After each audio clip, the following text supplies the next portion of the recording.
Hello. Welcome in.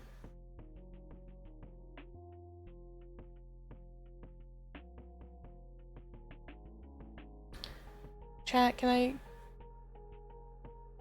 I be honest with you today? Not that I'm not honest every other day. But can I be extra honest?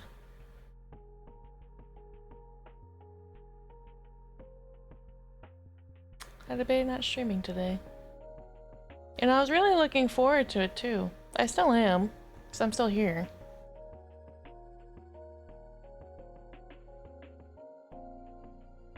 But I debated not streaming today.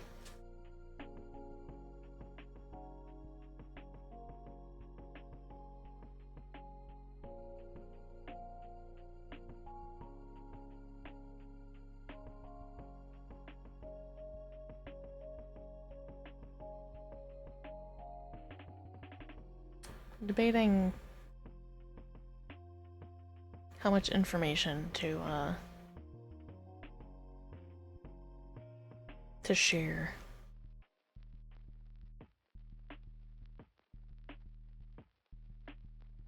So I'm decently open with you guys with, at least important things, right? You guys know that within the last few months, have gotten a job. I left my old one, worked in a box office for 8 years. Left that job, got a new job at an optometry sales place as a receptionist. I like the job. I do. Hi, Cryptic. We're having a sort of heart-to-heart at the moment.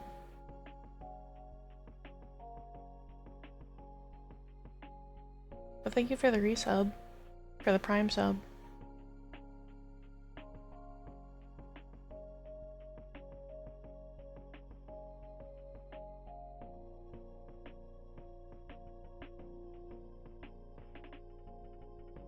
I'm trying to be strong at the moment, chat. So if I'm a little quieter than usual, I apologize. But I do like my job. I do. It's an interesting learning experience. My coworkers are all really nice. My coworkers are all very helpful. My manager, on the other hand, is, for lack of a better term, being kind of a bully.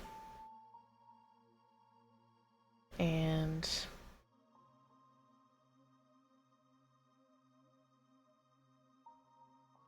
I am trying my best to live up to her expectations of what I can do in my job position.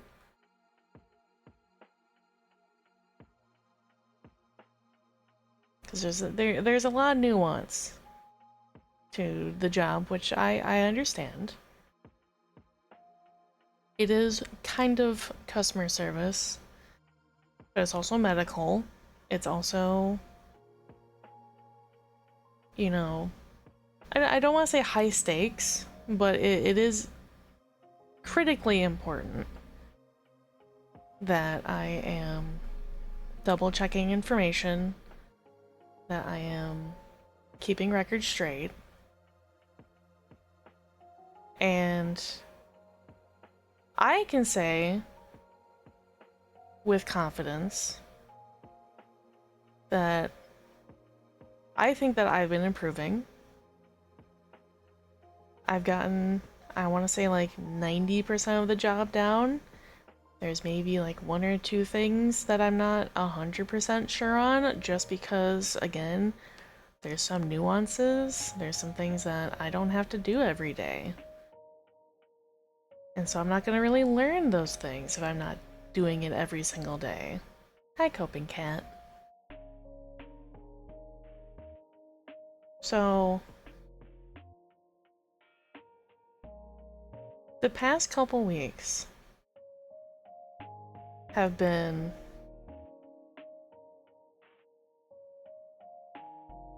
kind of a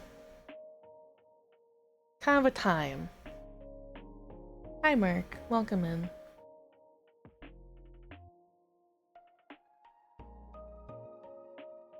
Past couple weeks at my job. Again, I like my job. I do. I like the environment. I don't think my manager likes me. Genuinely. I think she has some sort of like resentment towards me. I don't know exactly why. Probably because I'm not, you know, the prior receptionist that I guess was like the most perfect person to ever be a receptionist ever. But in the past couple weeks alone,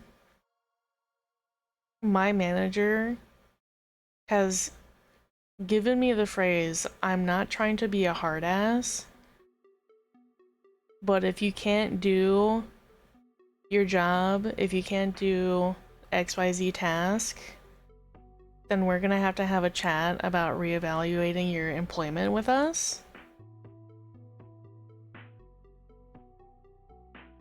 I've heard that phrase at least 5 different times in the past couple weeks.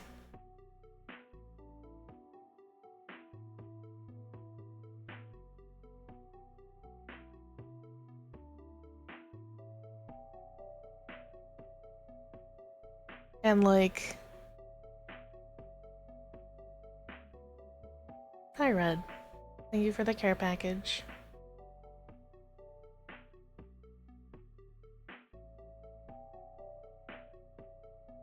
It like, kinda. It's. What is my wisdom? My wisdom is, I debated not streaming today. Even though I was really looking forward to streaming. Clearly I still am. But I do feel a little deflated.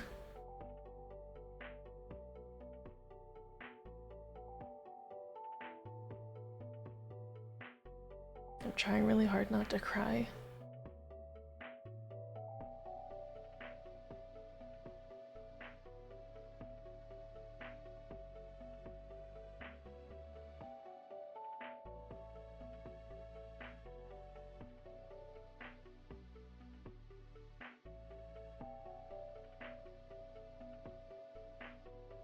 I say that and then immediately start tearing up.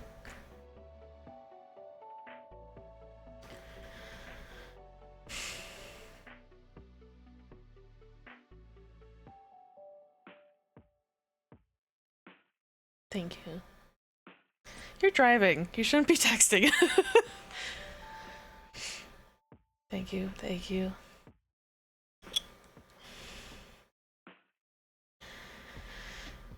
It sucks. It sucks that my manager is being a bully. And sorry, I'm ripping a paper towel to dry my face. It sucks she's being a bully. It sucks. I'm not driving yet. Oh, I'll be okay. But thank you.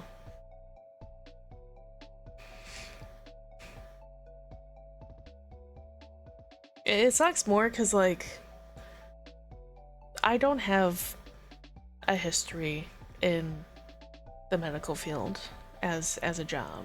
right? Like, I'll know some health things just out of like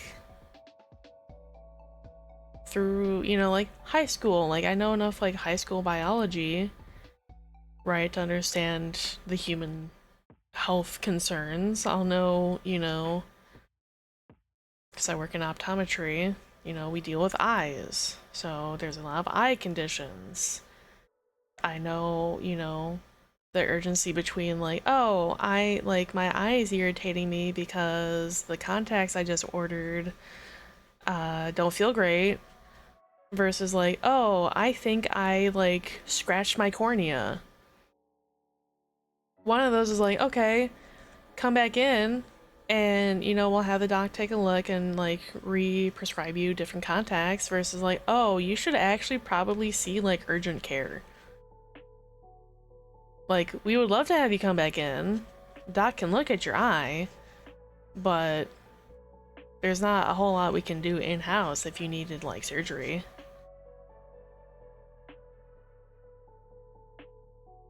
You're a good person who is doing her best. You deserve to be treated better. See, that's the thing. It's just the manager though. It's just the manager being mean, being a bully. All my other coworkers, super nice, very sweet, have told me multiple times like, hey, if you ever have a question, if you ever need help, ask us. You know, if I'm not busy doing something, call me over. If you have a question, flag me down. Multiple occasions. And I'm very grateful for them. They're all super nice. I'm still kind of iffy on the assistant manager. He's been okay. He's been helpful in the ways that he can. But it's just the manager that is being such a bully. And I feel in my heart of hearts that she has like resentment for me in some way. Because she's definitely stopped trying to help me. Like, I'm just outside of my like 90-day trial period, training period, whatever that's supposed to be. And she's just like, stop trying to help me, basically.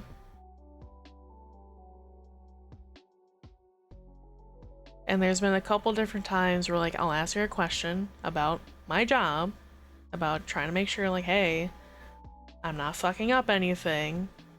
I'm trying to make this, you know, go smoothly. Like, you keep telling me that, you know, that's part of the operation. Yeah, I'm like, you know, the first person people see when they walk through the door. I'm the one that transitions them from like the outside into the clinic part. I have a question about something in regards to that, you know, thing. And there'll be times where she has said like, I'm sorry, I'm not a receptionist. It's not my job.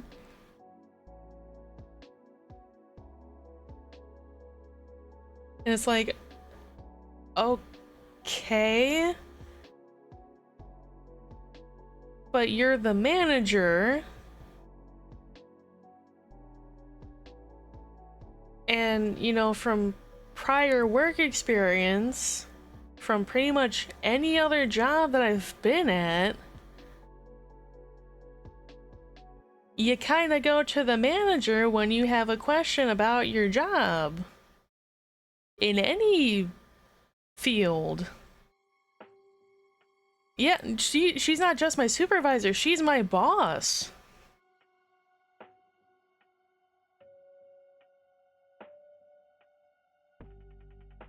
And to top it off, she's my age, which makes it really awkward.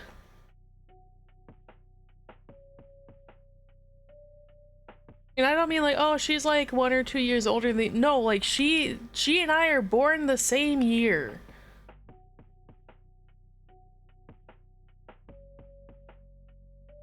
And it's like, ma'am?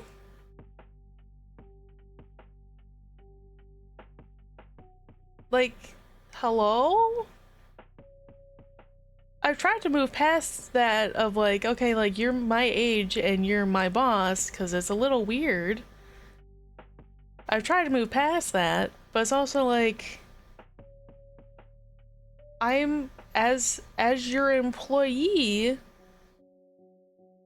trying to follow, you know, what is normal conduct about like if I have a question about my job, I would ask the manager.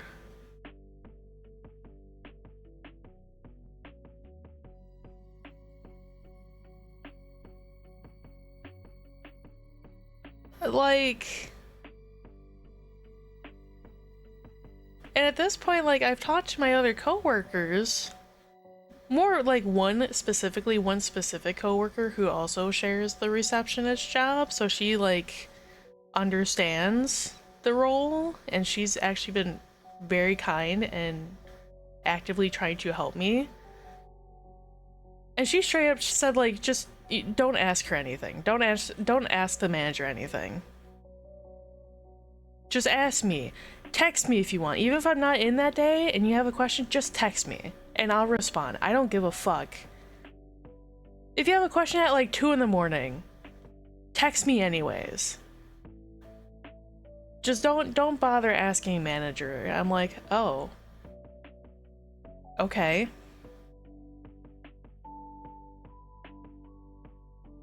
Which seems like counterintuitive to like any job. Don't get me wrong, I appreciate her trying to be like, hey, like I want to actively help you, but also like, shouldn't the manager be willing to help me? Like, I get, you know, the manager's not a receptionist. I understand that. She's the manager. But she also does, like, the sales side of things. She also knows how to do the receptionist job, because everyone knows how to do the receptionist job. So, like, yeah, manager's job is to manage. She doesn't want to manage me.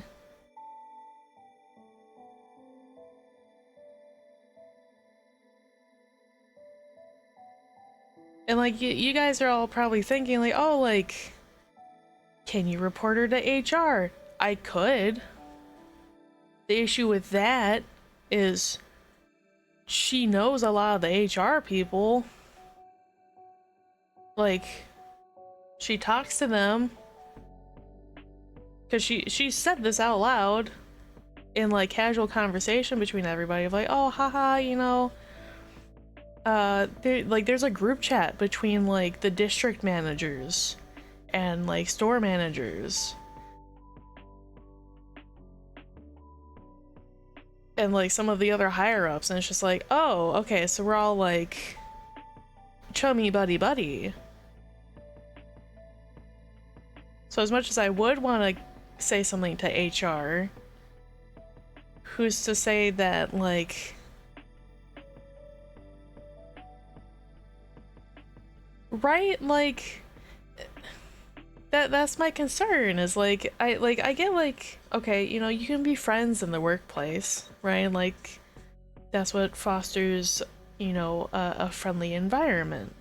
Everyone gets along, we can chit chat, we can laugh, we can, you know, whatever.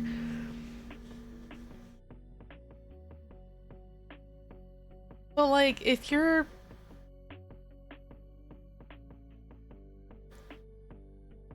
and like I have to assume, right, to some degree, like it is a professional group chat, because like we have that for my store, like it's all the employees, we have a group chat with everybody, we share, you know, the scheduling, we share like daily goals for the store, blah blah blah, like actual professional things. We don't really, you know, message anything kind of outside of that unless it's like relevant. of like, oh, you know, like we have one of my coworkers will have like her family stop in to like get contacts, get glasses, and she'll just kind of give us a heads up like, oh hey, you know, so and so, my brother is going to be stopping by to pick up contacts. If you guys can just like have them sit off to the side, like we'll pay for it, you know, just to have them ready. Or like things like that. Gotta leave before my 4-hour parking is up. Good luck, drive safe. So like, I understand, you know, being friendly around, you know, the office and being, you know, like even being friendly with like upper management and higher ups. But I do know for a fact, again, because she'll just, you know, openly talk to like the coworkers and to like the assistant manager, that like they share memes with each other. One of the district managers, I don't remember who specifically, even if I did, it doesn't really matter, but like one of them makes like AI memes because he thinks it's really funny. He's also older, so whatever. But like I distinctly remember one where like he made an AI image of like, or like AI video of like one of the district managers dancing. Just like it's goofy, it's dumb, it's silly, but like he sent that in like the group chats like, oh my god, this is so funny, haha.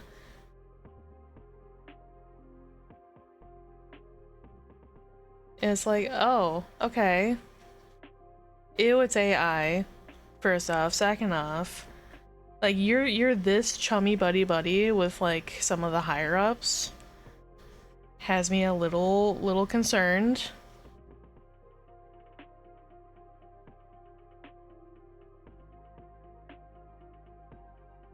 So like as much as I would want to report some of the like bullying to HR, I don't know how much it'll actually like merit out of it.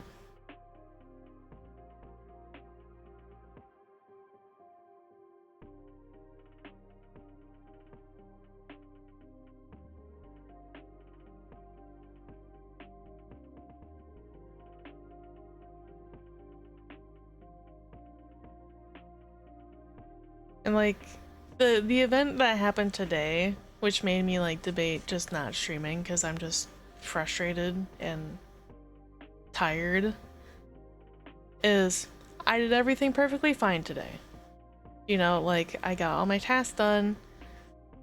My tasks include printing insurances for people for appointments in the next couple days, printing out prescriptions if they need to be printed out, rebooking people for, you know, next year, calling people to remind them about their appointments, making sure that they can still make their appointment, things of that nature, right? I have a little checklist. Specifically, she made me a checklist. And there's like several copies, it's a little printout. I follow it through, you know, and it keeps me in check of like, okay, like I'm doing these things. Good, great, like this is actually helping me. This is good. Okay, great. Went through all of it. Everything was checked off. Everything great. She even said so like, oh, like, you know, like everything's fine for today, everything's good for today, until the very end, where it's just like, oh, like everything's good, you know, this is great, you're doing good. However, you for this patient, for, you know, blank time on this day within the week, right? There's notes on the scheduler that we can make to, you know, ease of access, help everybody that's involved, right? Like, I would put that their insurance is printed, that their prescription's printed, if they're not using insurance, if they have questions for the doctor, like things like that. All those notes in there. It also will tell you who or how this person got scheduled. It'll tell you the exact timestamps, all the necessary information. So this person that has an appointment was A, not scheduled by me, which is fine. Everyone has the ability to schedule somebody. B, there was a note on their file in their little appointment that their insurance was printed by the person that booked the appointment. Again, fine.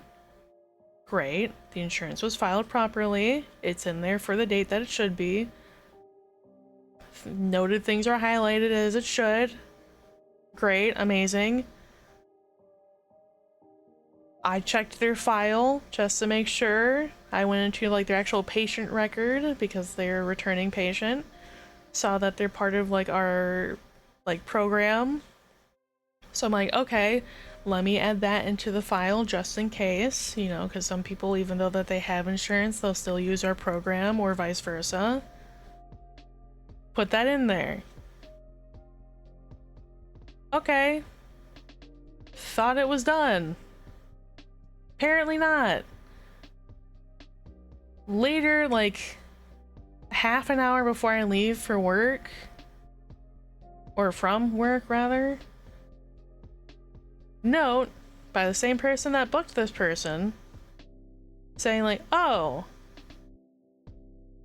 you know, something along the lines of like insurance benefits not fully eligible, blah blah blah. Like their exam would be covered, but they couldn't get glasses or contacts. They'd have to pay out of pocket for those because the insurance wouldn't cover that until next year. Okay, fine, we've had that happen before. The manager goes in like, oh, okay, like, you see this person for, you know, blank day at this time? Yeah. Alright, you know, just make sure that you're double checking everything. You know, making sure it all is, you know, like everything's good, because we've had an incident before where yes, someone confirmed their appointment, yes, someone printed the insurance, but someone forgot to tell the person that their benefits were not available, and the patient essentially crashed out and took it out on everybody because they weren't informed properly. Okay. Okay, so when this patient comes in on blank day because you work that day, and you work until, you know, like they would come in when you're still on shift, make sure that you tell them this, like that they're eligible for the exam, but they're not eligible for anything else, and make sure you make that really clear, because if you don't, we don't want another incident like that. We don't want the, you know, the patient being like, oh, like, well, because I wasn't told this, blah, blah, blah, I don't want to ever come back to you guys. You guys had, you know, you didn't tell me everything I need to know. Wasted the drive out here, whatever. And then, you know, like, we don't, like, if that were to happen, then you know that we would have to have a chat. And she didn't even have to finish the sentence. That's where it ended. But, like, I knew what she was gonna say. Like, we'd have a chat about your employment here. So I'm like, oh, okay. Like, I'll make sure. She's like, okay. Right. You know, like, Dayton signed the thing. I'm like, alright. I go clock out and I go leave. Literally, the, like, whole checklist filled in. All checks. No X's. No little notes. Hey, by the way, this isn't your doing. This has practically nothing else to do with you. However, you're still gonna have a problem. And it's going to still be your problem. Regardless. Oh. Oh, okay. Alright. Even though for every time that someone has came in and has had insurance, I always go over it with them to make sure that they understand what they have and what they don't have. Okay. Got it.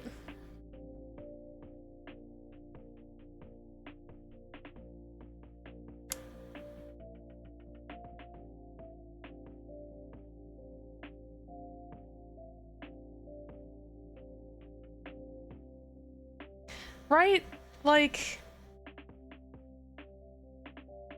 you're telling me that, like, I basically got like an A on like a test, but then you still leave like a comment at the top of the page of like, oh hey, you know, double check your math, double check your work.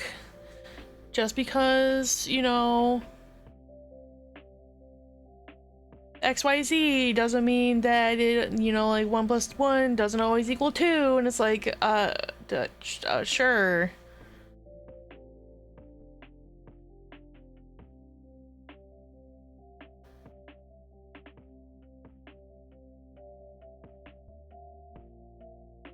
I didn't even take the bus home. I texted my roommates to be like, hey,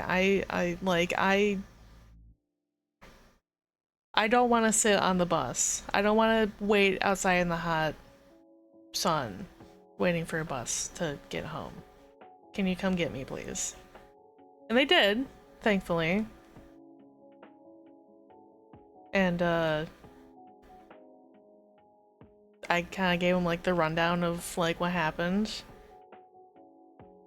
Sneck, like, texted his brother. Mew texted her mom. Everyone's kind of said like the same thing at this point of like, oh, like report it to HR or like keep a paper trail, and it's like, well, I could, yes, but as I explained earlier, she's kind of chummy with higher ups, so that kind of deters me a little bit.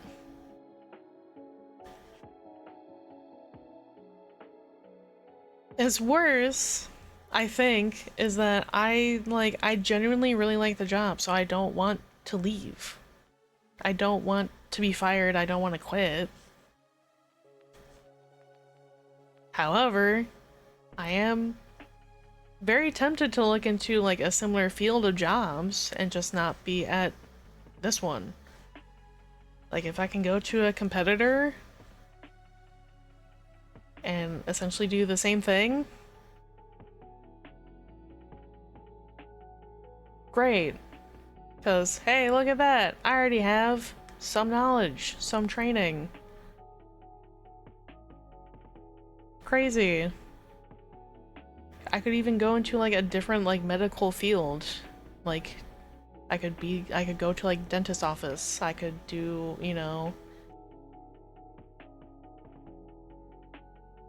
if I really want to, I could do like hospital, but I think that one's a lot higher turnover rate because of how stressful the environment is. But I like really what I ideally wish for is okay. Quick backstory. The company that I work at, there are two in the same town. They're just like across town from each other. Both of them in this town are like equidistant to me. So like it really wouldn't matter which way I would go through it. It would just be the same distance. The one I work at, I am their full-time receptionist. The other one that I trained at, where I got my training from, already has a full-time receptionist. What I hope, and what I would ideally like, is to have one kind of right in the middle, which would be closer to where I live. And then I could transfer stores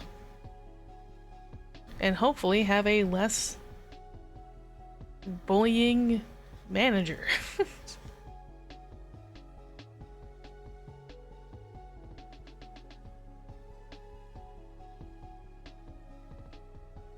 Because the real benefit for when I was working at the theater was that it was literally down the street. I could walk into work whenever I wanted. Not whenever I wanted, but like, you know, whenever I did work, I could just walk in, be there in like 15 minutes, not care. If that could be the same process of like, cool, you know, there's one down the street, regardless if I have to walk or even still take the bus, it's still gonna be down the street. Still relatively close. So that would be the best case scenario if we got like another, you know, one just closer to where I live.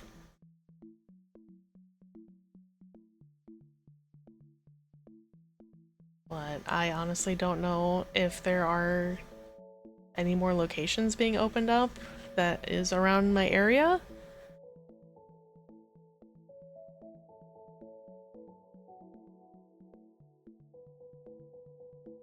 I don't know.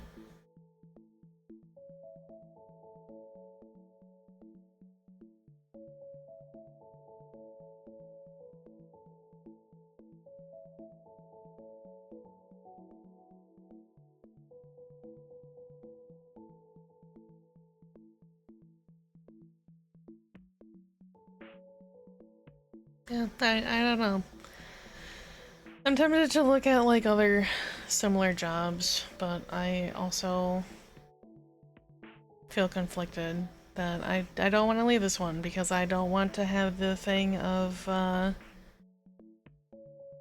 yeah, right, like it doesn't hurt to look. I also don't want the thing of like, God forbid, you know, worst case scenario, don't ever want this to happen, but if she does go through her with her word of reevaluating my employment, I don't want to spend another, I don't fucking, like 8 months job searching again.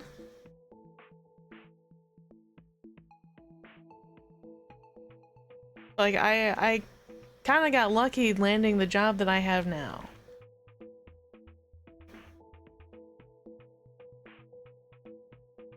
It is. It really is. And like,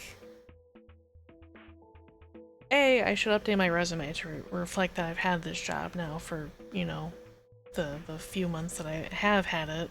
And B, I'm kind of hoping now that this is sort of under my belt that if I do try to look at like other similar jobs, hopefully it'd be less time to look at them.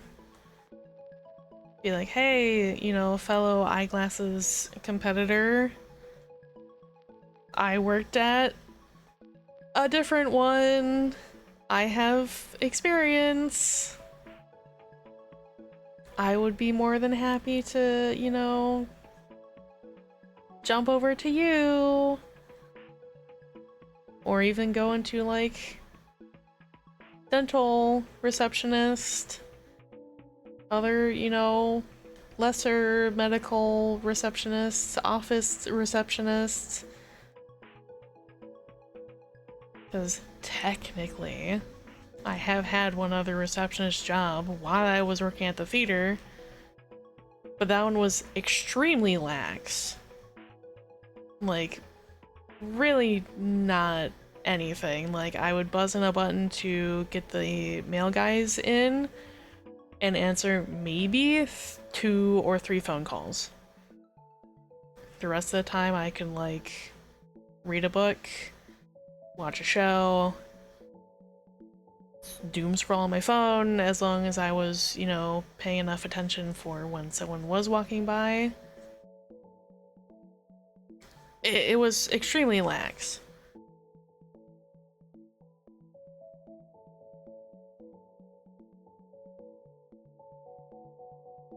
So, I don't know.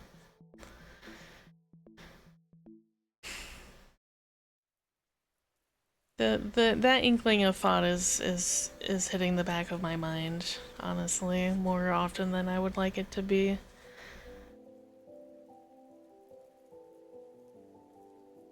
But I do actually really want to stay. Yeah. Yeah. Like I genuinely do want to stay at the job that I am.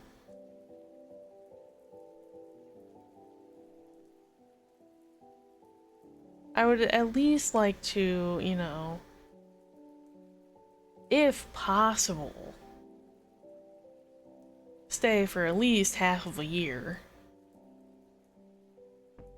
Preferably, you know, as long as, you know, physically possible. Because, like, I know I can do the job, but threatening me once or twice a week is not gonna help me. And I'm sorry to tell you, ma'am, I did tell you on, like, day 1 of me being hired and me coming in to work a shift, I am autistic. That is a processing, you know, disability.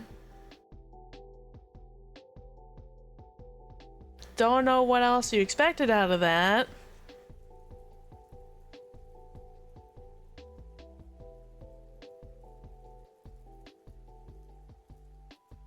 And she's sort of given up on, like, teaching me certain things because of how, like, nuanced it is.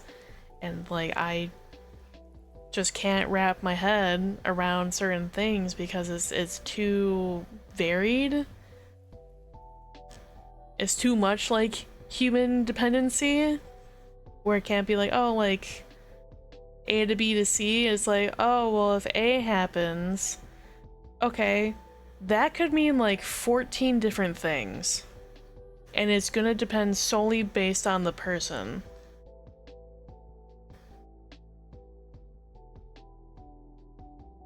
I can't just have a nice, you know, little easy flow chart to help me to be like, oh yeah, you know, like, oh, if A happens, okay, it can branch out to like 1, 2, and 3. Okay, well, if 1 happens, then it goes into, you know, 1A, 1B, 1C. And like, no, it's gonna be all human variation.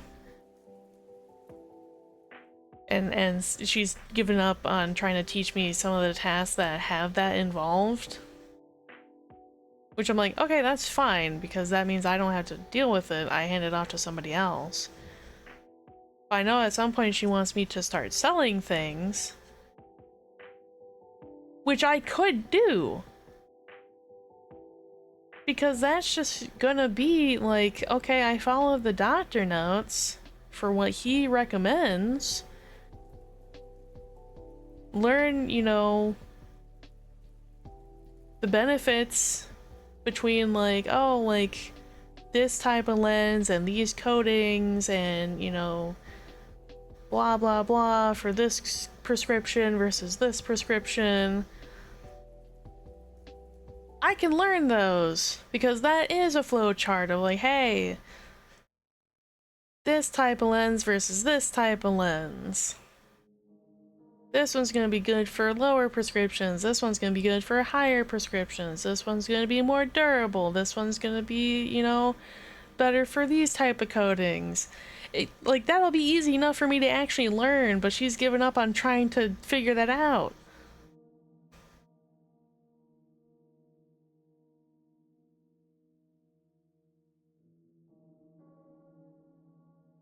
And I learned like 90% of one thing, and then she's like, no, just don't.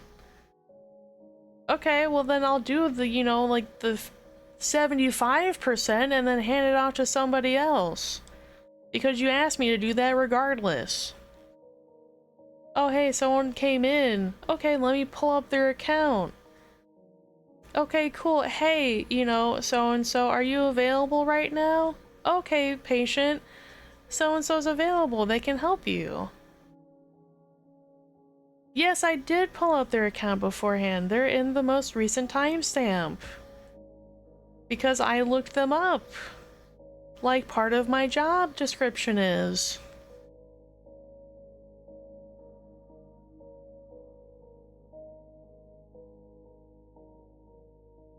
I don't know.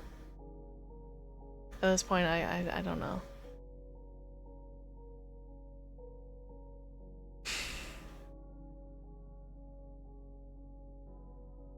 And this particular month is going to be testing me because I have 4 weeks back to back that I work 5 days in a row. I've already cleared 1. We're in the middle of 2. Definitely, like, trying to figure that out.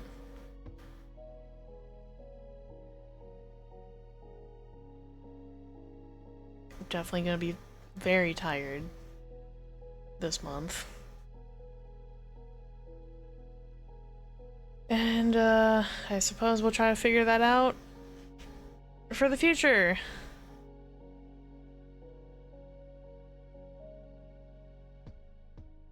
So, rant done. Thank you guys for listening. Thank you. I appreciate all of you.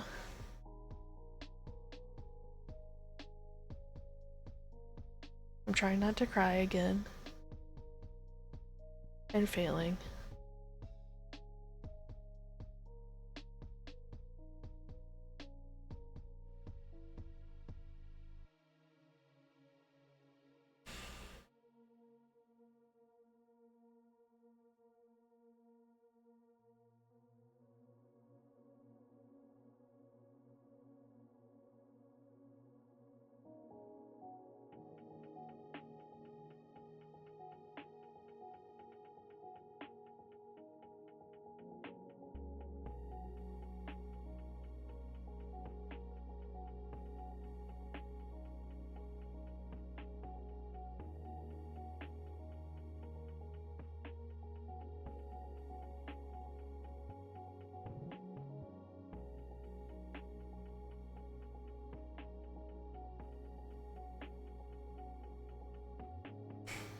I do appreciate all of you. I do mean that.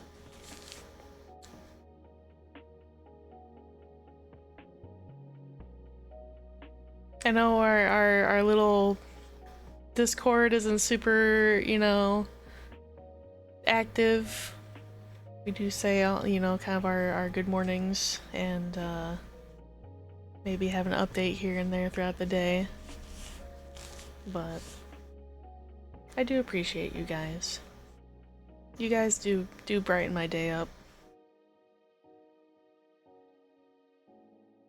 So, thank you for always hanging out.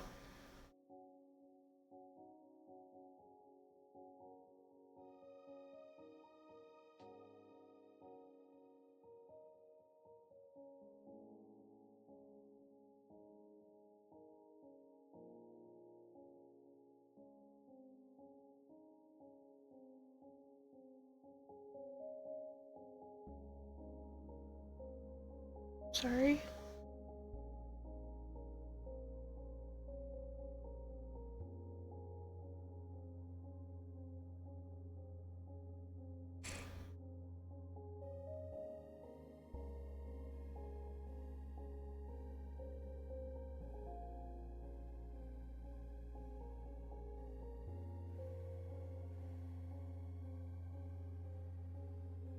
I've been a little bit of a emotional mess today.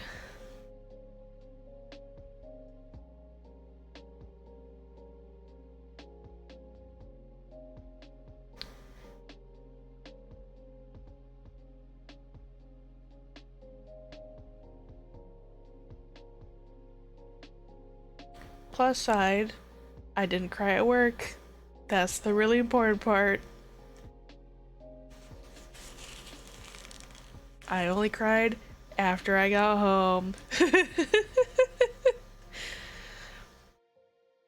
Can't show the boss weakness.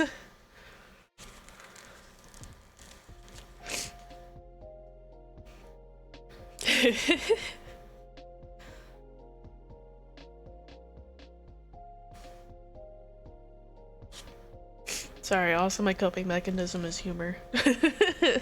So, oh, I had to take off my glasses to wipe my face.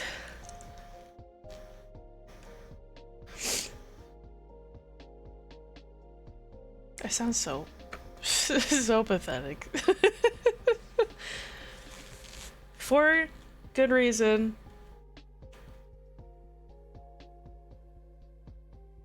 But I do.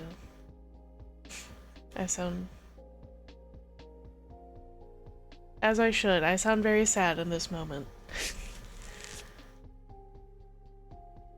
That's true. No, you're right. You're right. There is nothing wrong with feeling emotions.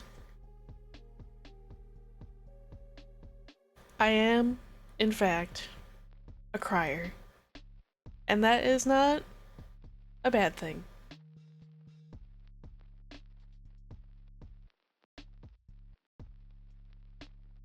That is just how emotions for myself get processed. It is through tears and sacrifice. And thankfully therapy has kind of... I've always known that as a crier. Right, like I like even as a kid, I just kind of cried at the drop of a hat.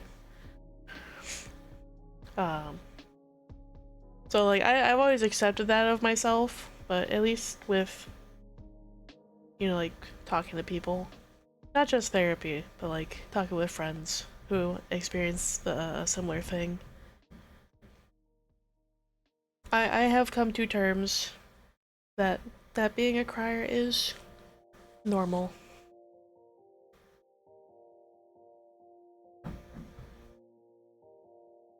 And if Mama Kit is lurking, she knows exactly what I'm about to say. If she's not lurking, that's okay. But we have dubbed both of ourselves as, quote, baby back bitches. Or crybaby bitches, something along those terms. Lovingly. Because we're both criers, so we both accept that is just the matter of fact. Also, chat, I want you to know my glasses are in fact off, and I can still kind of read chat.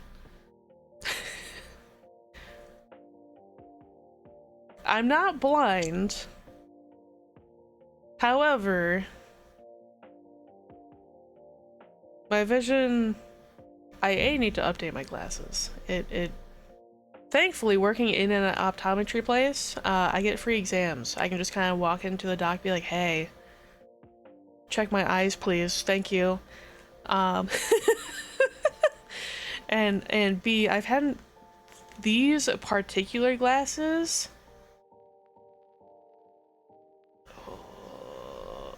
I think I lied when they asked me initially. I think I said 3 years to the doctor, which he kind of gave me like a playful little like finger wag. I think I've actually had these... I want to say me... no? Oh no, how long have I had these?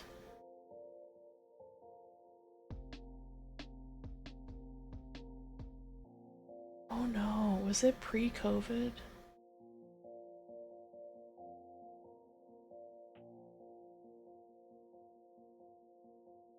Oh no. Oh no.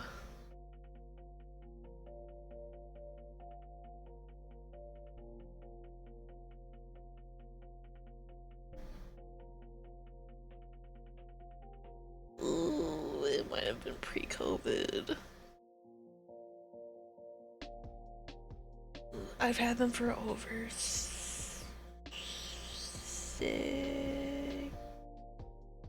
8? Oh no, I think I've had them for 8 years. Chad, don't follow my example. That's very, very bad.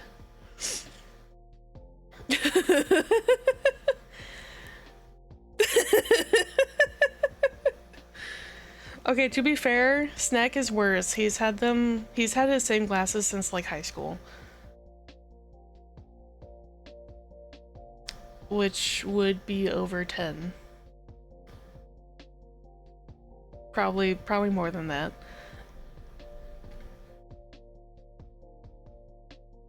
Chad, this is a friendly reminder that you should get your eyes checked on an yearly basis as your resident Corpo Goth optometry receptionist. Get your eyes checked once a year.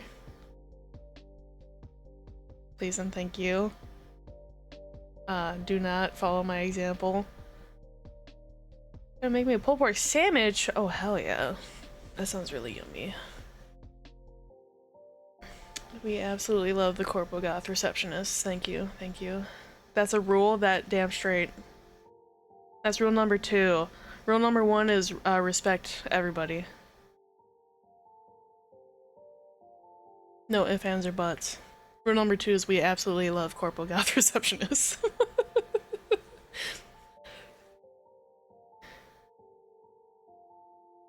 Anyway, I've been sob crying, ranting for an hour.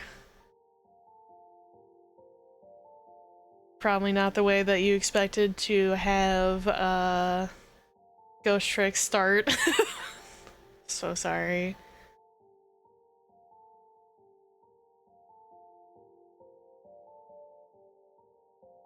I will say some nice news, some good news, some happy things. The Plague Doctors are having a sale. And it goes until Monday, and I get paid this week. So, you know what that means. More Plague Doctors that I don't have room for. Yippee! Okay, actually, sorry. Tangent. How much are they on sale for? Good question. Mew sent me a screenshot from her email that told me. Hold on. That's not that.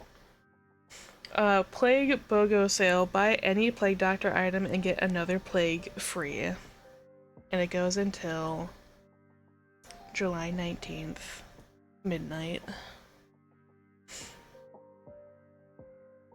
So I can get one Plague Doctor plushie, get a second Plague Doctor plushie for free. Typically the sales are like a buy one get one. However,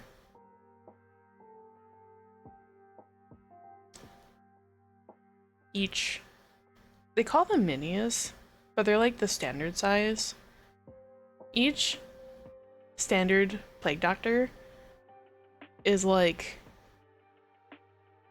$35 a pop.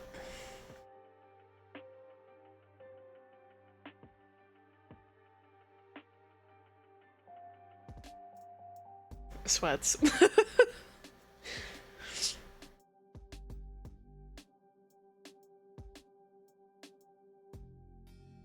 They do cut a slight deal on like the pairs where it's like the doc and the nurse like matching pair at like, no they don't. That's the exact math. It's like 70 for a pair.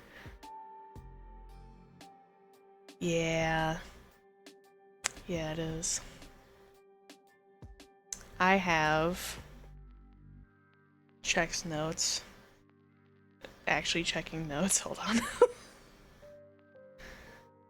I have several. I have many. 1, 2, 3, 4, 5, 6, 7, 8, 9, 10, 11, 12, 13, 14, 15, 16, 17, 18, 19, 20, 21, 22, 23, 24, 25, 26, 27, 28, 29, 30, 31, 32, 33, 34, 35, 36, 37, 38, 39, 40, 41, 42, 43, 44, 45, 46, 47, 48, 49, 50, 51, 52, 53, 54, 55, 56, 57, 58, 59, 60, 61 if we're counting the plague rat that's part of their line, but 6D if we're just talking about the doctors and nurses. And top that off, I'm still missing several sets. Sounds like I need a few more? Absolutely, you're very correct. Very true. I am missing one limited run where they did like a collab with Spencer's. The like gift alt store.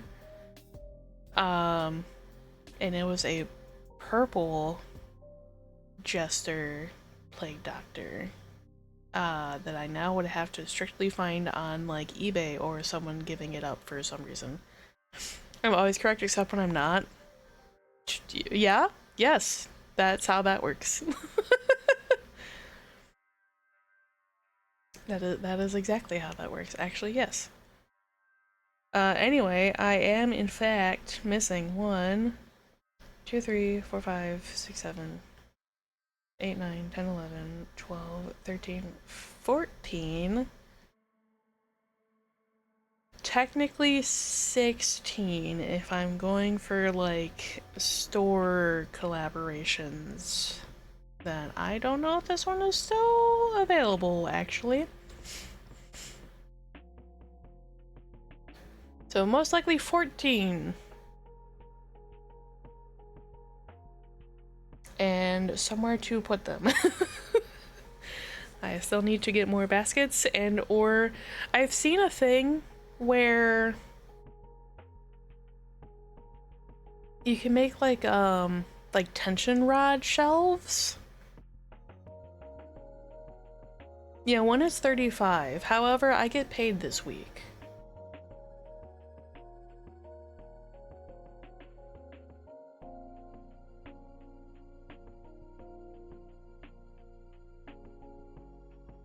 Red, I swear to God.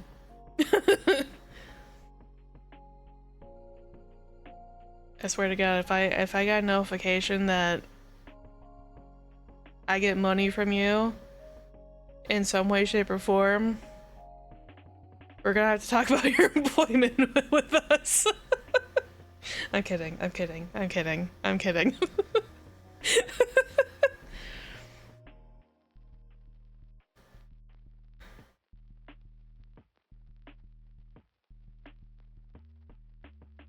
I'm now like checking back and forth between like my phone, waiting for a notification to show up.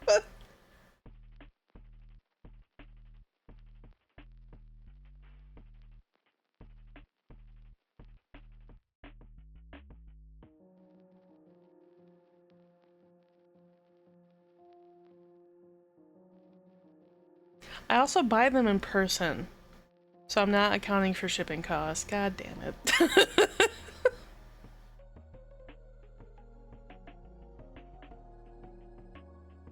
Red Mercury.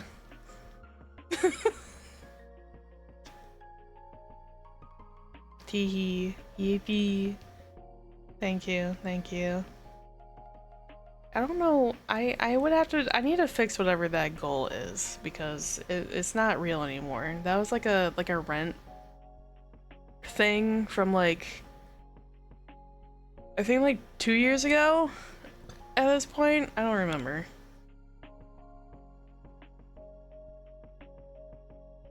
Anyway, thank you. I don't know how much, because it just says how, like,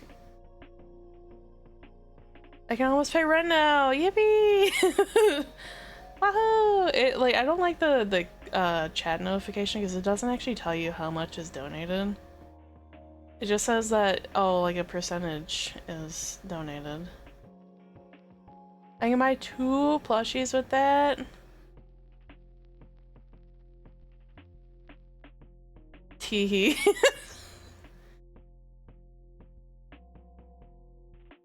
No, that means I can buy 4 plushies. Because I just saw the amount. I can get 4 plushies. I can get 2 pairs. Wowee.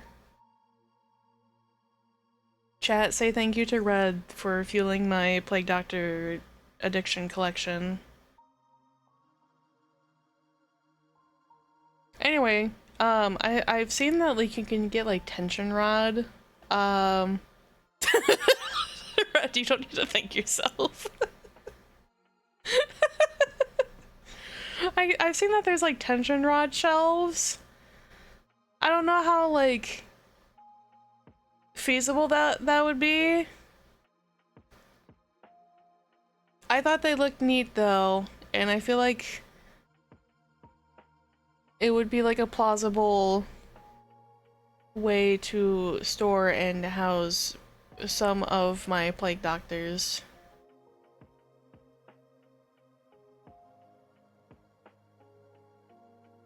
The alternative to that is I get more baskets and like clean out some of my closet because there's just kind of like,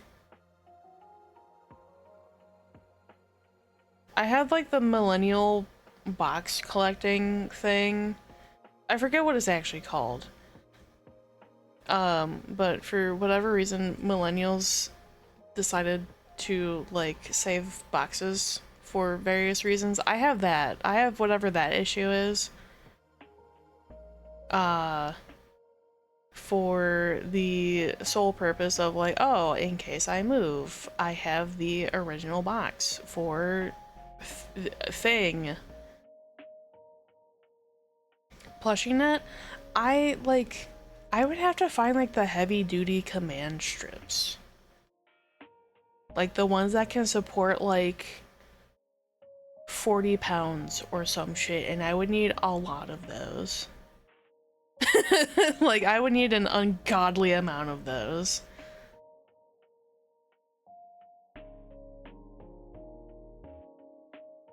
Yeah, no nails, no screws. I'd have to find like the super heavy duty command strips. No sleigh, unfortunately. That or I find whatever. Okay, because Mew's mother, who I also call Ma, she's my adoptive mother. For 3 Christmases in a row, I've asked for the same one basket because throughout the year I would fill up the basket she got me with the Plague Doctor plushies. And for the first year she was like, oh, okay, that's fine. Second year she's like, oh, again? Oh, okay, sure. Third year she's like, no, pick something else. I'm like, oh, okay. So I did.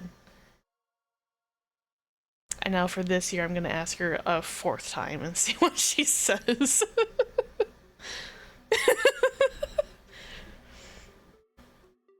Cause she didn't say where like she got them from. I assume they're from Amazon, but like just for consistency's sake, right? Like let me have like 4 more of those same baskets that I can like put to use. Maybe 5 actually.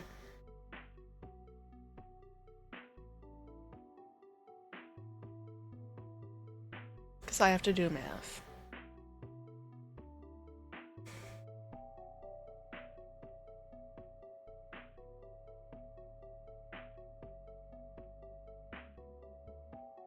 2 baskets would be enough for me to have and like house the current ones that are unhoused. Because I do like a set of 7 on the bottom in like a ring shape, and then a set of 7 on top of that, and that's one whole basket. And currently I have 2 baskets, so I currently have... They're not homeless, they're just in paper bags from the store. They're in temporary homes. There are 2 that are like the OGs. Like, I remember approximately when they put out the pre-orders for the Plague Doctors, which was around COVID time, which was actually really funny. So I have the OGs. They stay on my bed. That is their home. And then I have one that sits on my desk. I have... What do they look like? Oh, like the OGs? You know what? That's a good question. We're gonna use this tab.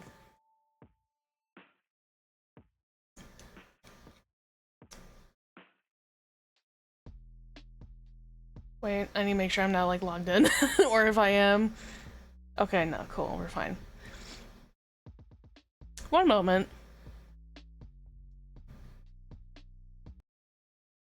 What, hello?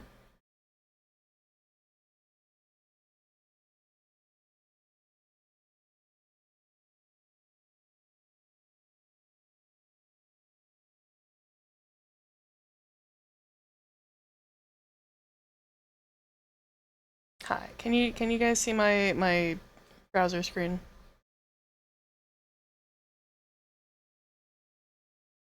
Most likely, probably. I wanna like line this up in like a specific way. That's good enough. Hi. This is the like OG Plague Doctor right here. This like gray and black one.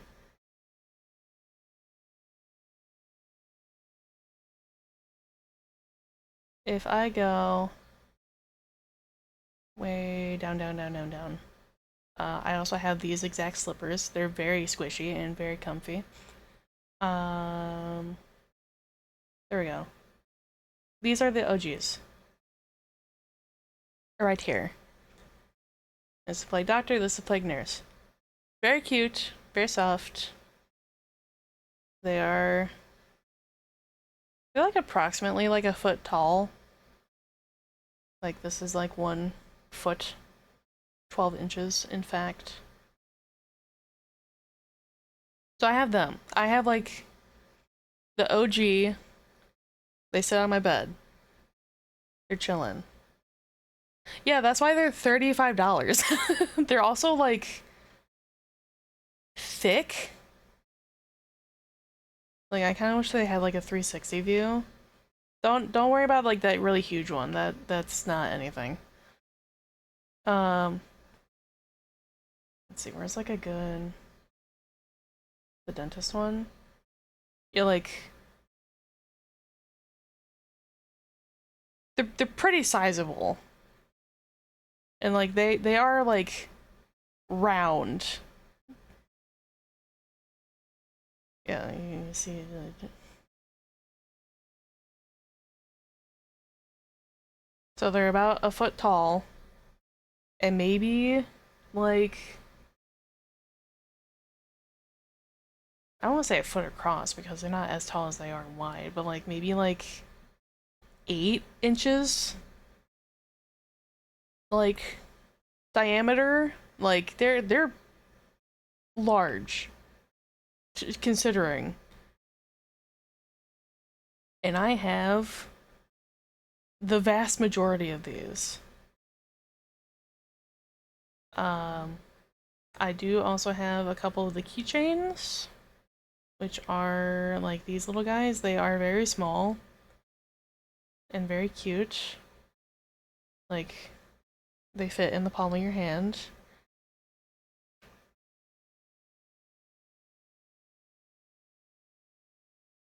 Some of them are limited time.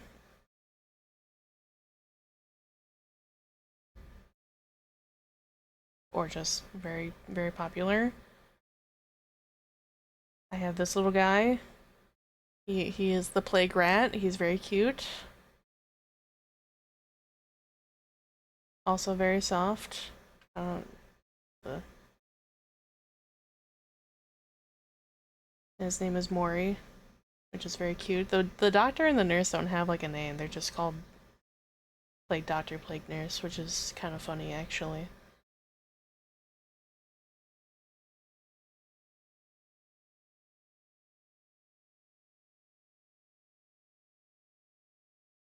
Yeah, it's just called the doctor, or the doc, rather, the nurse.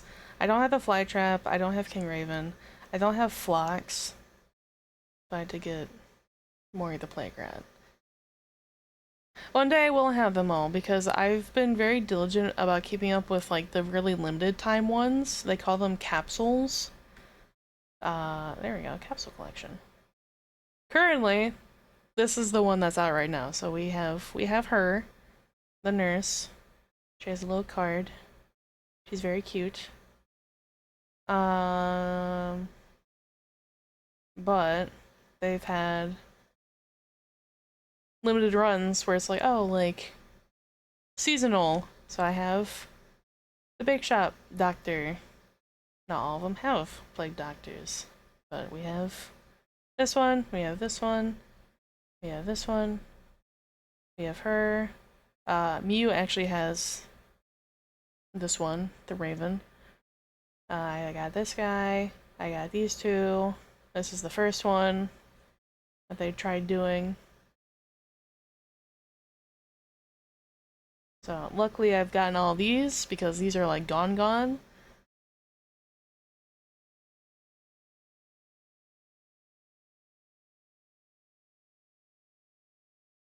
And then some of these did say that they're retiring, so I do have to kind of keep up to date of like which ones are getting swapped out, because I know this guy's going to be retiring, but I have him. This guy too. So we check the sites, chat. I wish I had like a tiny Phlox, like a little keychain for him, because I don't like him as his size. He's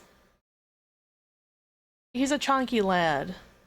He's also slightly more expensive. Don't know why. He's cute. He's just he's a little large.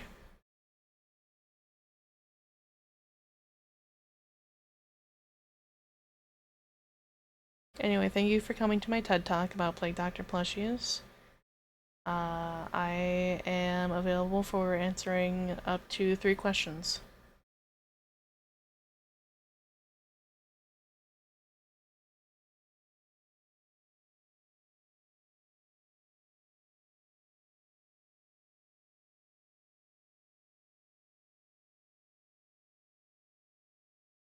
Which one's next?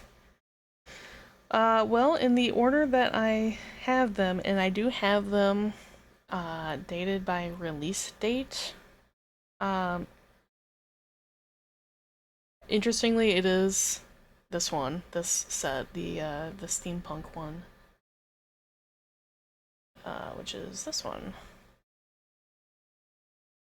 These ones would be next, because they are currently the oldest pair that I do not have.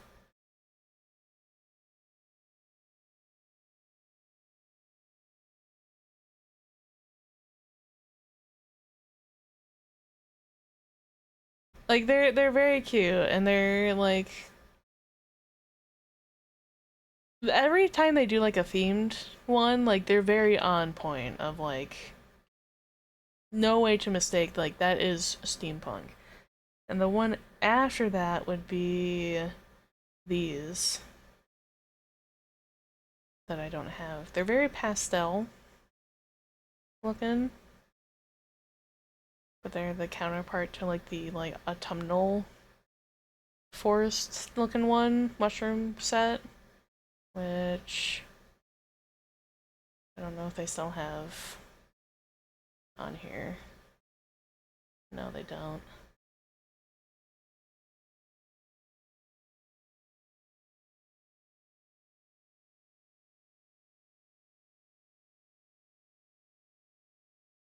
No, they don't have them still on there.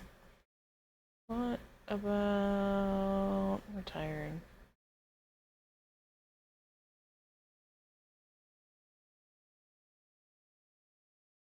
Plague.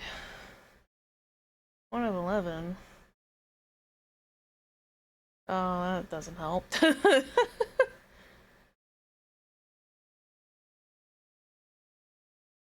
Not that one, not that one.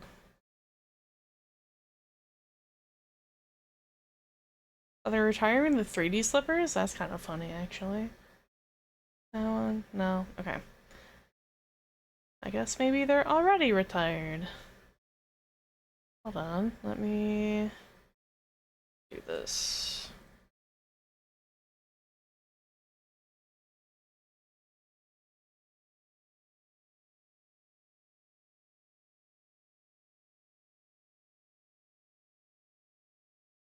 Not that one. This one is gone? Okay. There we go. So, if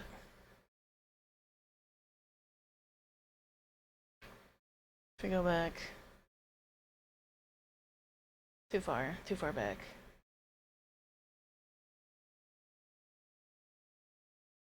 This. So we have, this is the spring version. This is the, did I just call it autumn version? Woodland. So we got this one, we got this one. What made me like Plague Doctor so much?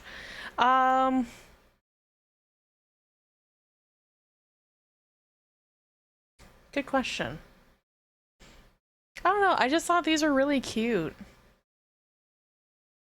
And like seeing the first ones, which is this guy right here. This is the original size. This is the keychain. This is the mega. This is the massive that they've recently gotten out. So this guy right here. This, not the smallest, but the second smallest. I just thought they were really cute, and then they kept making more. So I'm like, well, I started making like, I would be really picky about which ones I want to get at first because they didn't have that many at the time, whereas maybe like, you know, just a couple different sets. And then as I kept like going and going, like it feels like almost like monthly at this point that they release another Plague Doctor or Plague set. And at some point I'm like, well shit, either like I full commit or like I'm just gonna kind of be stuck at like the ones that I have. So I decided to be full commit because like I don't really collect a lot of things. This is the one thing I decided to like fully collect because the only other couple things I truly collect is Junji Ito books. So I honestly just really like the art style and the storytelling that Junji Ito does. I'm only missing a couple of his books at the moment. The other one, which I didn't mean to start, but just kind of did, is Maneki Nekos, or the Lucky Cats. The Beckoning Cats. My dad had gotten me one from like Chinatown for Christmas because he passes through Chinatown for when he did still work. Saw it, thought that I would really like it because I like cats, so like you can't go wrong. And I did. I did really like it. And so I have a small collection of Lucky Cat figurines.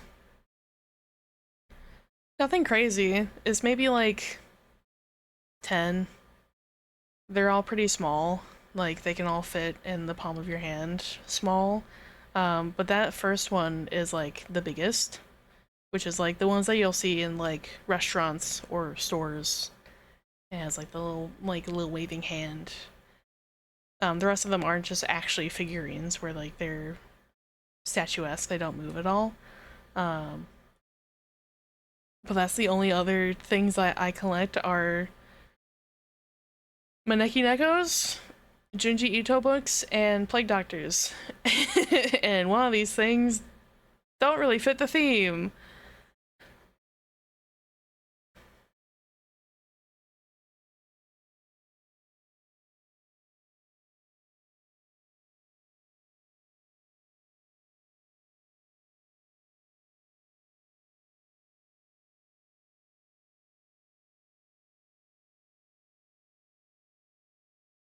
So yeah, that's how I got started in collecting Plague Doctors. I thought they were really cute and pre-ordered them during the time of COVID. My third and final question of the interview: if I was a Plague Doctor, would you buy me? Yes. If Chat was a Plague Doctor, I would buy the Chat Plague Doctor.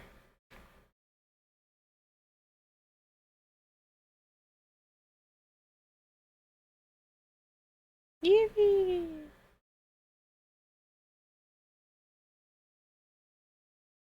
I do wish they had like an archive of like all the ones that they've made. Like they do, but not in like this way. They have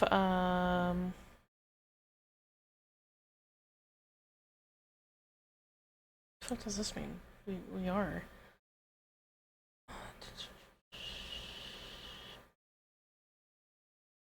They have a thing where it's like a PDF list. There we go, collector's guides. And it's like the fan guide of like every single one that's been like there. But this has like all of them. And as you can tell, there has been a lot that they are also still updating. Yeah, I missed this one. I missed a few. Um,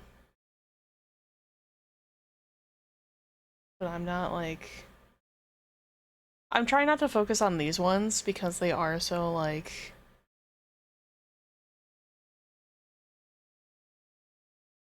Barnes and Noble or like Spencer's or like other. I go Destinkify, have a good Destink. Yeah, like Books a Million, Barnes and Noble, Spencer's. And they have like the little mini ones. So like I'm trying to focus on like the main ones that like they actually sell from like themselves, like the main ones. So I know if I try to like focus too hard with also doing the ones from like Barnes and Noble and Books a Million, I'm just not ever gonna get them. But this is the current two. I actually don't know if they're still around, but these were on my list. I would probably want these.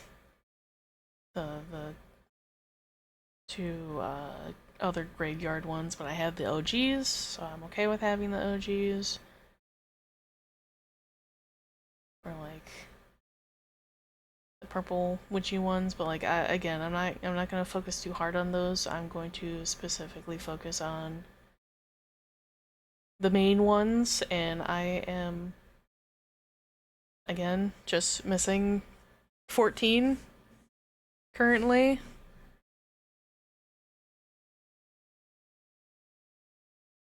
Technically 16 of like just what is on my list, but like it's ideally 14. So I'm not gonna worry about it too much.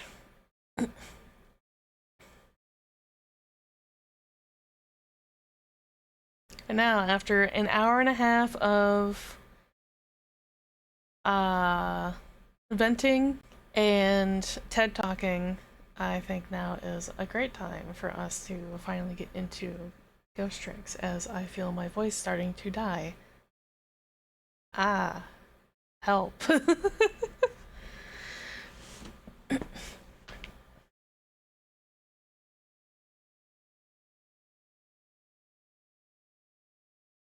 Did realize I like muted the music so that I am now the only one hearing it. But oh well.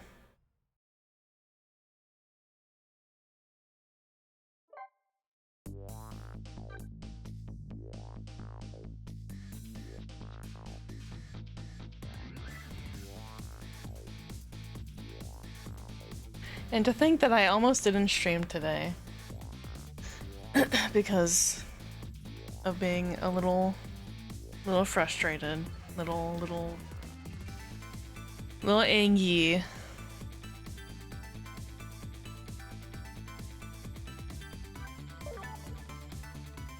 We got our what I'm assuming is our last 3 chapters. I can only assume that it's the last 3 chapters. I'm also gonna eat a little snacky. We're gonna have one. Oh, sorry. I have one lemon dulcetto.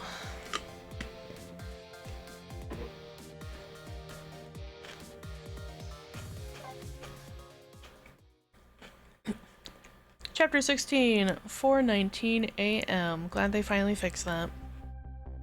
Link kept her promise about getting me, quote, hooked up. What? I don't remember that. About 2 hours before dawn, the phone rang. Ring, ring.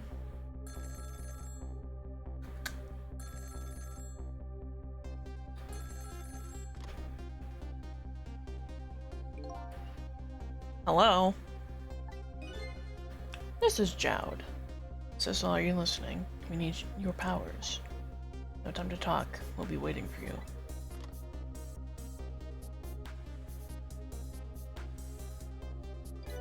Am I just in time? You are just in time. That was really fast. Damn. That was really fast. Don't. Stop that. Don't fourth wall break. Stop that. Well, you better get going. This long night is drawing to an end. Yeah, looks like it. Thank you for all your help tonight. You did in fact say real quick. I'm the one who should be thanking you. Oh, the little bird did a bow. The other end of the phone line. I'm finally gonna find all my answers. I better go. What the music had a hiccup there.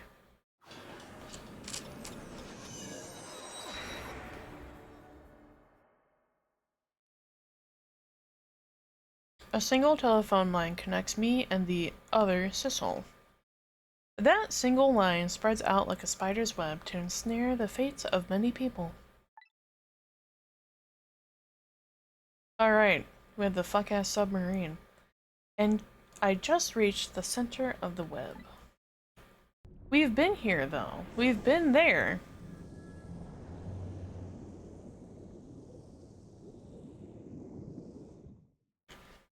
What the? Welcome to the Yonoa. Detective Jowd.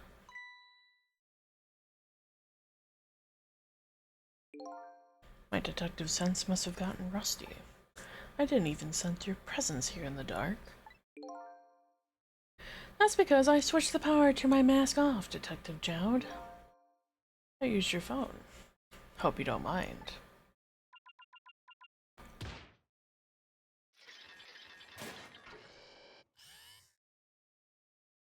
Oh.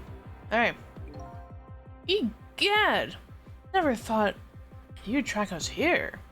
Especially seeing as you're a death row inmate. I'm equally surprised by your choice of transportation. A submarine, eh? But how did you find us, my man?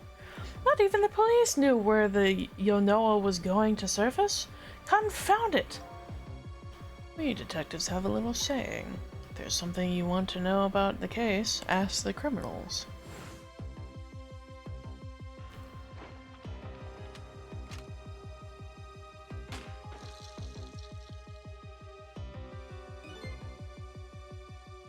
The bullet the man in red was shot with had a radio transmitter in it. I don't think that's how that works, but okay, sure.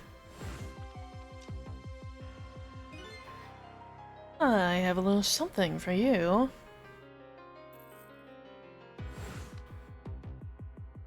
Oh, it was a pocket watch. Cabanela has given me some pretty weird presents in the past. They always prove rather useful. This one was a radio receiver made to look like a pocket watch. Hey, you know what? Fits the bill.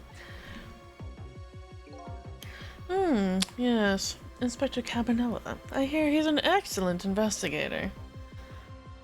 This is the Ace Attorney world. Wacky things happen. They sure do. I forgot he was still in his, like, fucking jail uniform. By the way, where is that man in red? I know he's here on the submarine somewhere. Ah, Sissel, you mean? Where you go? Zoom meeting, call him in? Oh. You press a bunch of buttons to spin him around? You can relax. That's nothing but his shell. What? His corpse? His, like, raw-ass corpse is just kind of sitting in your chair? His shell, eh? His spirit isn't here right now. Most likely, right about now, he's controlling your daughter. Please, I beg you, let my daughter go. If you need a hostage, take me. Just please let her go. Bah. There's something our nation needs. Sissel has it.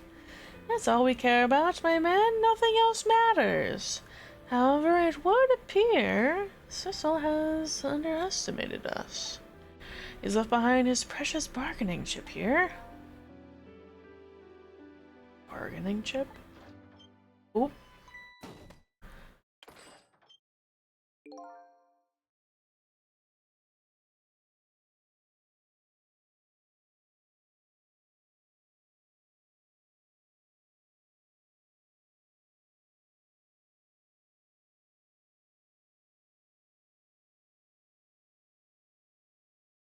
That was such,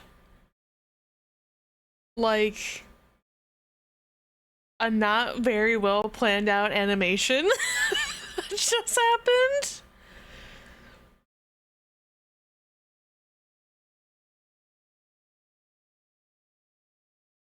Mr. Detective Jowd standing over the hatch for the robotic arm that just shoots up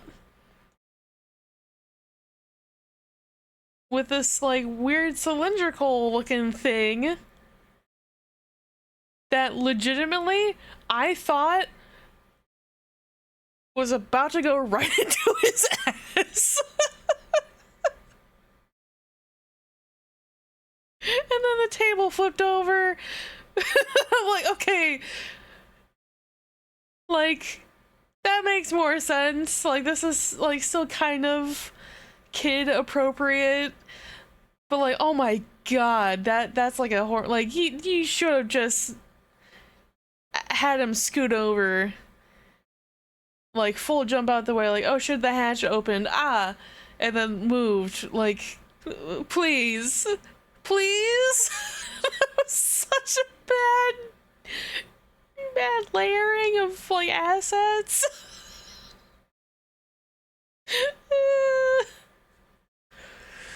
Our nation has already researched it. This product that Cecil has to offer, the source of his powers. You mean death and dying? Oh, okay.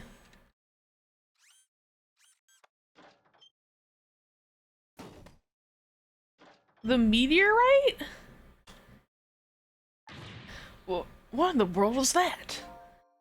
The Temsic fragment. It gives spirits special powers. And now our deal with Cecil is concluded. As far as we're concerned... What are you talking about? What a mistake to make, right at the most critical moment. Now then, Detective Jowd. Farewell.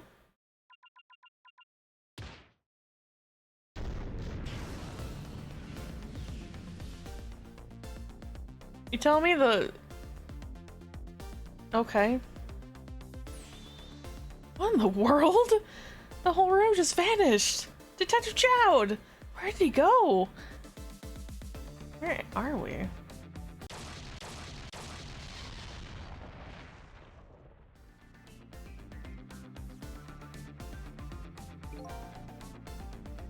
Are we still the fucking, like, basketball, baseball, one of these? What now? I think I heard an explosion somewhere. Any case, Lynn and the little lady should be here somewhere. I smell danger. I better find them and fast.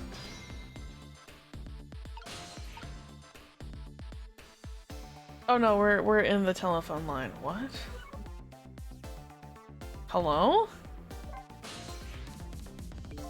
So you're here, huh? It's Missile! Yes, I think even I remember who you are by now. What do you suppose that shock was a minute ago? I have no idea, of course. I'm just a little sheltered apartment dog. Well, with my loss of memory, I can't say how much better. Anyway, let's hurry up and go save Miss Lynn and Miss Camilla. Do you think that trusty nose of yours can sniff him out? I'm sorry to say, I don't think I can. Why did you even bother to ask? But you do have the power to swap objects. Let's find that lady detective and the little lady together. You got it! Oh. Ring ring. Telephone's ringing. Wow! It's Miss Camilla, I just know it! My trusty nose is practically screaming it at me! I think you'd call that more of a hunch. Anyway, let's get to that phone before it stops ringing. You bet! Oh.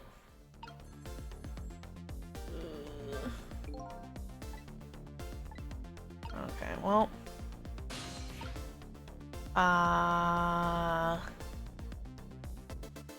God damn it.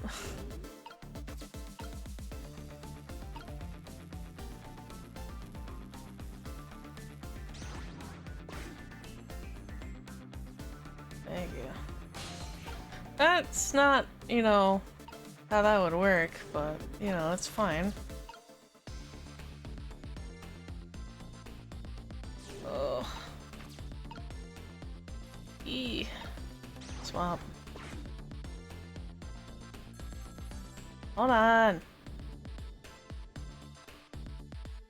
I think I just heard a little explosion in the distance. Got a bad feeling about this. Cecil, look! That black hello, it came off the hook. Ah, better answer in fast. I'm fucking trying. Hold on. Hello? Is anybody there? It's her, the little lady. It's Cecil, where are you? Somebody please answer. Guess like she can't hear my voice.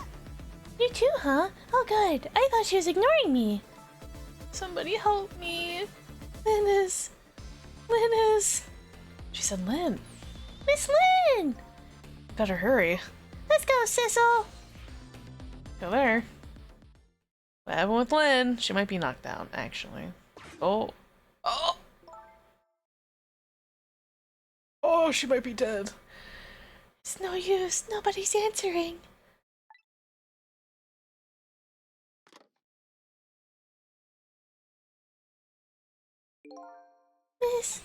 Miss Camilla! And Miss Lynn! Oh, poor Miss Lynn! Yeah, she can't seem to catch a break. Looks like another tragedy has happened. Sorry to keep you waiting, little lady. Sissy, I knew you'd come. Miss Camilla! Miss Camilla! And Missile too! I'm so glad to see you're alright. Well, I wouldn't say I'm alright exactly. Hey, wait a minute. Missile, your voice. I think I remember hearing it from somewhere. My voice! Huh. Your Missile voice is adorable, thank you. I thought it was very fitting for a little Pomeranian. Camilla has a core now, so that means she did hear Missile's voice before, when he saved her that time. So that was you, wasn't it, Missile? You're the one who saved me in that park tonight. Thank you. Miss Camilla, I'm so glad I was born, your little doggy. Hey, Missile. Did you stay here and watch over your mistress for a while? Why? Why would you call her that? Huh? But don't you need my powers? I'll see what I can do on my own for a while. After all, you're the only one who can protect her. Okay, I'll do it. Thank you, Missile. I'm trying very hard to distinct Missile from Camilla because I think I gave them the same similar voice. Okay, so he's up there. Oh, Lynn. Oh, Sissel, you're here. Lynn, what in the world happened here? I don't know. Huh? I just sort of blacked out all of a sudden. Next thing I know, I was dead. Yeah, I guess you wouldn't know in that case. And where's Detective Jowd? Is he alright?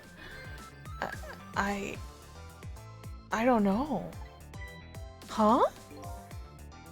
The room he was in just disappeared all of a sudden. Yeah, it's all making even less sense than before. After we left the super's office, we followed after the man in red. We tracked him with that radio transmitter Inspector Cabanilla fired into him with the bullet. The man in red took a boat out to sea from a small harbor on the edge of town. Detective Jowd and I managed to secretly stow away on his boat. And then we sneaked onto the submarine with him when it surfaced. Sorry, I have hiccups. Before long, the submarine dove back down again. Detective Jowd and I decided to split up. He would take care of the telephone line, and I would look for Camilla. I found Camilla hiding in the engine room. She had escaped and ran away here. Wow, that's quite an adventure. What happened next? I don't know. Huh? There's a flash of white all of a sudden. Next thing I know, I'm dead. Oh boy, sounds like it'd be quicker to see for myself. Well.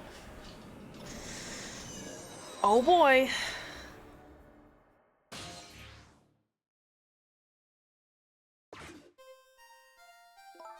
Camilla, are you okay?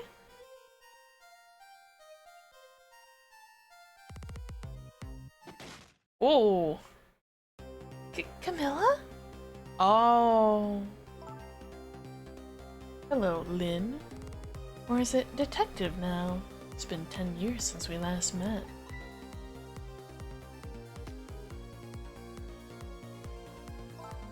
Are you really that man in the park 10 years ago? Well, I say there's no need to introduce myself. Give Camilla back! She has nothing to do with any of this! Afraid I can't do that. This is my last chance. phone is ringing. It's not for me. Nobody ever calls the dead.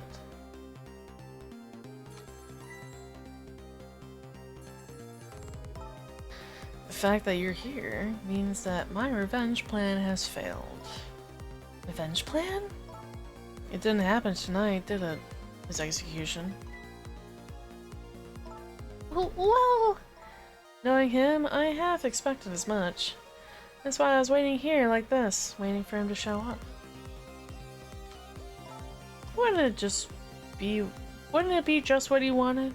To be executed by his own daughter? I heard about 10 years ago. I feel sorry about what happened to you. But revenge? Nobody could possibly know. But I've... What in the world? An explosion? Uh-oh. I've got a bad feeling about this. Have I been had? Look out!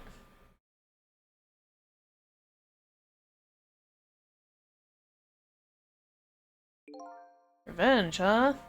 That's a feeling I just can't understand. Of course not. You're not him. She's right. I'm not him, am I? He was going to shoot Detective Jowd as Camilla when he came to her rescue. It's just too horrible. Anyway, let's bring you back to life.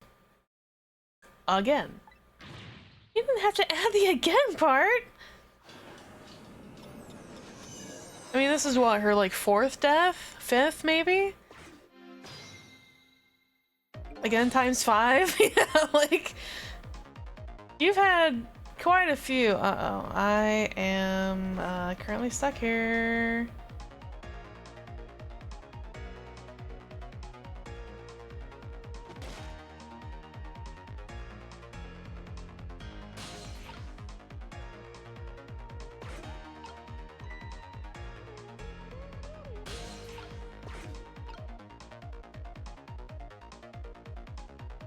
Come on.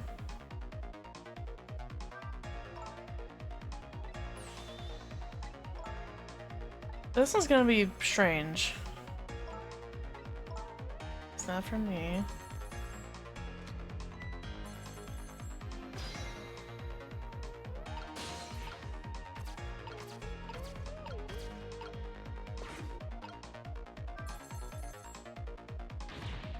Can't get the line to work. That's funny. I thought I could use the phone in the passive sound when he's calling. What are you talking about? The receiver has to be off the hook first, silly. Well, don't look at me. I can't do it. I don't have any hands or feet right now. So wait, please answer the phone. That's something done you have to do it yourself. Oh, fuck. Emergency light. Sure, fuck it. Turn this thing.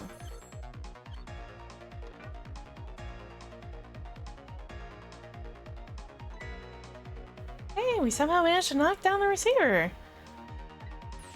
Come on, hurry. Might be Detective Jowd. She's right, I better check it out. I'm fucking trying! Hello, anybody there? Anybody still there? Get yourself out. Get yourself here on the double. We're about to head out. Speak up. Why don't you answer? Anyway, come if you're coming. We're leaving.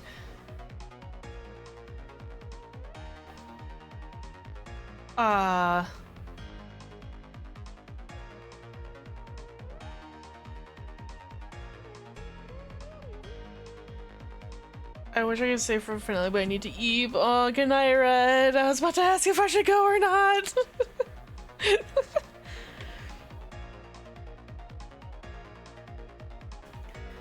Eek.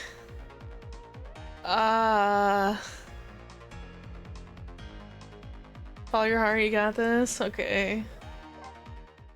My heart says to go there and hope that something can happen. So it must be true what they say, that there are restless ghosts on board.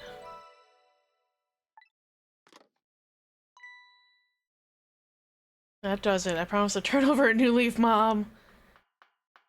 What the? Who's he calling restless ghosts? Well, it's true neither one of us is really resting in peace.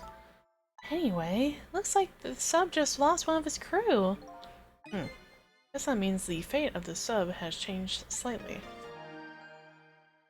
Awesome.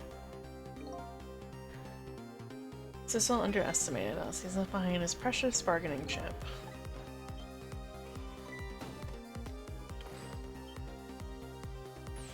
It's Detective Jowd! What's going on there? I saw this little deal go down once before. In just a moment, the man in red is about to get his Temsic fragment taken away. Eh. Oh, not this again.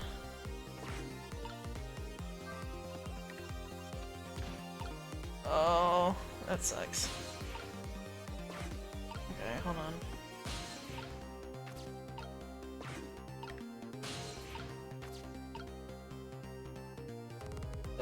Okay.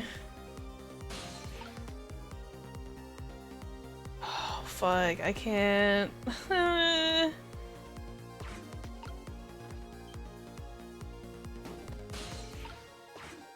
Oh, wait. Not quite, not quite, not quite.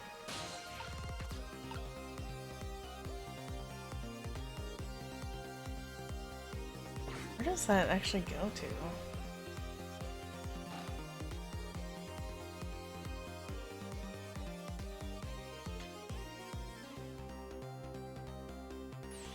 Ah, the Temsic fragment! You're mine at last! Okay, you fucking weirdo. The objective has been achieved! Now we detach the control room as planned! Yes, sir. Farewell, sir.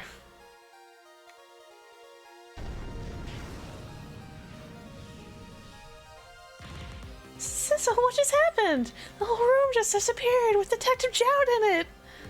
Don't worry, Lynn. I bet Detective Jowd can take care of himself. The main thing right now is rescuing you and Little Lady. I can't believe this is happening! Now then, I'd better hurry along before Sissel discovers what he's lost and comes after me. The Yonoa will be his coffin. Yeah? We're sure Detective Jowd is safe? May it lie buried here in the deep sea forever. Farewell, Sissel.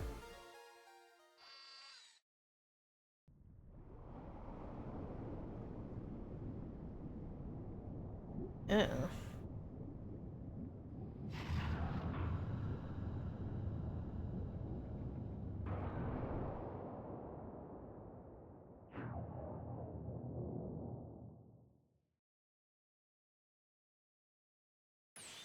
Aha, so that's the cause of that giant explosion. Huh? What is? Don't tell me that another thing you've forgotten. The torpedo! It's like, well, you've heard of a missile before, haven't you? Yeah, sure. A different missile comes more readily to mind. It looks like he plans to sink the submarine with that thing. This is not good! We have to do something before the torpedo is fired!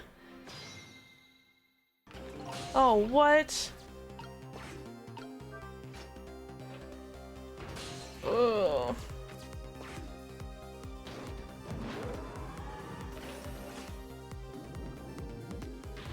There's no time, it's gonna launch! Don't worry, we can still find a way to stop it! What? How? Even if the torpedo does launch, we just have to stop it from detonating, right? There's still something we can do.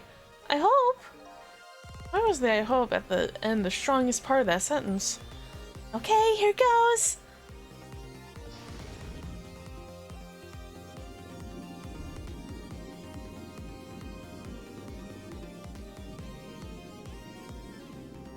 The rat!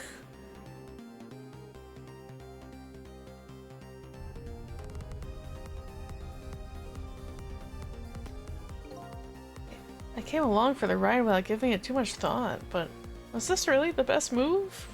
I think so. We just have to keep it from going off, right? I'm sure this poor little rat will thank us too. How in the world did it get in here? That's my question. How did they get in there?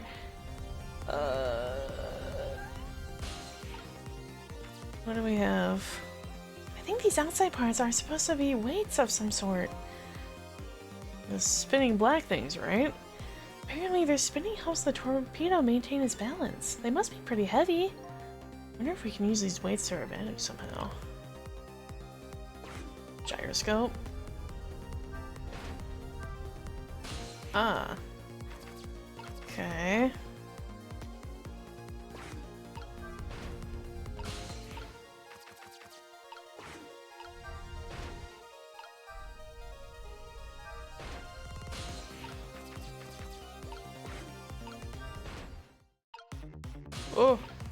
Oh.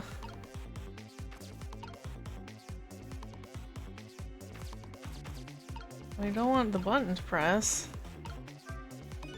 This is probably the detonator. Hey, don't press it, the torpedo will explode! Oh, better be careful. But you know, there should be a safety device somewhere around here. Huh? You have to put the safety on before the thing blows up.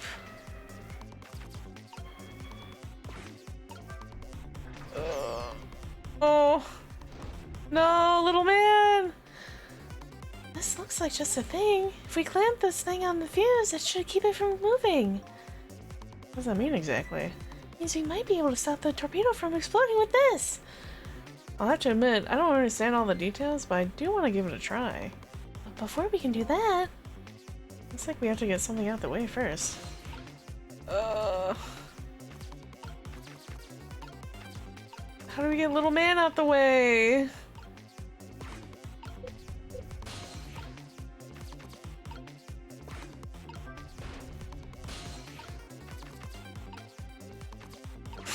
Little man! No, you need to move! What if I just, like, squish you a few times? Please! Please, little man! I beg! It's a Summerlow thing, isn't it? Quite a worthy adversary.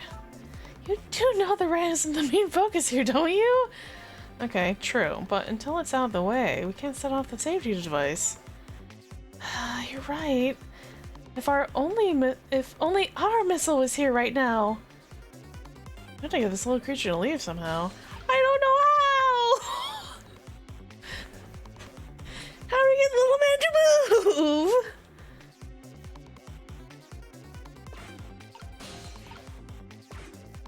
Yeah, I'll keep squishing you. I don't know how to get him to move. Please.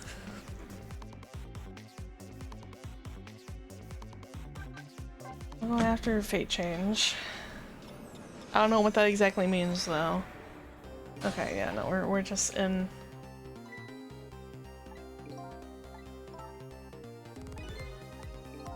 Okay, blah blah blah blah blah.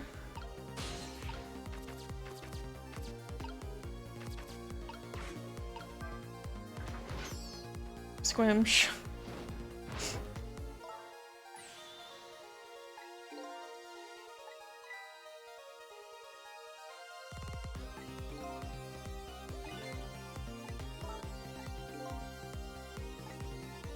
Okay, what if I, like, do this and then squish?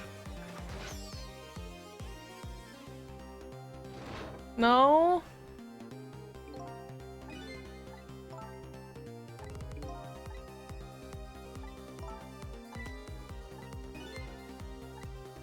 I don't know how to get you to leave. No. No, run! Go run somewhere else. Oh, he's getting tired. I don't know which one it is that we should be, like, stopping. Come on, little man, please. You have to let go. Go somewhere else, please.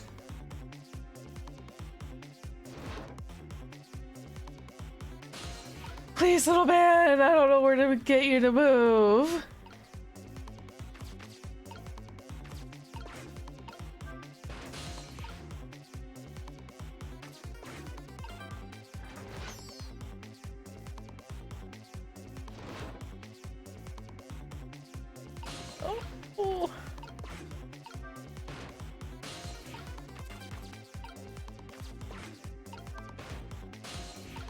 Ugh.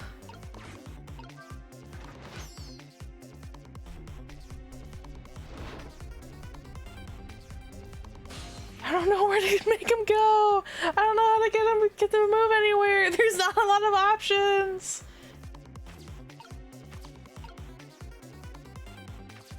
I can't like rotate the striker. Ugh.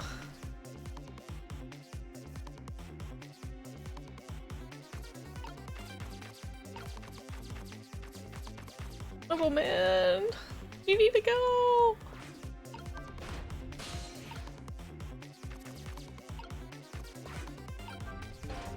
No.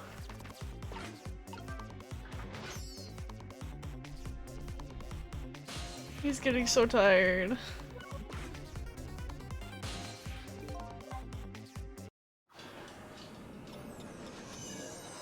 Chad, I need assistance. How do I get little man to move? I don't know what to do. I can't just keep crushing him. He fights back.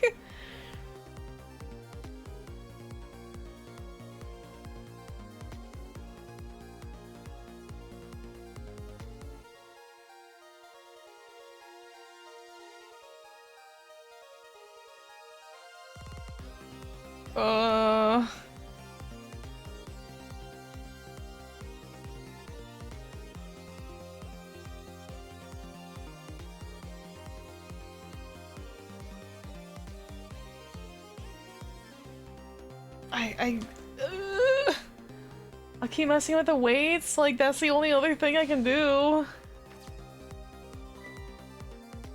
Like I don't know what else.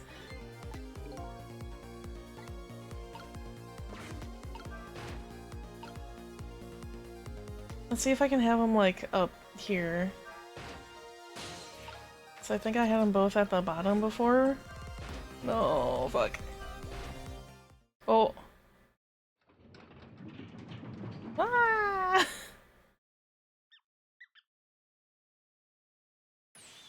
We've dumped the little creature off! Wow, those weights were really heavy enough to turn the whole torpedo over. Not for that safety device. Right. Where am I? This thing, go. There, we clamped the safety device on. We did it! That should keep this torpedo from exploding! There's just one problem. Problem? What's that? The torpedo's still going to impact. We can't do anything about that. Uh-oh.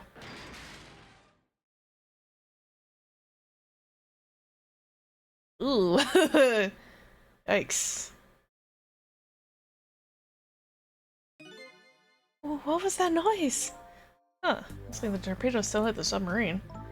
It looks like the submarine is still okay. It changes everybody's fate, including the little rats. Sissel, we did it!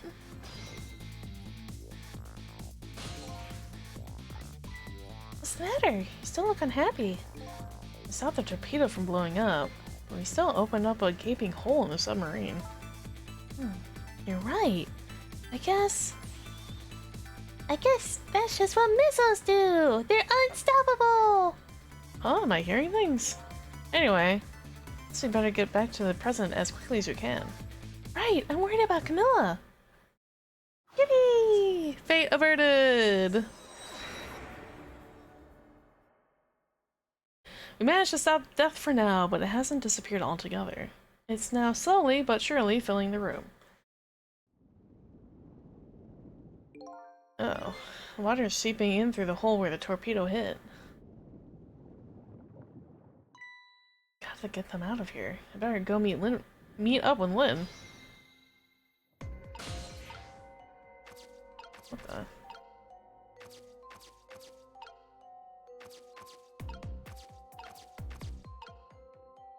Uh-oh.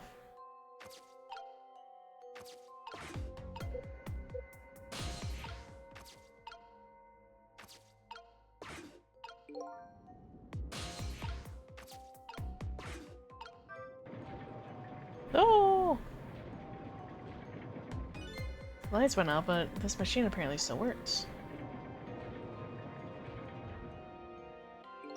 Fortunately, I guess I won't run for very long. Maybe I can use this movement to help me create a path. Thanks, I guess.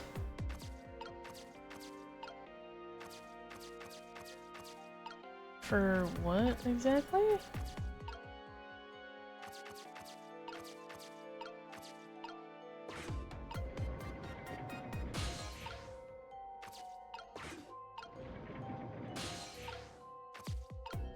Oh, so close. There we go. Oh, okay.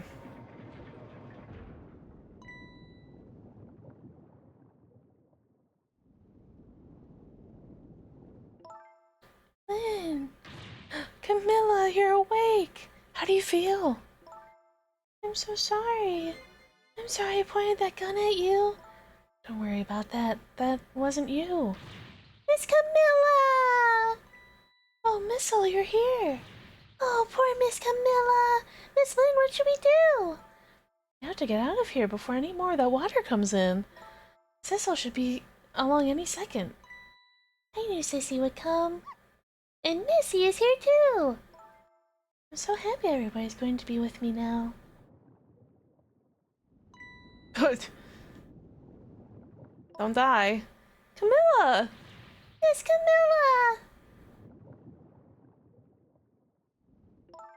I'll get you out of here. If it's the last thing I do! Oh, I think I'm gonna cry. Or whimper, as the case may be. Better send the signal to Lynn that I'm here before it's too late.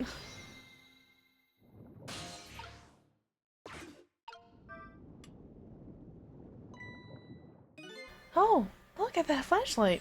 It's Sissel, he's here! Up you go!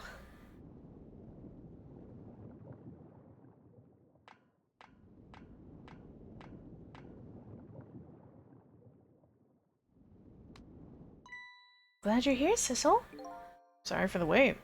Looks like this room is gonna fill up with water fast. Better get out that door as quick as we can. We won't be getting out of that door, I'm afraid. The water pressure is too great already. I can't open it. What? What does water pressure mean? Think of it as a force of the water holding the door closed. The water level keeps getting higher and higher in here. So the only way out of here is up, huh? Exactly. Okay, got it. Let's look for a path that goes up. Oh, you know, big-ass ladder. Hey, look at that ladder! I wonder if we can get it down somehow. Good idea, let's try it. Oh, and by the way, Yes? I can't swim. Neither can Camilla. Don't you have any good news for me? Let me think about it. In the meantime, could you hurry, please?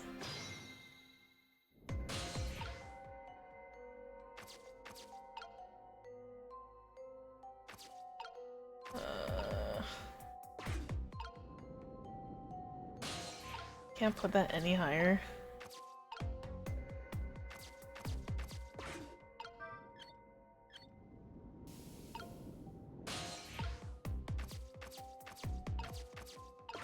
Probably this. You did it, Sissel. Thanks.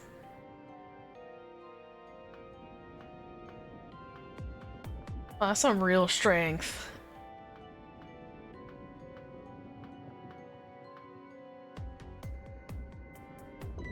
Eek! Oh my god. What was that? Looks like the water seeping isn't the only thing we have to worry about. Huh? Sissel, the flashlight doesn't work anymore. Hey, don't get mad at me. Maybe the contacts are bad or something. I know, you can fix it with your powers. Okay, now that's just taking things too far.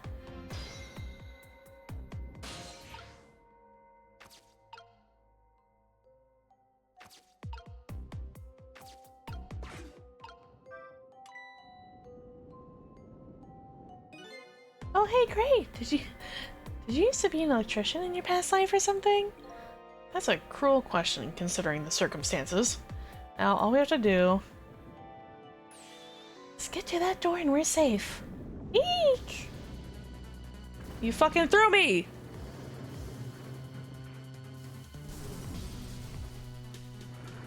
Oh.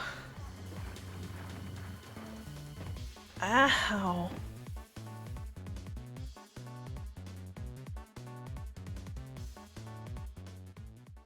Yeah, about that. Where the fuck did I go? Ow. Oh, I'm here. Well, what happened now? Looks like the submarine decided to rear up on its hind legs. Can't believe we're still okay after that fall. Either we're really lucky or we're dead and we just haven't realized it yet. Come on now, as if the latter could be true.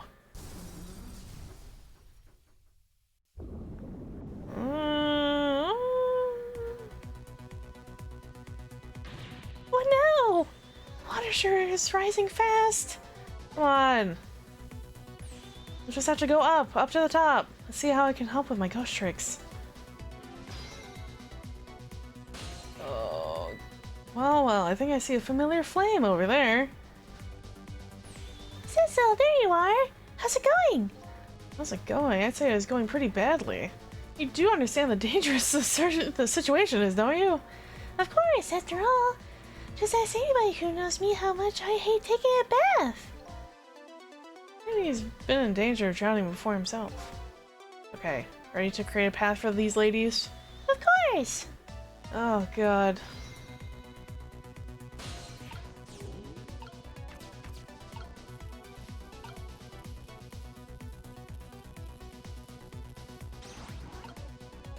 Honestly, would that matter? No, not really.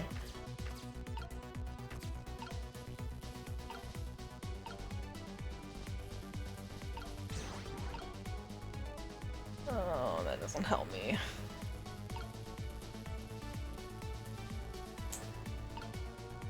Shit.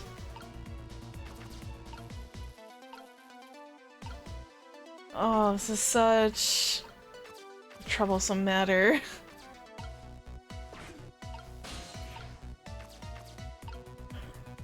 Oh. No. Fuck, how do we...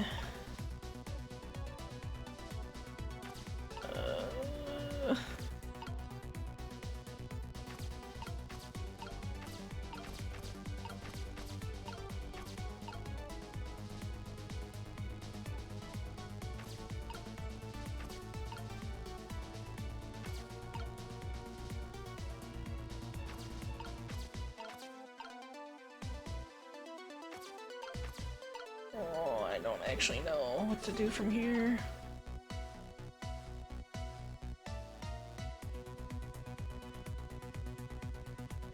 I have to use missile. And not that he's bad, but like, I don't know what things I need to switch. For me to actually like have like a go around.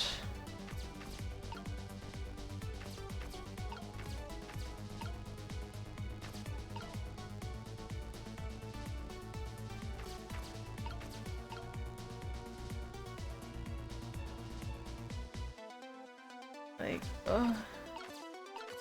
His missile can't interact with anything except swapping.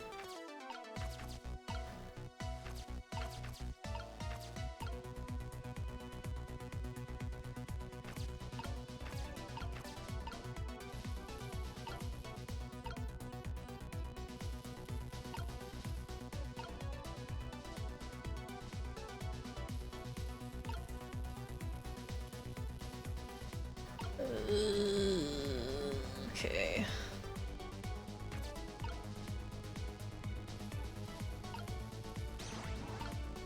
That like doesn't really do anything.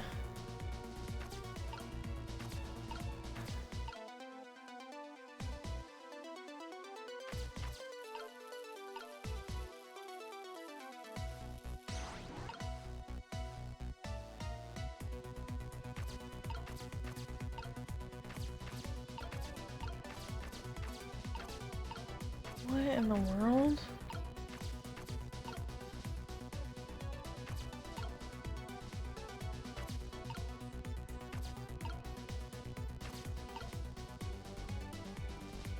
Huh?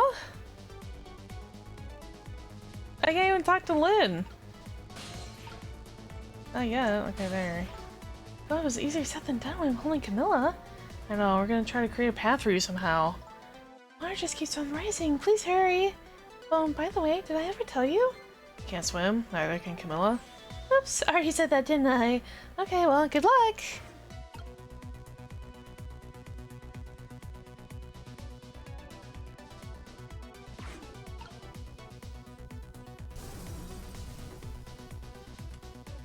Oh, okay, well, thank you for helping me.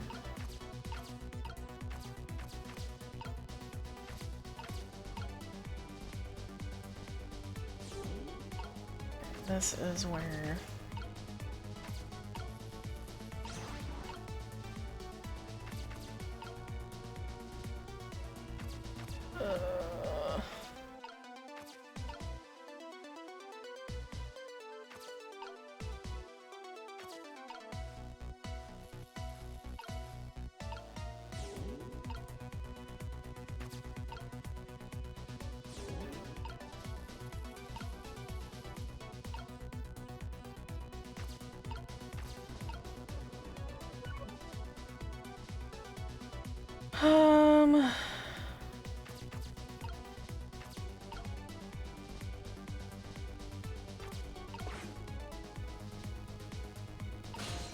We're trying. Hold on.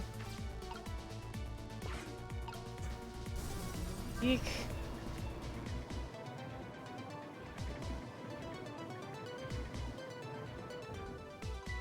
There's pistons sticking out in front of me. It's almost like they're taunting me. Maybe it's a challenge. Might just be that. Think you can climb them? If I wasn't holding Camilla, I could probably do it easily. Sissel!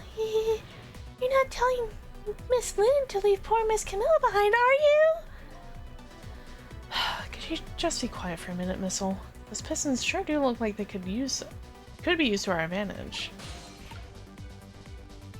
Okay.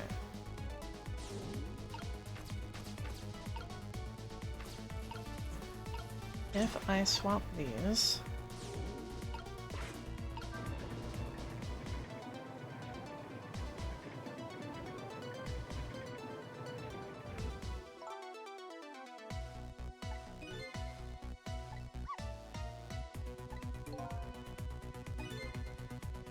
I like how large the fans are.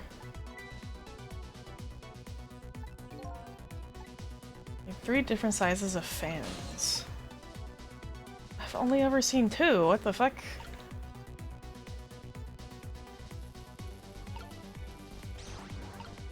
That's a medium fan. Oh, that is a larger fan. Okay.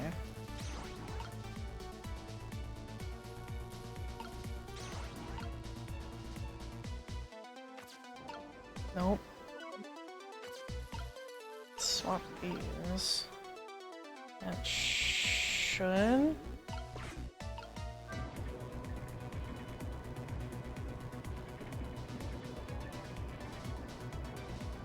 Perfect. There! How about that? Wow, this is great! You made a staircase for me! Better hurry. I don't think that water is gonna wait for you.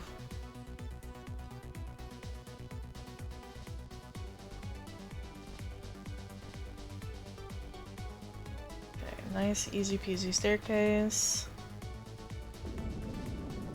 Oh my god.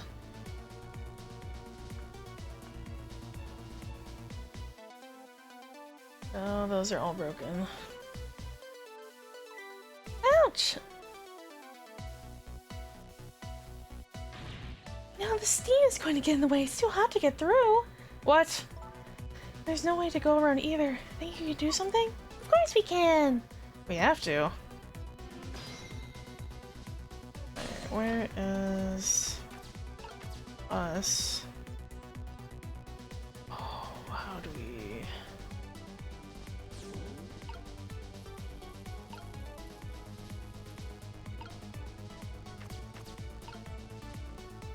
Ugh.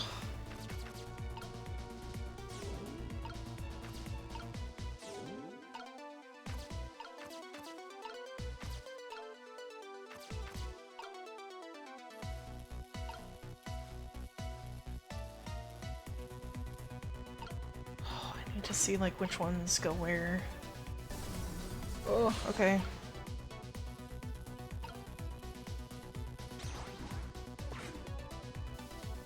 Oh. Look at this! If I swap the pipes! Changes how the steam comes out, huh? I get it, because the cracks in each pipe are different, right? So each pipe sprays in a different way. That'll come in handy. Okay, this one goes down. That one only goes up.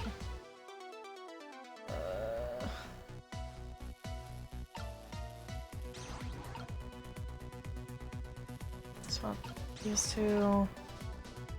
Swap these two. Think? Nope.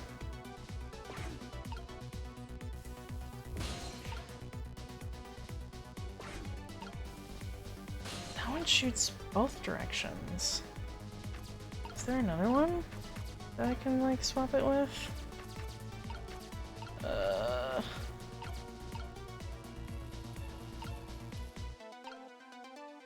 Don't know if there is.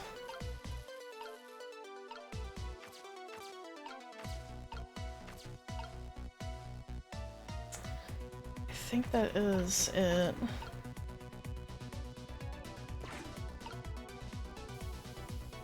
Oh, that one doesn't like steam at all.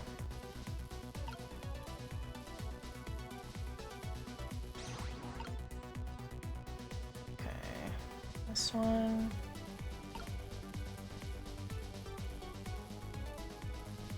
This one. This one. Swap 44 things. Oh, not quite. That one goes both ways. What the fuck? Here comes that water again. I wish I could drink it all up for you. No, Missile, it's too salty. I think the more relevant point that he's dead, so he can't drink it. However, just do something about the steam. Leave it to me, Miss Lynn. Oh, thanks, Missile. I'm trying. This one shoots both.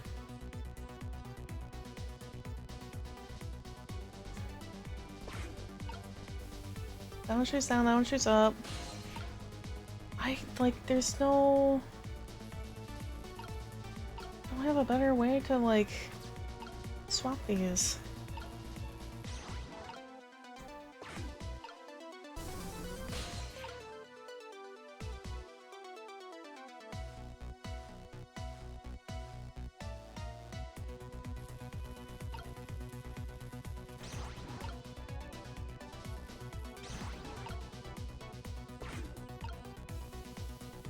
No, those both...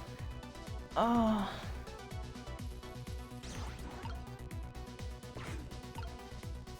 Nope.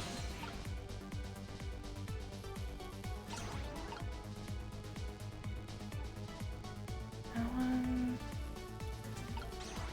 I don't know where to, like, actually put these.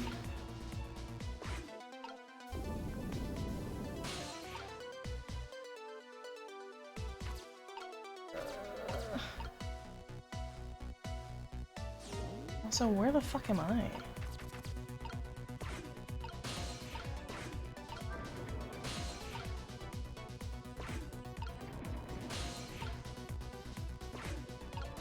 Bastard. Oh my god.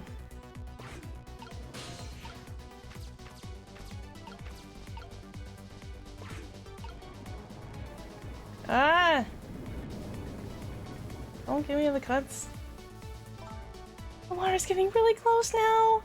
Not that I can see all that well with the steam in here. So we'll switch the pipes around.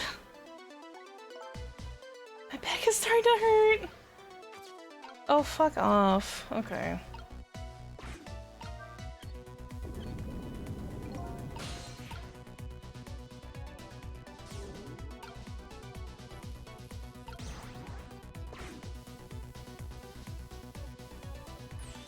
There, how's that look? Looks great. With all that horrible steam, it's cleared all the way. Okay, it's not far now. Try to move. Ouch. I mean, it's still gonna be hot because it's steaming. It's gonna be hot pipes.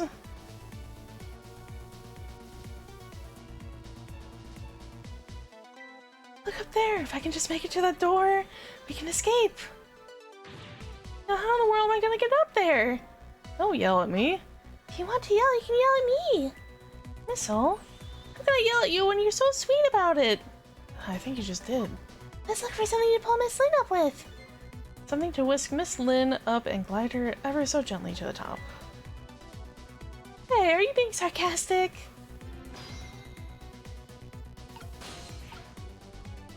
Okay.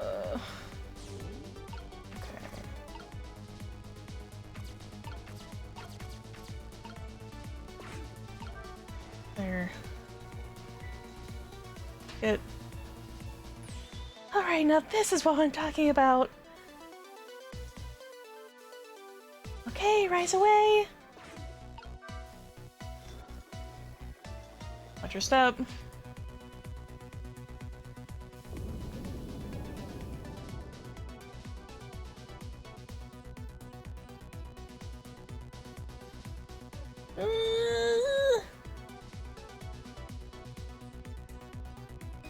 Sorry, I can't do it. Open it, hurry. Is that any way to ask for something?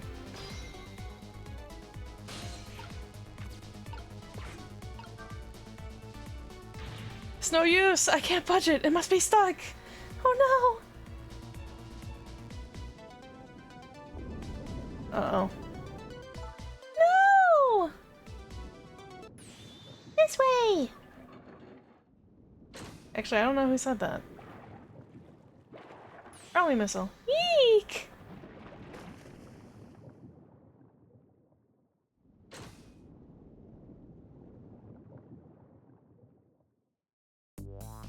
I'm assuming Missile. What just happened? I can't believe my eyes. Lynn and the little lady suddenly vanished, leaving only darkness and seawater. The submarine continues to sink down into the deep, deep sea, but I still want to try and make my way up as far as possible. I still want to head up to find a single ray of light to illuminate the truth at the bottom of this deep, deep darkness.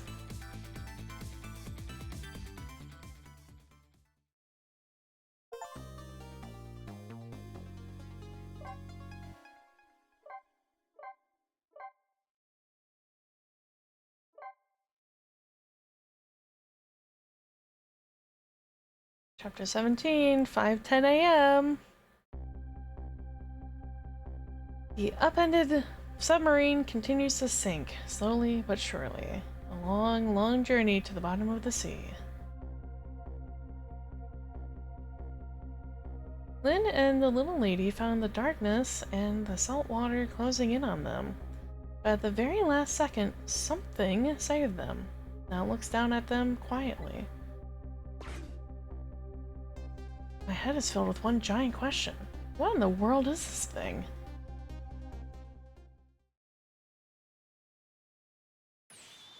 Eek!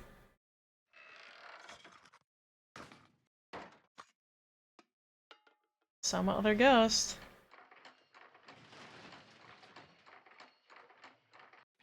That's vaguely sisal-shaped.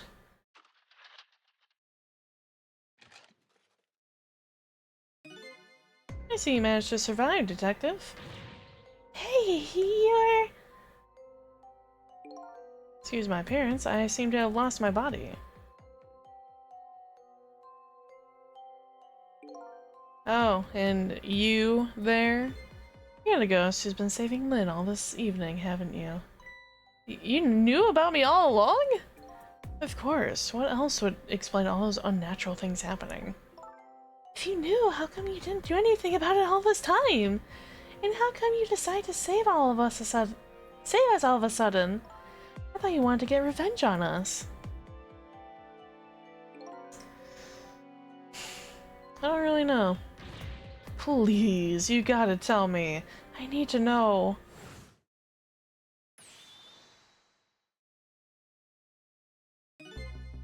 Who in the world are you? Sissel, look at you. What happened? Can't hold on to that image of myself any longer. You can't remember who you are? That's right. I came all this way tonight trying to chase down my lost memory. For quite a bit of tonight, I thought I was you, Sissel. Sissel? My name isn't Sissel. I bet you'll remember really soon. Who you are, who I am too. What? Evil twin. The man in front of me is not me. I'm even further away from the truth. Or maybe not. Something is stirring in my mind, a memory about to emerge. Do I know this man? Now that I've shed my image of myself, I feel like I'm one step closer to the truth.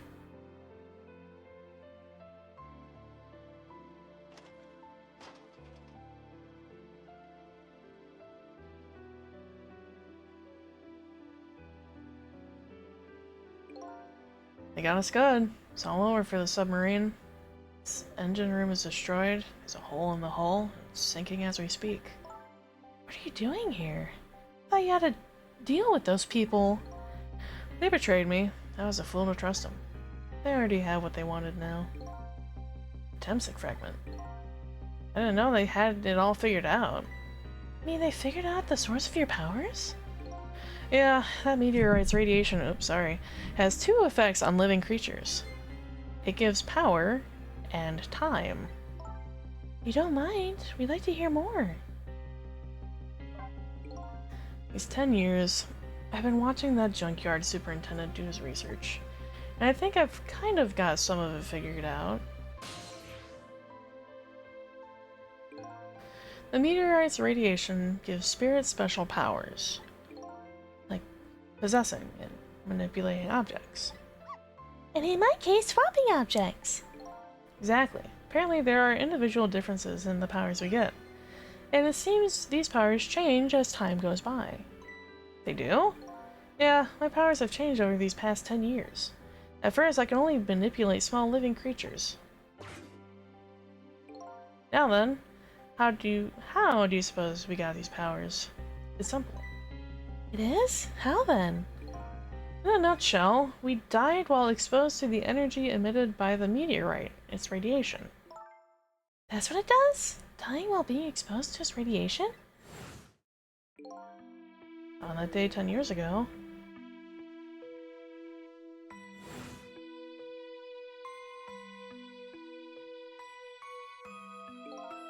A fragment of that meteorite pierced my heart and I died. So of course, I received special powers. Hey, wait a minute. Is that how I got my powers too? You know, you might be right. You died right above the meteor.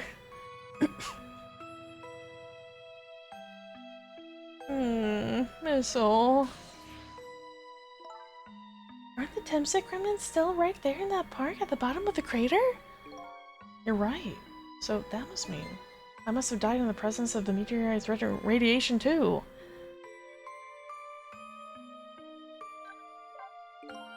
Another effect of the meteorite's radiation has on us is that it gives us time. Again, I think this time effect is centered around the theme of death, but it's not all that clear. So the fact that I can return to 4 minutes before a person's death, it's another effect of that meteorite? One of the characteristics of that meteorite is the ability to replay the moment of death. Replay the moment of death? This is also strange and confusing. I can't take it all in. It makes about as much sense to me as anything else. Yeah, strange and confusing. That just about sums up the object that pierced my body that day. Thanks to that meteorite fragment, my very existence is a contradiction. What do you mean? That day, when the fragment pierced my heart, I lost my life. However, because it remained inside of me, that fragment continued to constantly regenerate my body. In other words, my body was continuously cycling between the moments of that separated my life and death. What? My body's vital functions stopped 10 years ago, but my body's time is perpetually stopped at the moment just before death. Time just stopped, huh? So I just simply existed, not really alive and not really dead. It pretty much sums up these last 10 years for me ever since that incident in the park. My body hasn't aged a day, my hair hasn't grown an inch. I don't think of it, that old pigeon guy mentioned something. He said he couldn't cut this guy's body with a scalpel. So I guess as soon as the incision was made, his body would be regenerated. Wow. Before I left this country, I wanted to do one thing. I wanted to get revenge on the people who stole our lives. Our lives? As a part of the deal, I made those guys promise to cooperate. Cooperate? You mean the kidnapping? It all went fine. I manipulated the Justice Minister and made him issue the execution order. But I thought he might call off the execution at the last second. So that's why he wanted to kidnap his daughter. They kidnapped the wrong girl. Little did I know, they had their own reasons for cooperating with me. Huh?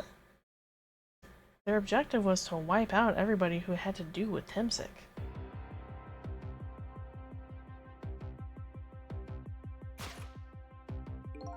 Detective Jowd was one such person, so they were happy to cooperate.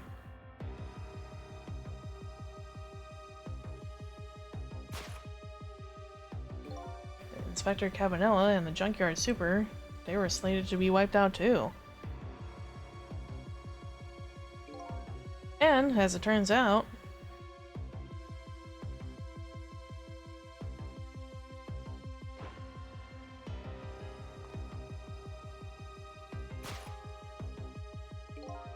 I was one of their targets as well. Well, they stole my Timsik fragment, and here I am. But they had one more final target. You, Detective. Me?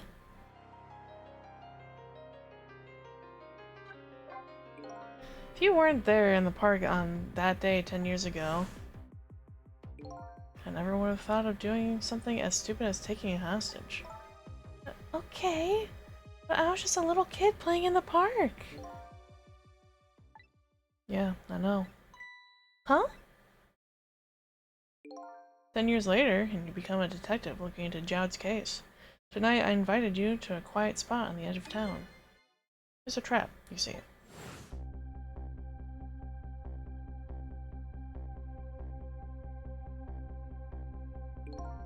I told you who I was. You never saw my face that day 10 years ago, so of course you didn't recognize me.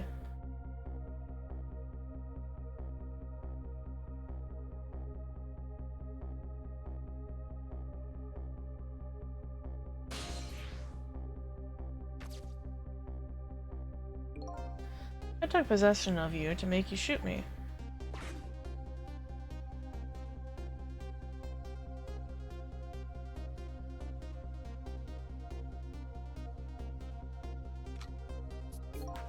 Your subconscious resisted me. Such incredible power. It was the first time I wasn't able to control somebody completely. The aim was off. The first shot missed the mark.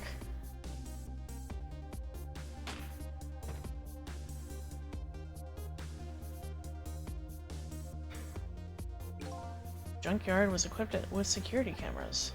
I knew you'd be wanted for murder. That was my plan, anyway.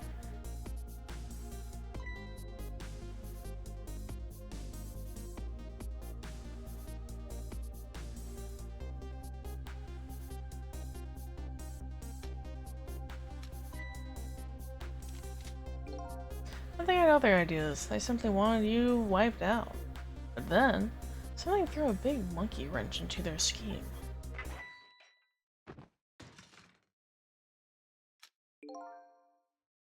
I showed up. But how? Why? I was supposed to meet up with them after that, but then something went wrong. What happened? My body disappeared. Ah, the inspector in white was responsible for that one. My precious bargaining chip was in that body. I had to get it back no matter what. The inspector caused me no end of trouble.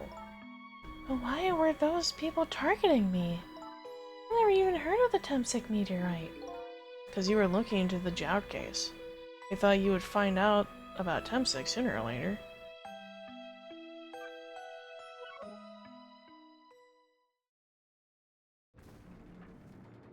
So then what the fuck am I?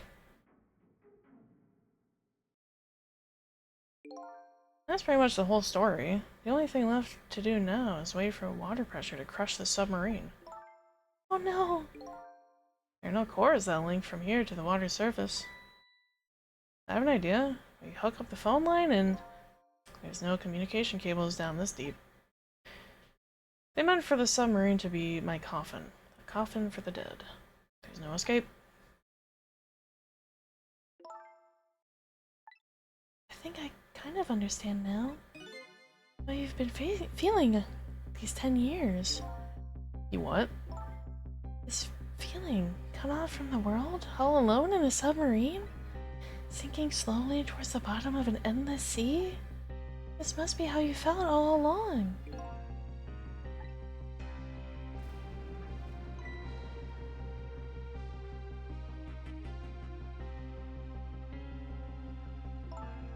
Lynn? Camilla! Is it true? We're stuck here? What? Oh,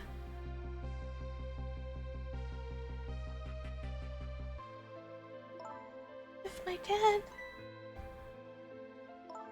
my dad was here, I bet he'd save us.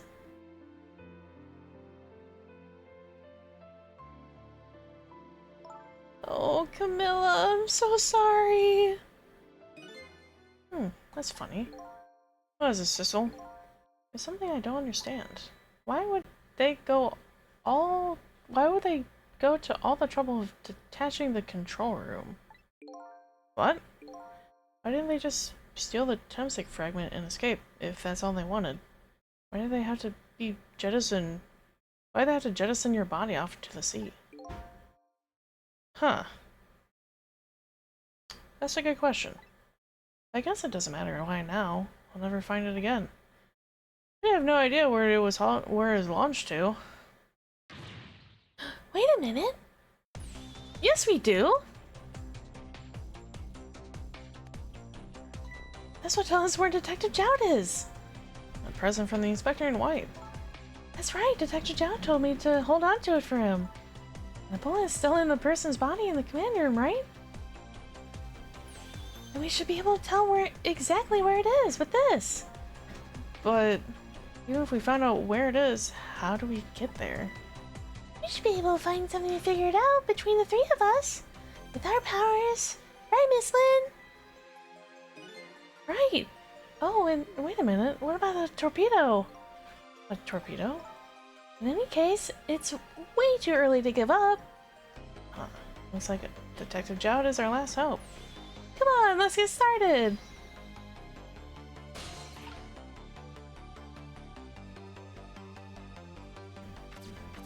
Oh.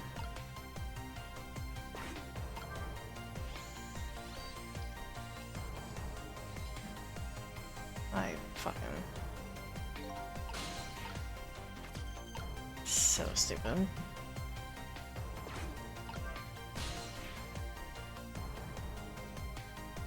Torpedo room. There might be another torpedo lift there. I'll check it out. Oh, I get it. You're going to use a missile to ram the control room. Oh, I don't know about ram. We don't want to blow up Detective Jout. But something like that. I'll climb up into the torpedo room too. Up is definitely safer. Okay, I'll see you there then.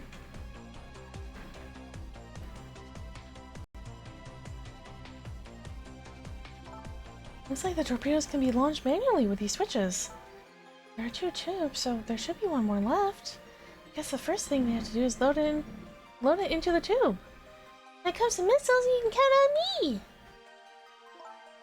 I'll enter the coordinates of the command room into the torpedo.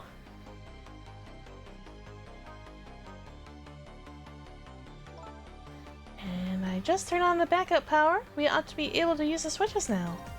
Okay, let's try it. Good luck! Oops.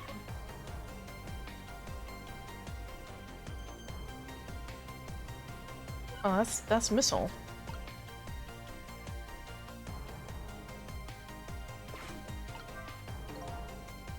Maybe it's broken? Don't think the device is broken. Have to find a way to move it somehow. I can't do it with my powers alone.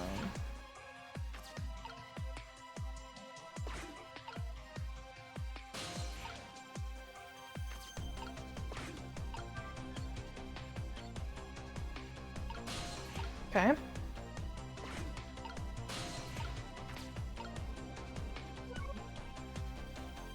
Is this not missile? What happened to these two ladies? I think that's up to us and our powers. What? It's no time to be standing around unsure of ourselves. Will you lend me your strength missile? Me? Of course I will. Count on it. I feel a little silly.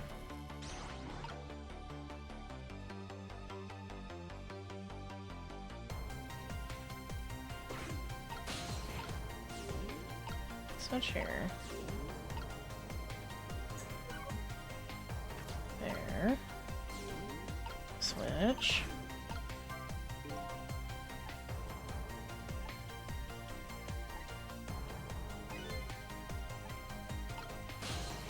I think I fucked up.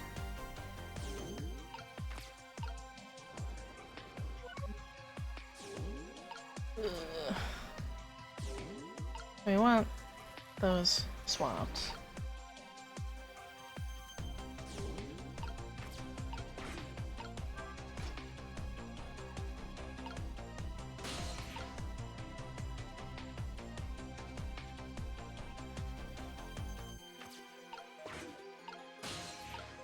Huh?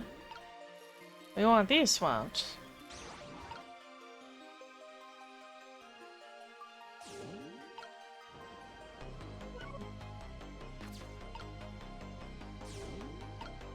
This will go here. This will go here.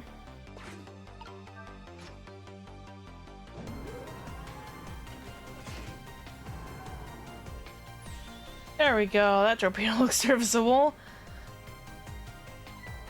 Also on this end too. Something's odd. What is it? The command room looks like it's slowly sinking. Sinking?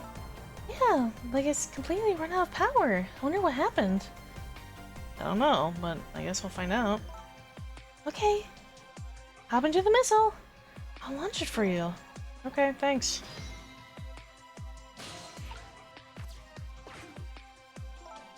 I already set up the torpedo's chorus. I'll head towards the command room where Detective Jout is.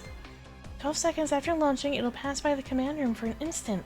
That instant will be your window of opportunity to jump over to the command room. Okay, got it. We'll find a way to come back and save you. That'll probably be my last task tonight. Just hold on till we get back.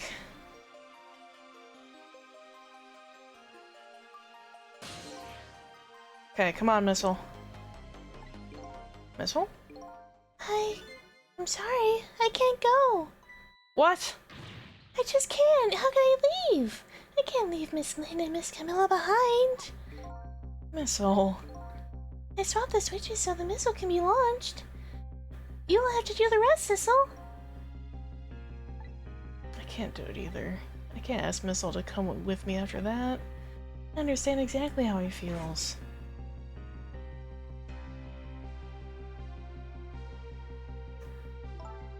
I want you to go, Missile. What? But Miss Lynn! You staying here won't change our fate. But if you go with Sissel, you might be able to make something happen, and that's our only hope. But what if that something doesn't happen? I'll never be able to see you again, never ever again. Even I can understand that. I couldn't stand that. Don't worry, Missile. Miss Camilla?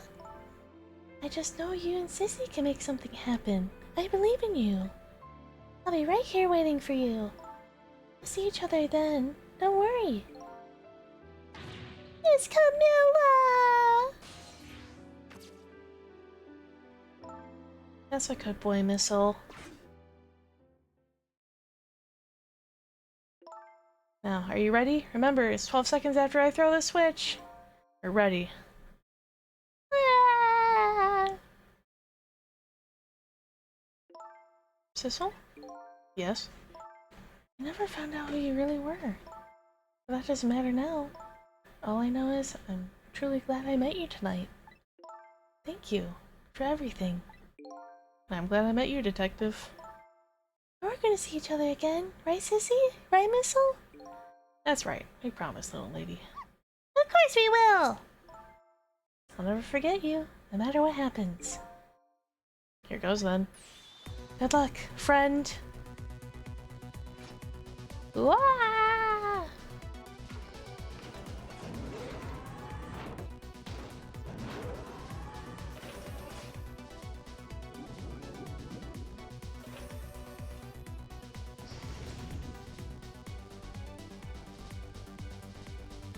These 12 seconds are lasting an eternity. I strive to think of a way to save Lynn and the little lady the whole time.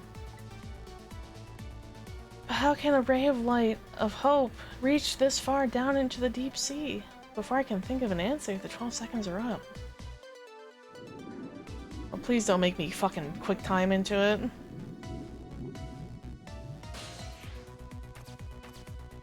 Oh, horse shit. Bullshit. We could never touch that.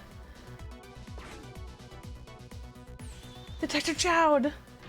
I bet that big masked man did this. I'm gonna bite him. Better not. You might break your teeth. The command room has lost power and is sinking, so I wonder what this masked man is going to do. Let's talk to Detective Dowd. To Detective Jowd. Hold on. I saw that in the other body. I'm sorry for the wait, Detective Jowd. Who are you? Are you Sissel?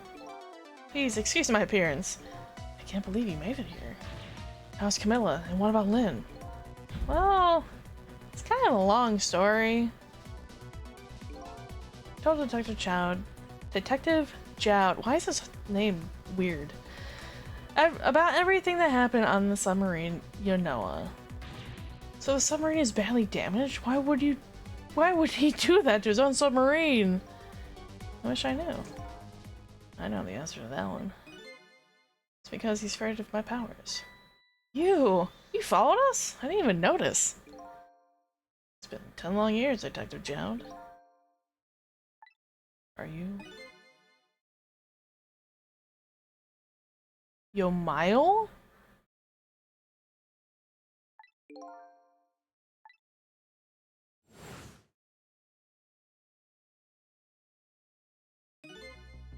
So you remember me, do you? What could I possibly forget? So that's your real name, huh? Yomail? Yomiel? That's right. Those people in the Yonoa were calling you Sissel. It's just an alias I was using for my deal with them. I didn't see any need to tell them my real name. Could you do me a favor? Would you let me ask you some questions? I'm trying to figure out my true identity all night. Sure, go ahead. I'm sure there's plenty we can still tell you, right, Detective Jowd? Right. 10 years ago, you were a top systems engineer, weren't you? Systems engineer? What's that? By the way, I'm a top Pomeranian, you know? Well, it's kind of hard to explain to a dog, but it's a person who's good at using computers. I don't mean to brag, but I was one of the best in the industry. That's how I got roped into joining that project. Project? What project? It was a project aimed at reorganizing the nation's top secret information. The goal was to build a new system using multi-dimensional programming theory. I was asked to join the project by an agent of the government. Doesn't sound like something a top Pomeranian would know anything about.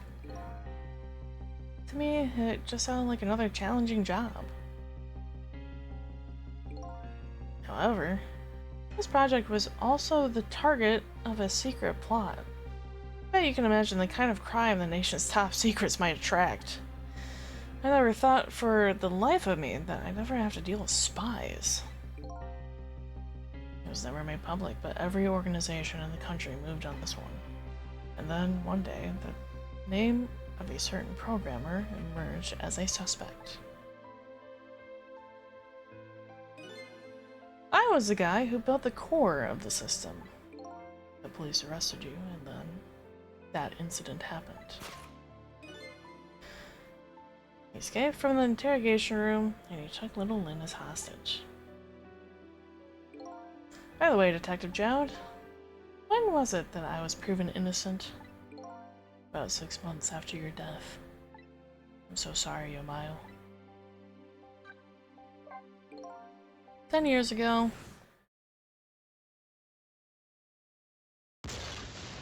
this fuck-ass rock killed me.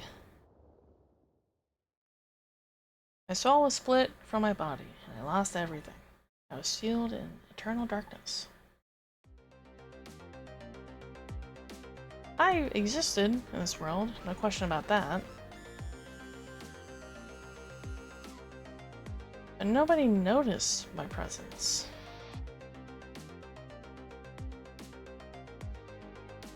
What good were my powers? They didn't help anybody.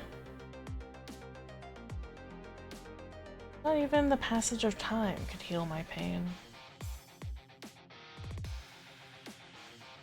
In fact, it only made it worse.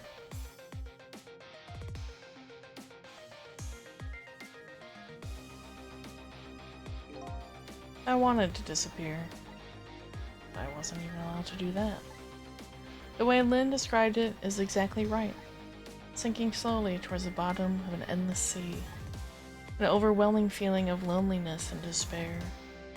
And I wanted all of you to suffer what I was suffering. So that's why you murdered Alma. That's right. I wanted you to know what it was like to lose everything you cared about. I wanted you to feel that same pain I felt. What? It was the twisted wish of a mind poisoned by infinite loneliness.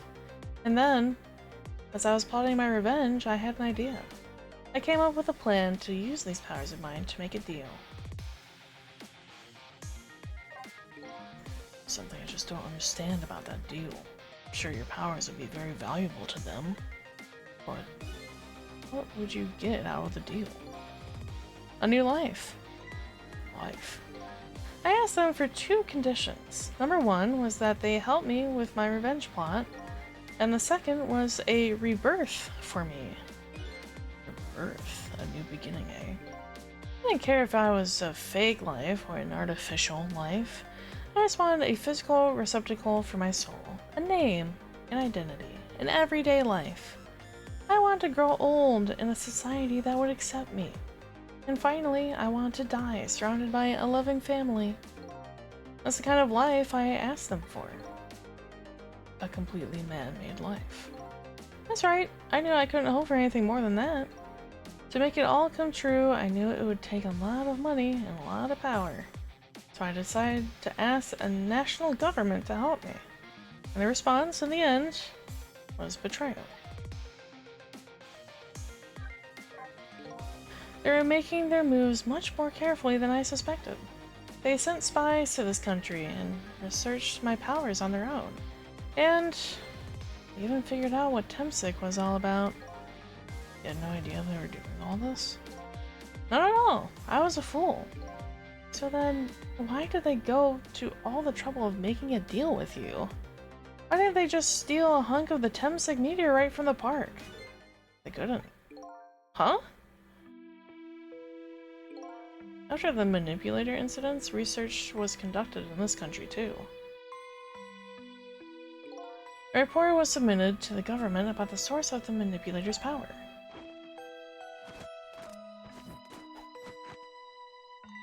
By Inspector Cabanella and the old pigeon guy, eh? At first, the government didn't believe the report. But then they decided to put the park under surveillance, just in case. Surveillance, huh? It just looks like an ordinary peaceful park, but there are armed agents there at all times.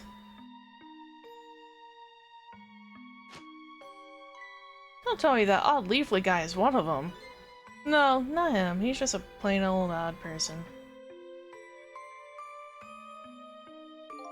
The park is like a silent battlefield on an international scale. So that's why they couldn't steal the Temsik meteorite. And lately, under the pressure of building a housing site, They've been working on a plan to destroy that park in order to secure the Temsic meteorite. That's it, eh? So the upshot of your grand deal was this, eh? Yeah, it's the ending I deserve. But at least there's one thing you must be happy about. What's that? You managed to seal me away at the bottom of the sea forever. Well, shall we get started? Start with what? Bringing Detective Jowd back to life, of course. What? What good will that do now? Well, we promised. We promised Miss Lane and Miss Camilla we'd save them. We can't do that without you, Detective Jowd. You've been guided by fate tonight to this place. I won't give up now. Alright, fine. Let's see where it leads us. Here we go then! Back to 4 minutes before your death! Wahoo! Where are we? We're saving Detective Jowd.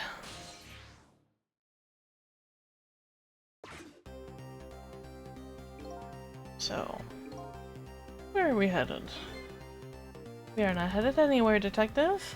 What? There's only enough fuel on board to launch us away, Detective. We'll run out soon, and that will be our destination, Detective. What are you talking about? That would mean that you're trapped here too?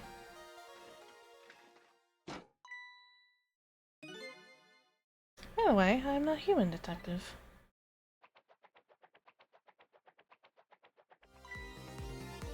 I am a remote-controlled robot, Detective. What? The country's use of technology. It's just plain off. Hey, we get that a lot, Detective.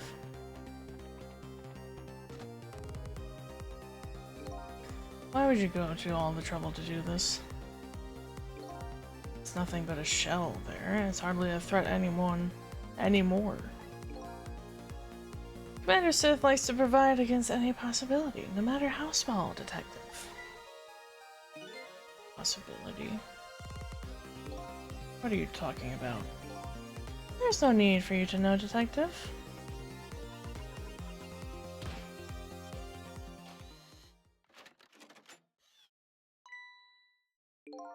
Now it's time to say goodbye, Detective. In the end, your fate remains the same, it seems, Detective. Camilla, forgive me.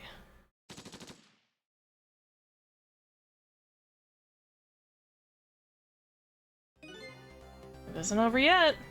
It isn't? Remember what that big masked man said? Any possibility, no matter how small. Possibility. In other words, there must be a chance here somewhere. Possibility of turning the situation around.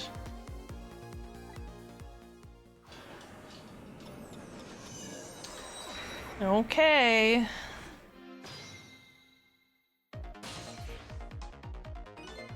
Huh?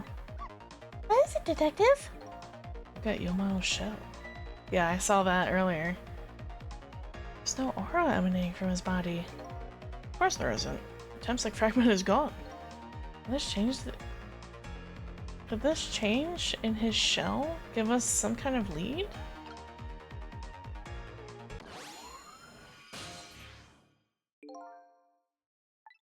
Figured it out.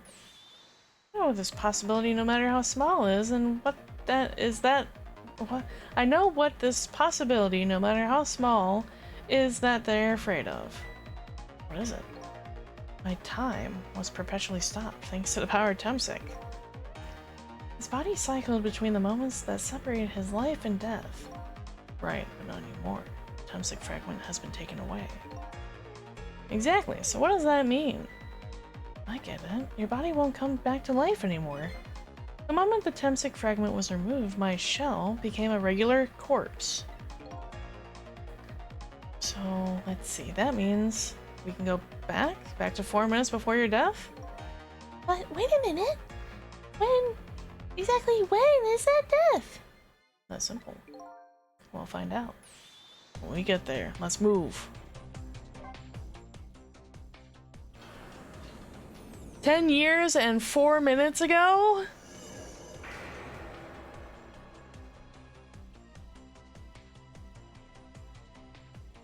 What the fuck? I fell back back through the cracks of time for what seemed like forever. And then I saw it, the final death, at the end of this long night. Who exactly am I? I've already seen all the clues. All I have to do now is remember. Final journey to the truth starts now.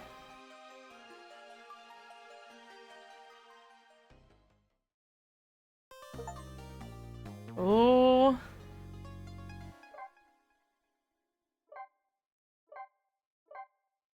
Ooh. Final chapter.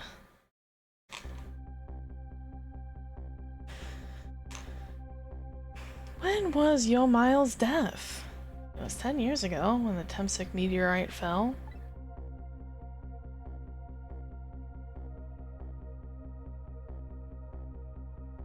Travel back through time, and now we're here at the scene of that death. The start of it all is about to replay itself.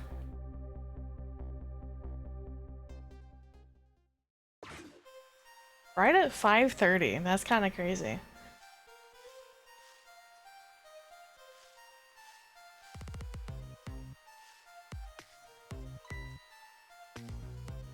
It's ready. Hold it.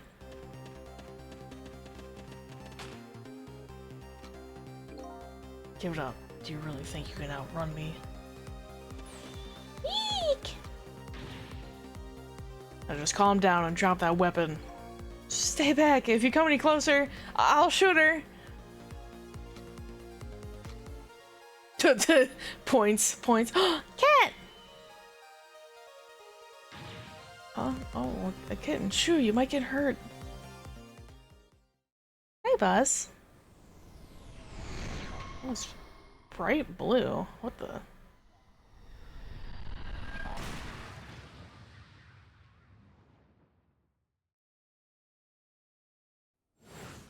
This particular one.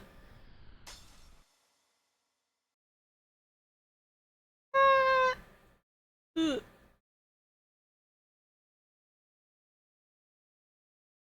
Your bot is actually dead? Uh-oh. Classic meteor made of pure sapphire.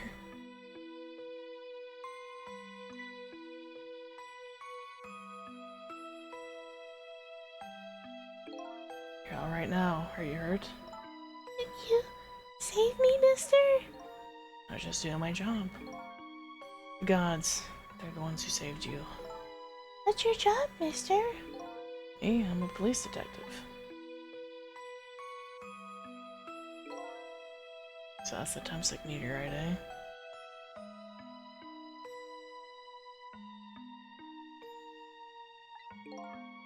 It's beautiful looking at it from this angle. It changed all of our fates completely. We're at the very end. We're at the very last chapter. We can't stop Temsik from falling from the sky, but we might be able to protect you from that fragment and save your life. I don't know. What's the matter, Detective Jowd? To be perfectly honest, I'm scared. That meteorite fragment doesn't get him. Pretty sure I would have shot him. You might not be able to change your fate of dying. I can accept that. What I did is inexcusable. No matter how the future might change, that fact will never go away. If my fate is to die here, then I accept that. This will be our last battle against fate. Beyond that will be a new future. Okay, let's get started! How the fuck do we protect from a meteorite becoming a bullet?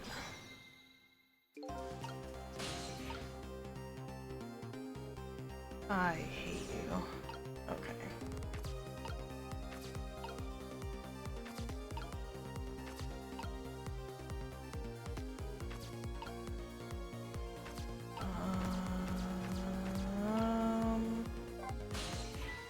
Miss Linden's so happy. Sure, she's happy. She's about to eat some sweet potato. The happiness is about to be shattered in a single instant. Swap the meteor fragment with a car? Oh, surely that'll be fine. She drops her sweet potato. I don't think you're seeing the big picture. Anyway, we have to keep our eyes peeled for our chance to make our move. Right, we won't drop the ball or the sweet potato. Yeah. Where is he sitting? He's sitting like here.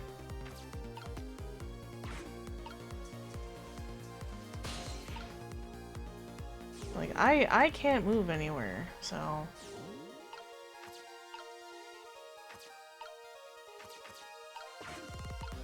Just kind of have to wait.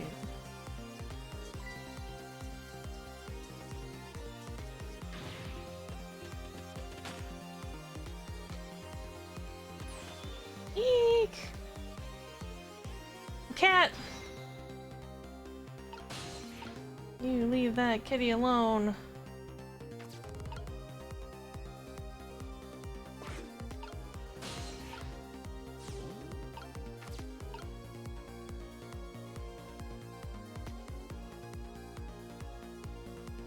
Oh shit.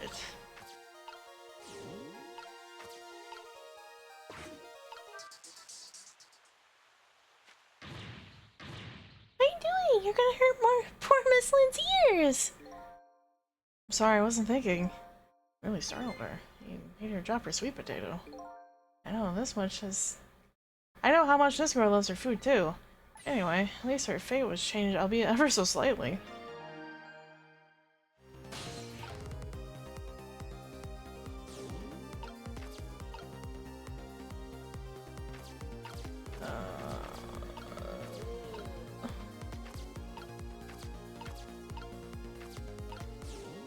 Can I can.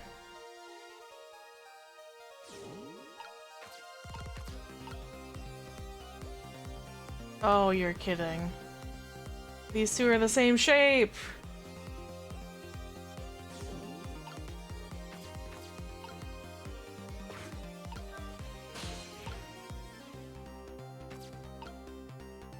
Oh. Why do I have to be so tiny?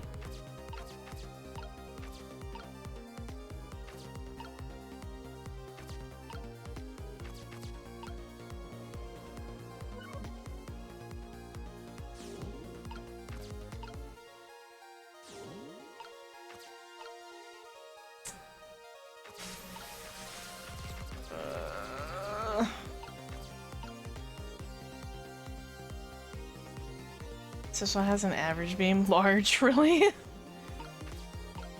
Whatever. I'll just sleep at night.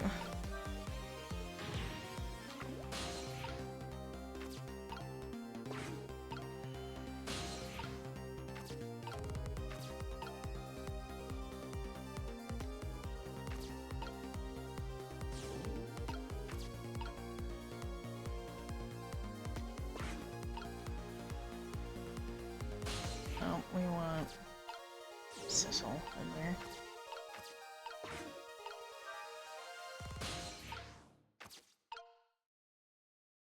Oh, you're kidding.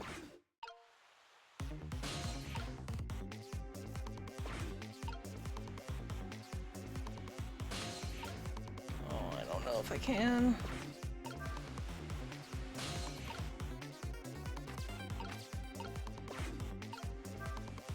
Oh.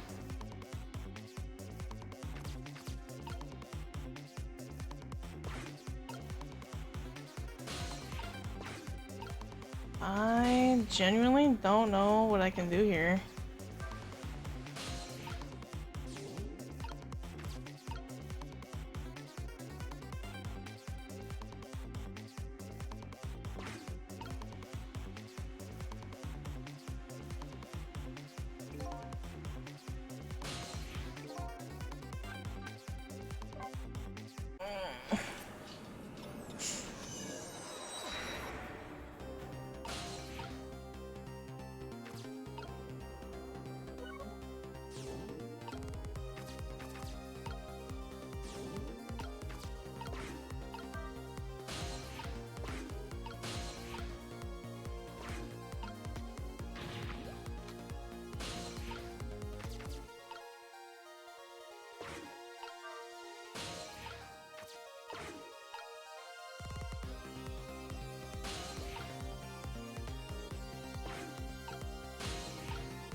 No. Oh look, at that sweet potato. Uh-huh. The big scary sweet potato. It's not sweet potato missile, that's Mino. Oh, right, of course. Uh-huh. Look at them. The potato and Mino. Right now, they're both have the same shape. You're saying you could swap them, huh? Good idea, Missile. Okay, here I go, and I'm gonna need your help. I help.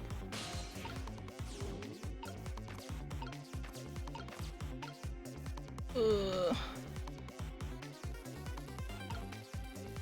Swap those.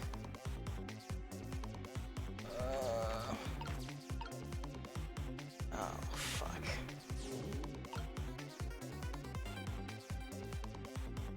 Oh, God, how do I get there?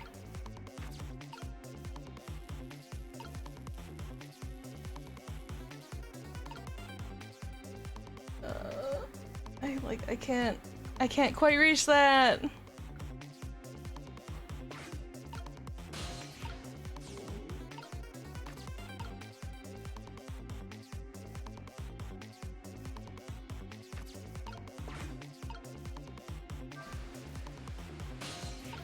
You can do it.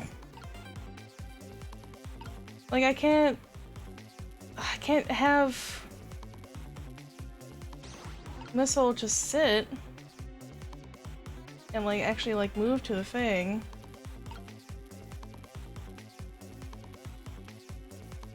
Ugh. Swap these because I also need no.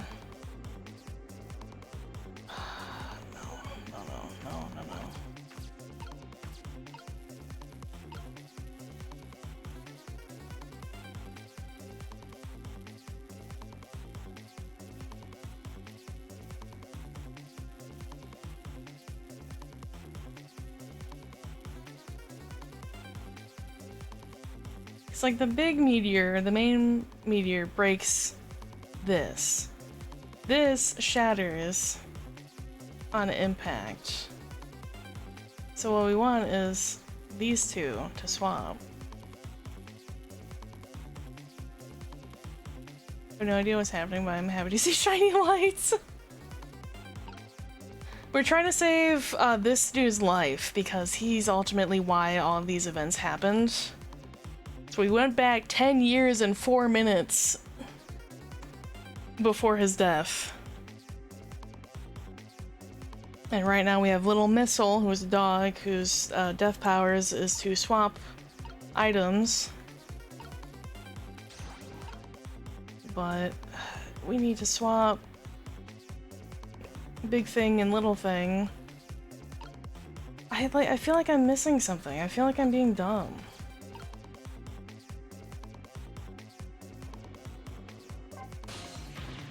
Oh, poor Miss Lynn. I'm sorry. If you're so sorry, then put her down. Alright now, Missile. I was really out of my head that day.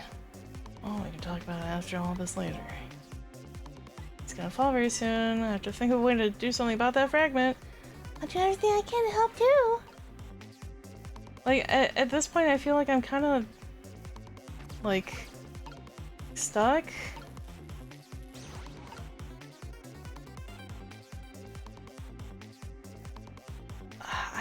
I don't know how to swap them. I don't want time to run out because if it does, this thing shatters.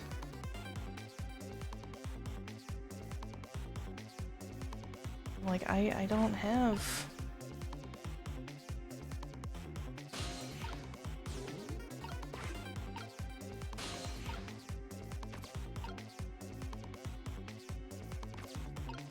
Like, Sissel can't move anywhere, so he's just gonna be stuck here.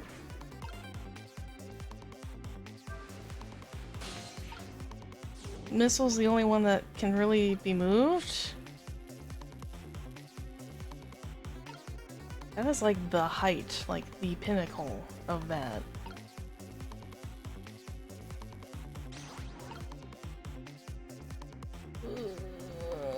No. That's such horseshit, like that's like the same distance, what do you mean?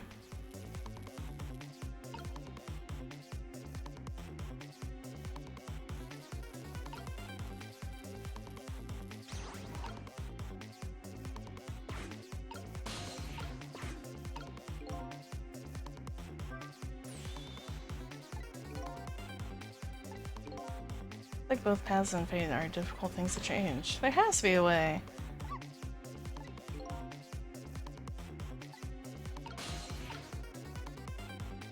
Like, I can't... I can't reach the other one!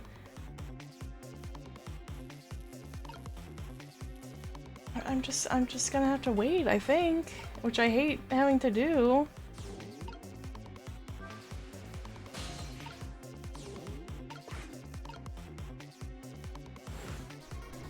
Oh. I can't. Nope. Yeah, no.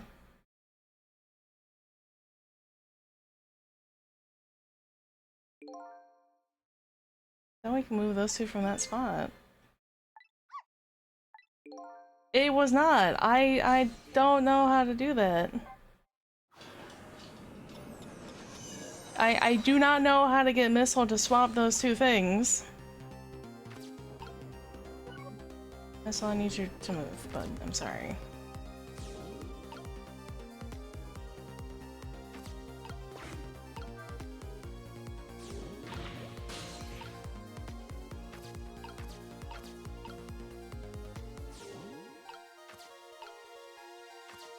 Hint? Yes, please.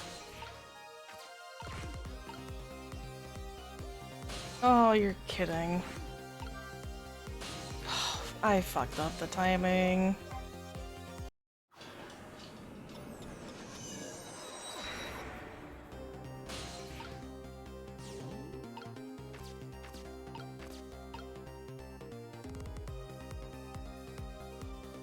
You have to have Missile on the potato as it's launched up. That makes sense.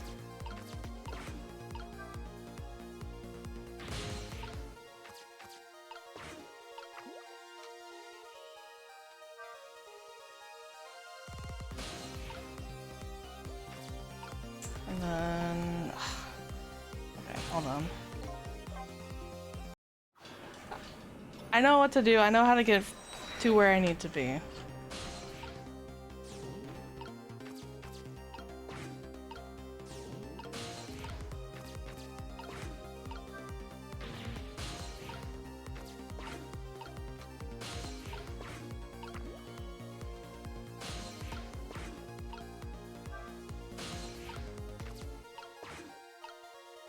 Okay, so now I'm there.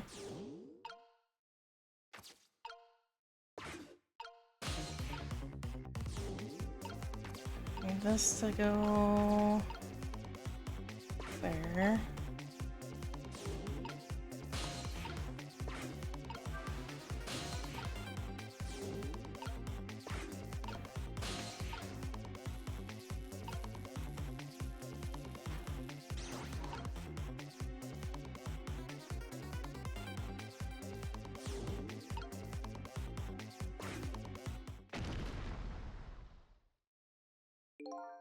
It's quite a sight to see.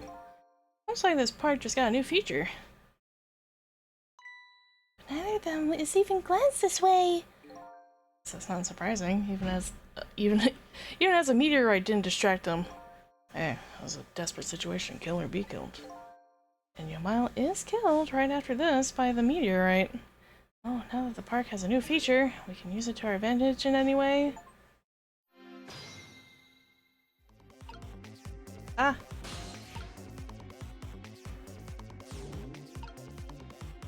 Oh, you're kidding.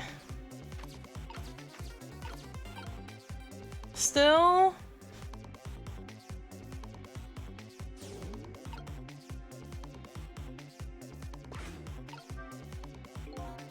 Can't get the water to come out.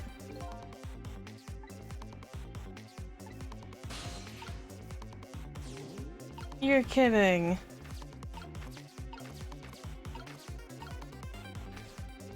I hate this. I hate this so much. You're kidding. I'm just out of reach for either or. And Sissel's stuck here.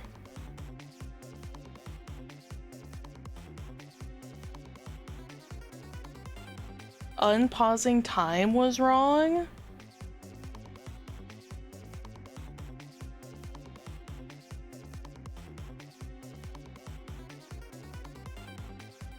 I just let this play out? Like, I just let it... No, because then it still shatters through the thing. The meteorite's still gonna shatter through this thing.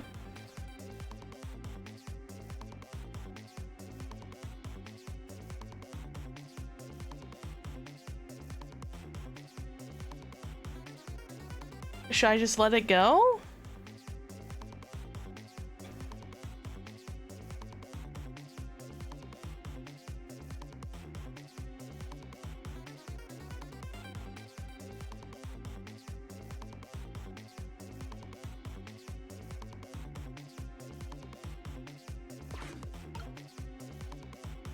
Before that, you're already doomed. Yeah?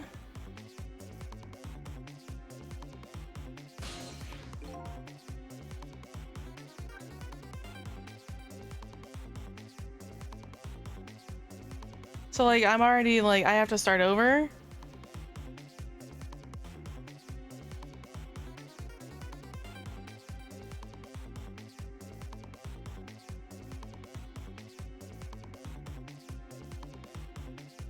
Go back after fate change. Okay. And where exactly is that going to be? Okay.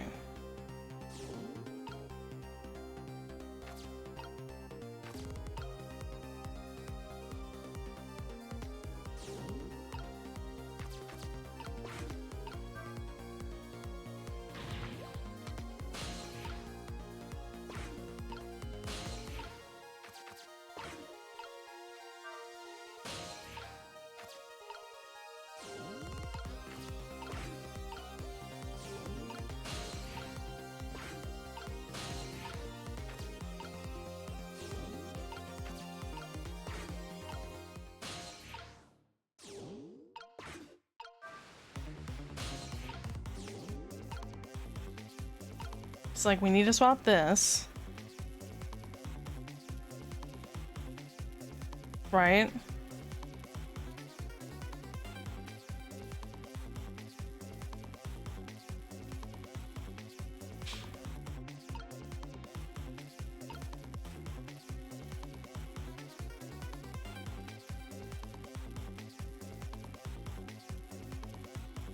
Is it this pattern? Like I have to make Mino here?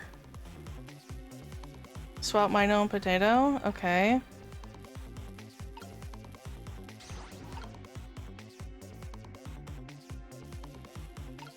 And then this?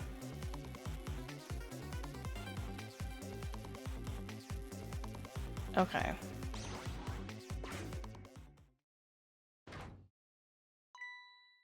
The lamppost is bending. It hasn't broken yet. At least I wonder it hasn't snapped. Might just hold out for a little while longer. If I recall, the Temsec fragment smashed through the glass lantern on its way down. If Minos is firmly in its way. Fate should change!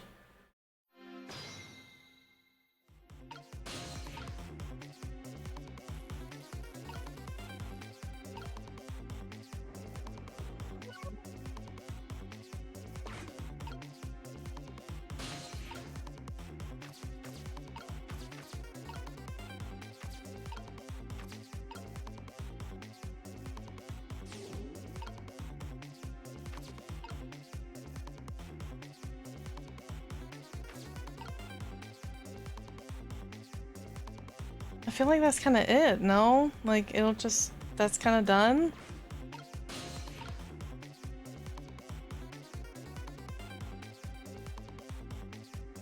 Like, do I need to... do anything else here? So this was kind of stuck. Let time run out? Okay.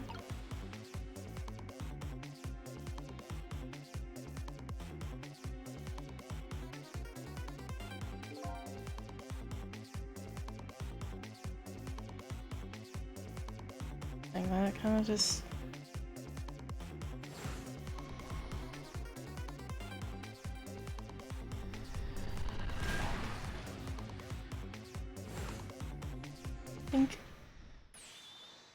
there. How's that?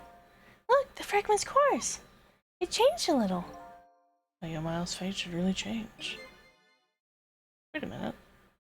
Take another look at that fragment's trajectory. It's gonna hit fucking Detective Jowd, huh? Now that it's changed, what's in his path? His path? No! Oh, fucking crotch shot, Jesus. Detective Jowd! Dempsey fragment shot through his leg! Oh.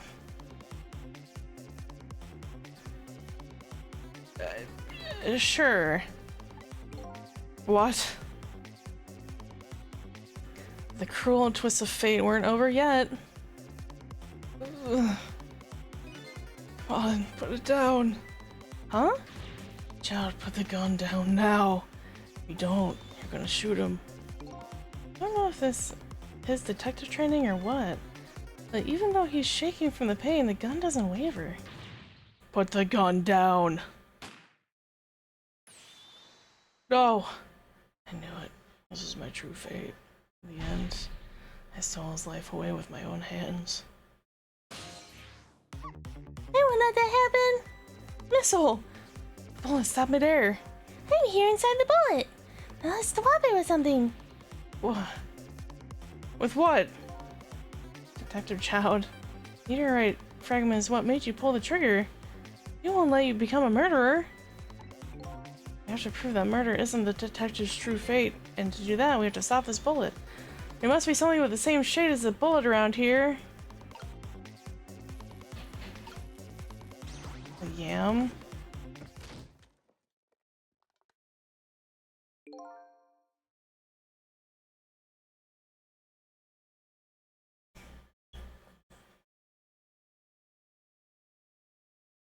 This dude was just, like, fated to die no matter what. We still couldn't save him. That's not true. My fate of getting pierced through the back might not have changed, but I'm still alive. What? I'm not dead, I'm just unconscious. Okay, so your fate of death has changed, but still, this fate is just too painful to watch in every sense. I don't think so. As long as I'm alive, that's good enough for me. We were overlooking one thing. The wheel of fate was still slowly turning. Ah! Look out! Wake up, you gotta get out of there! No! My legs won't work. It's all over. We're out of time. Miss Lynn! It's not over yet. There isn't anything to swap it with. Why don't we just let it play out and then try to fix another way next time? Even if she dies, all you have to do is possess her corpse, and then you can redo her last 4 minutes as many times as it takes. No, I won't do that. Why not? Sure, the fact of her death would be erased, but her memory of it would remain, like a scar in her psyche. I won't let that happen, not if I can help it. But what can we do now? Maybe if we can work together. I think there might be something that can be done. What is it? What can Sissel and I do? Don't forget, I'm here too. With 3 kinds of powers among us, that ought to be able to fight this battle. This battle against the fate of death. Yomile! Sissel, your power is manipulating objects. Use your power to manipulate this. Huh? I don't get it. Just trust me. Let's go. Alright, I'll try to move there. Now gather your strength and make it spray as if your life depended on it. I'm dead though. In that case, make it spray as if your death depended on it. Give it your all.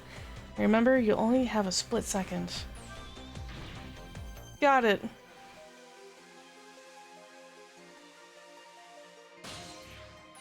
Now it's your turn, Missile. What? Me? What can I do? I think you know the answer to that. Okay, got it.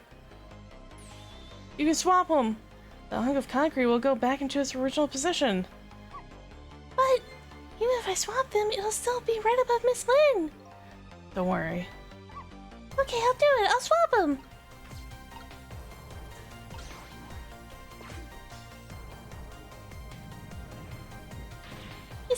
us. We can't stop that horrible Mino. What can we do now? I don't see how getting a second or two helped.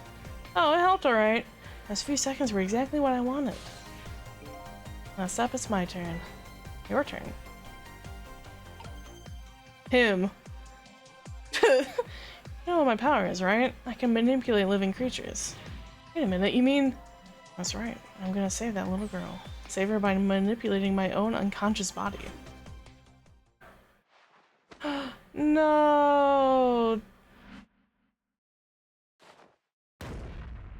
Oh!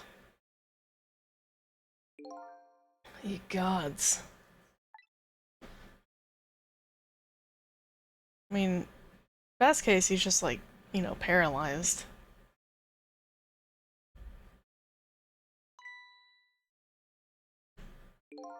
Oh, you're awake.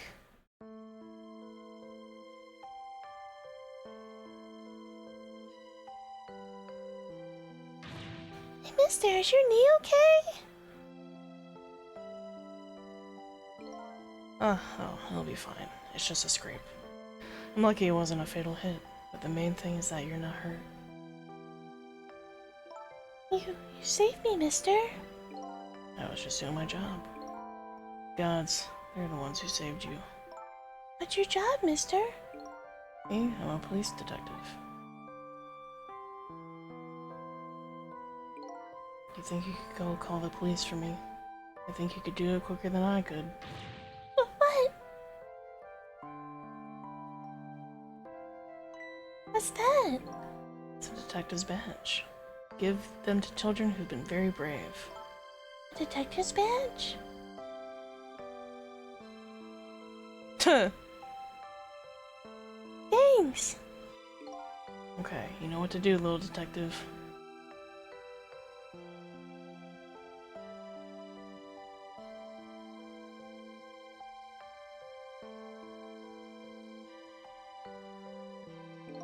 Are you alive?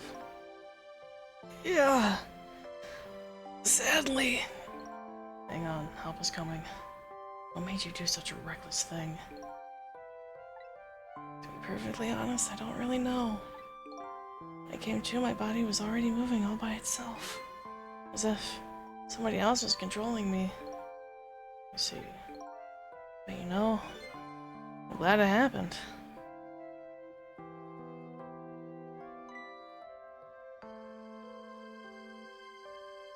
Kitty! Hey, mister. I found this kitten. It was over there. Come to think of it, I just saw it a few minutes ago. It's probably a stray. It's kind of limp. Is it okay? I don't know. I think it's unconscious. That's funny. It doesn't look like it's injured or anything. Poor little kitty. How about if I take it to my house and look after it? Would you like to come with me, little kitten? Are we the cat? Were we the cat the whole time? Oh. Looks like his fate was just changed in a big way. His fate. The kitten's, of course. Sissel's. Sissel?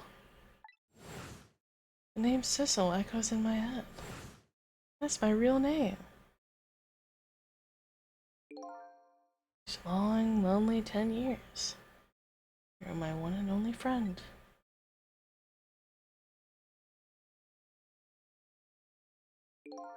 How about it? Do you remember now?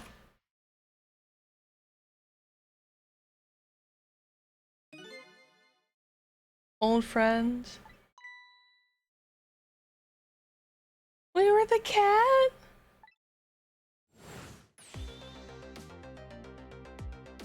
You were a black cat all along, of course. Ah, it's only fitting. I think I finally remember. 10 years ago, I was a little kitten that wandered into this park. I was weak and all alone in the world.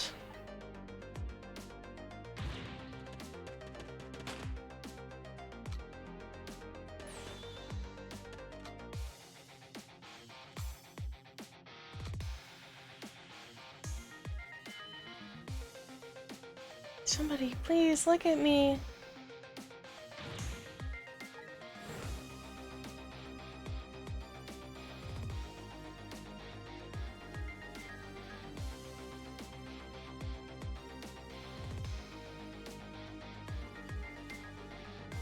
Somebody, please reach a hand out to me. I just only died at that time. I lost everything, my life, my memory. My body wouldn't move anymore, but I still managed to reach out a hand to him.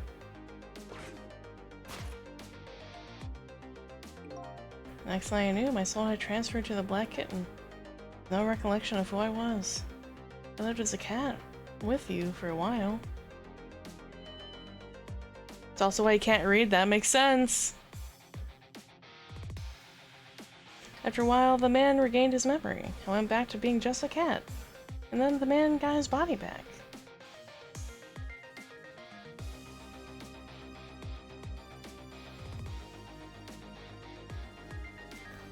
I took my body back from the morgue. There was somebody I just had to go see. Just one more time.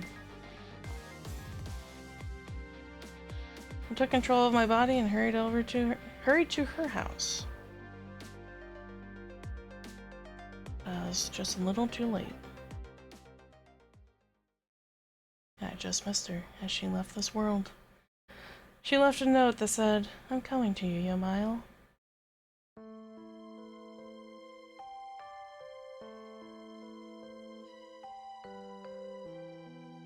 The man named me Sissel. It was the name of something important he had lost, along with his life. His fiancée. He told me about it once. I didn't understand what it was.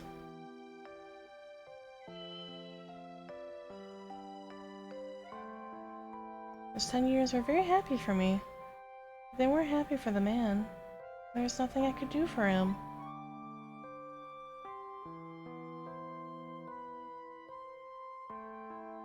For 10 years, I wandered through the darkness with no particular place to go.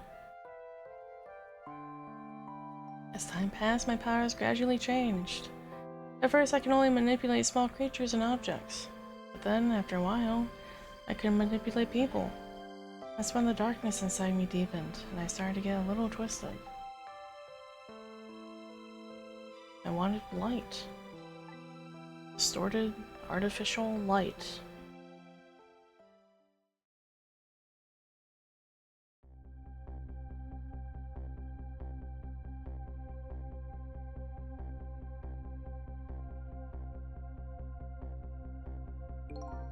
I got my revenge on Lynn, or I would see that light, or at least that's what I tried to believe.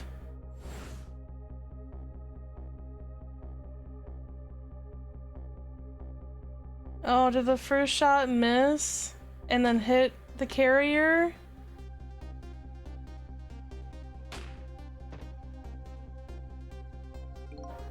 Oh, I left my old self buried in that junkyard and walked away.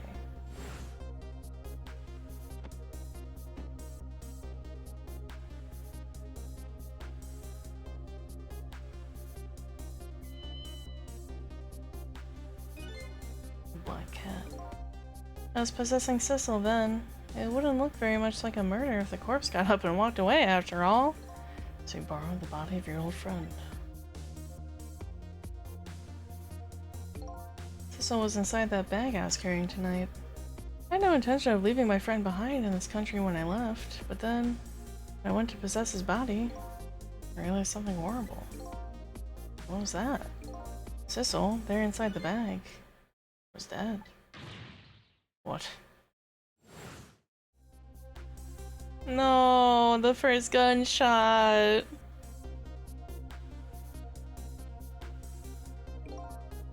Wasn't able to control her body completely.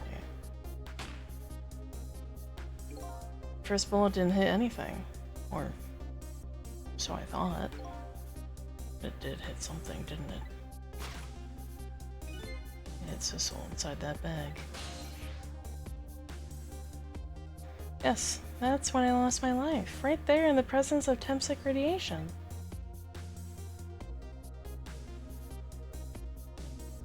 That's when I got my powers of the dead, my ghost tricks. I think I understand it now. Why was I the only one who couldn't get his memory back? It was because I thought that the corpse was me. It was the only corpse I could see at the time, after all. As it turns out, it wasn't the only dead body. My true death was hiding just behind that corpse. Now that I think about it, do you remember what you said? That you knew all along about saving Lynn tonight? If you knew, why didn't you try to stop me? Simple. Because I couldn't, even if I wanted to. Huh? Why not? Remember the thing about individual differences in the powers we got? I can control all kinds of things, from the living to the dead. But even so, there are some things that you can do that I can't. You mean? I can't even rewind time, let alone change the fate of a death. If I could do those things, I would have saved your life. Not only that, but I never would have let my fiancé stay dead like that. But you're here 10 years in the past now. It's thanks to your powers. I just tagged along with you.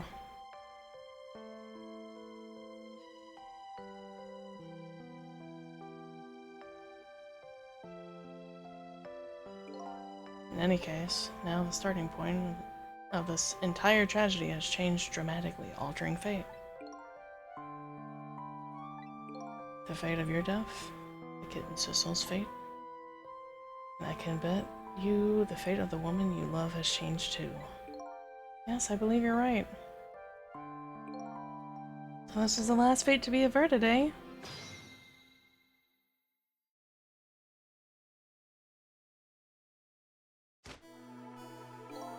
So, Yumile, looks like you're planning for revenge ended in failure. Yes, and I'm glad too.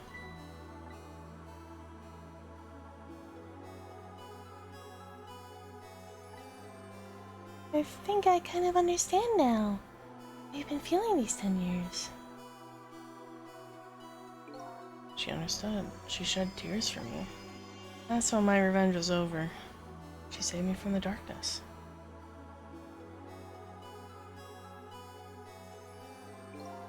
Well, I guess it's time we got back. I knew 10 years later was just born. Right. We should get back to our new present. I can't wait to see Miss Lynn and Miss Camilla again. So these past 10 years will now all vanish. Well, not completely. The memories of all of us here will remain, including the memory of what I did, my crime. It's the way of this game of the dead works, huh? And no matter the reason, it's no denying the fact that I took Lynn hostage and tried to point a gun at her. I have no intention of running away from that either. The most inexcusable crime in my new life.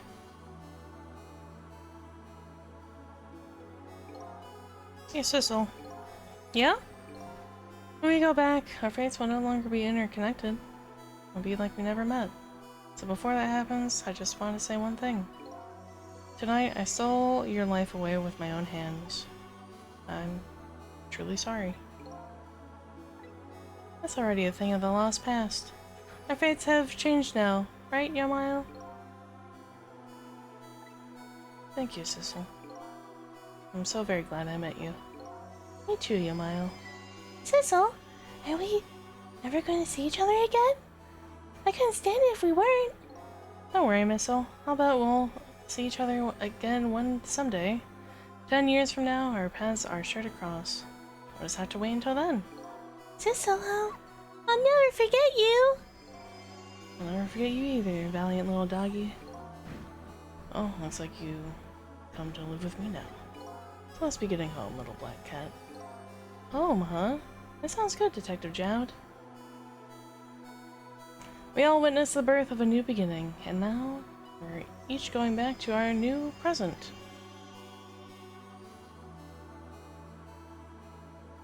We said goodbye to the parts of our stories that would be lost, believing that someday our paths would all cross again.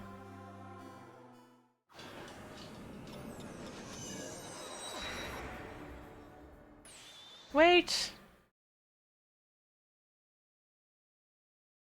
Okay. Before you go back to the new present, I want to thank you.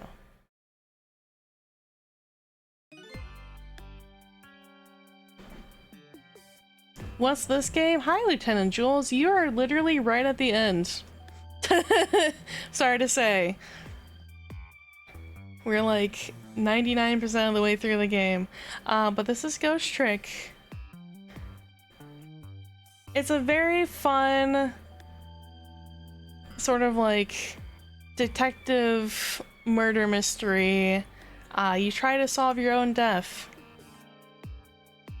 And we've essentially come full circle. We've figured out who we are. We've solved our murder. And in the process, we solved a lot of other people's murders and sort of reversed them in a sort of time manipulation-esque way. It's honestly, it's a very enjoyable game if you look into it. But I understand if you want to dip to not spoil the very ending.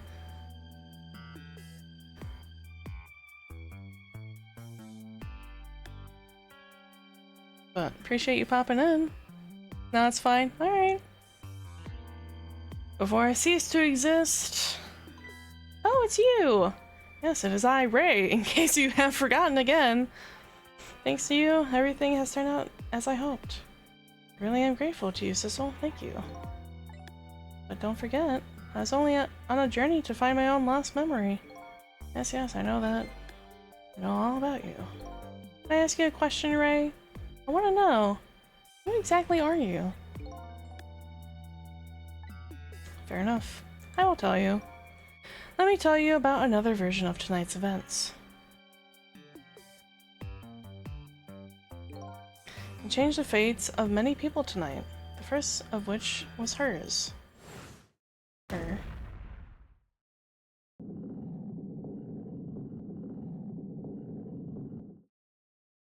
Are we the henchmen?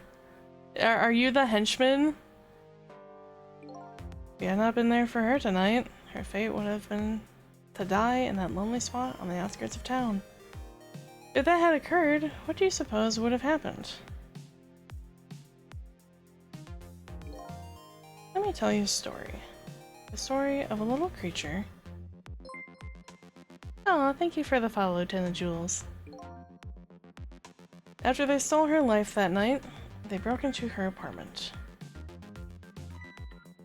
Oh, thank you.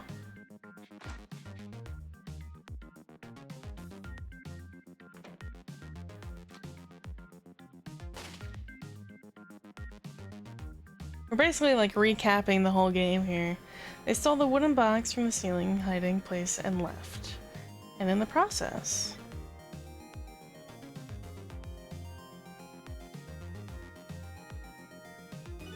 two little dead bodies were left behind. However, the little fellow spirit lived on. He desperately reached out his paw towards his mistress, and that is when a miracle occurred. Ah! Angel wings! Oh my goodness, hi! Welcome in! Let's get you a shout out.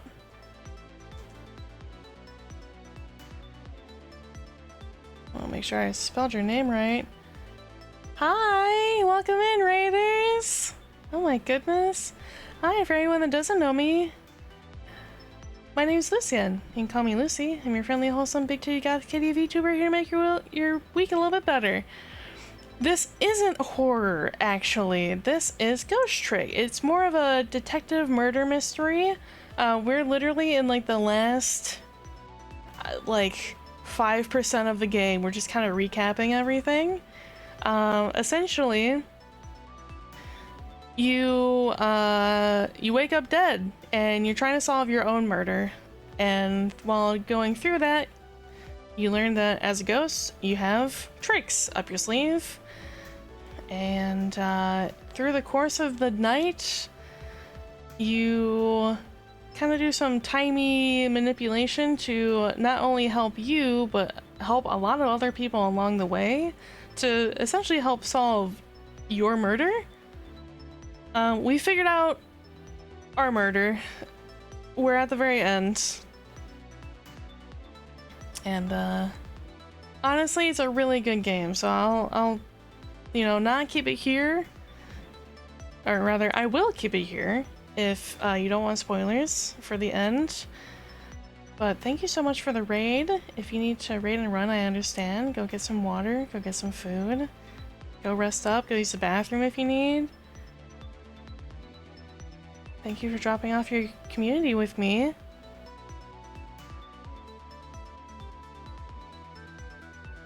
Spoilers don't harm. Excellent. Amazing. Well, for anyone else that wants to dip, I understand. But thank you, Angel. Appreciate it. I hope you had a good stream. What were you guys up to? Are you making more art?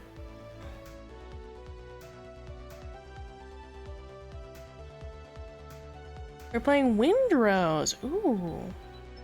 I haven't heard of that. What is that?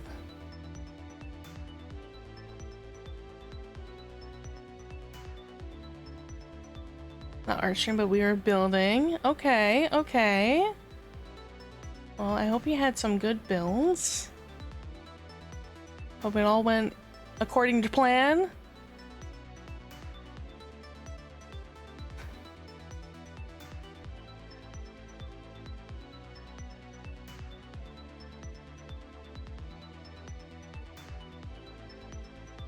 Also, the music in this game is a banger.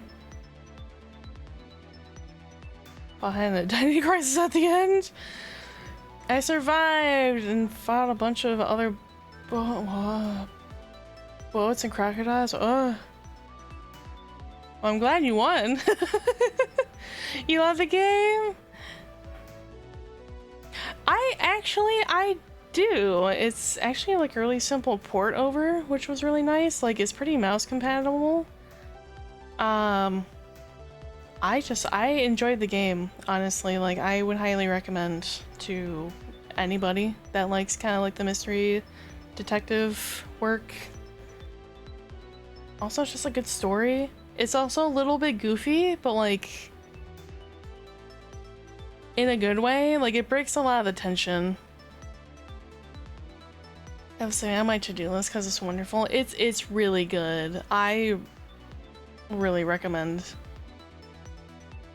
But yeah, the PC port, honestly, pretty solid. I never played the original, but I thought it was pretty smooth. So, if that's any encouragement to hop on it. But we're at the very, very end, as you might probably already know. What? Look at that! The powers of the dead! But how?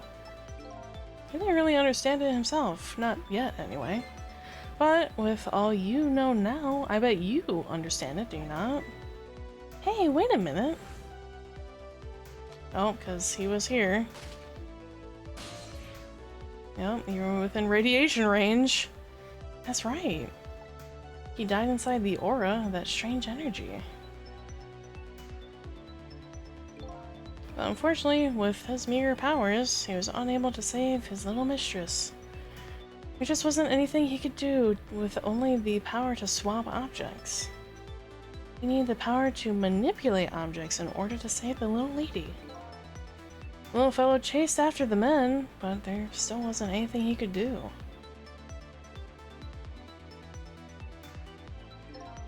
In the end, he was left behind with the man in the red in the deep, deep sea. And then he went back. He went back to the world of 10 years before, to the moment of the man in red's death. What?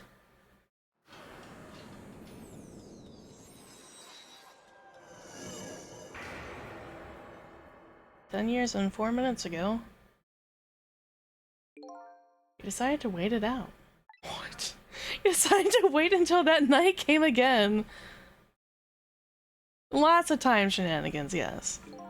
And that's the other version of the story of this night. A story that has taken these 10 years to be retold. Are you... Your missile From an alternate timeline? So that was you, huh?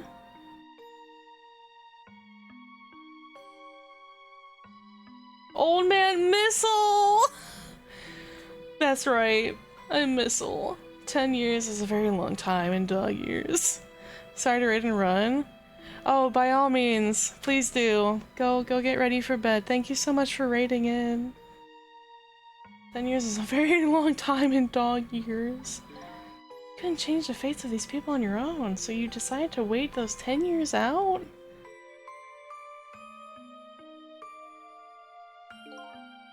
Exactly. And then, at last, that fateful night rolled around again.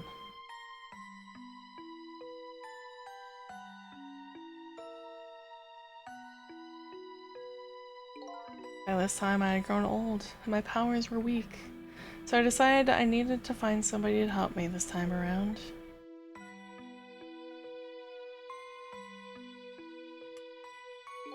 Somebody who possessed different powers than me.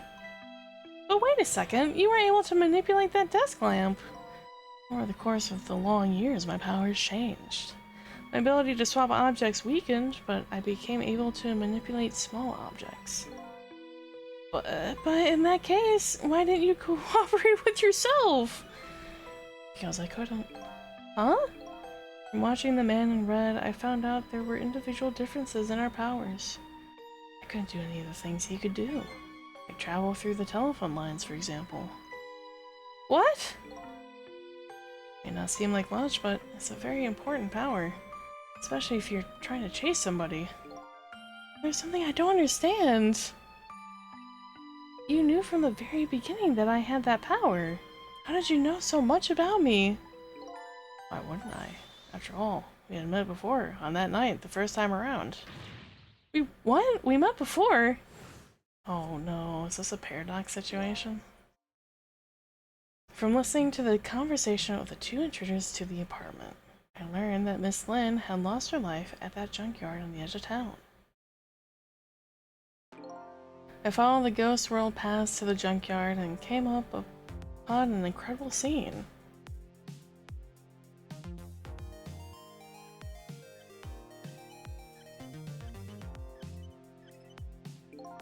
Imagine, if you will, there in the darkness, a twisting and swiveling desk lamp. It made my first stand on end, I can tell you. That was me? So I was shot on the night the first time around as well. You lost your memory that time too. You had just died and you felt confused. You declined to cooperate with me. I did what? I just want to find my own lost memory. I'm sorry, but I can't help you. That's what you said.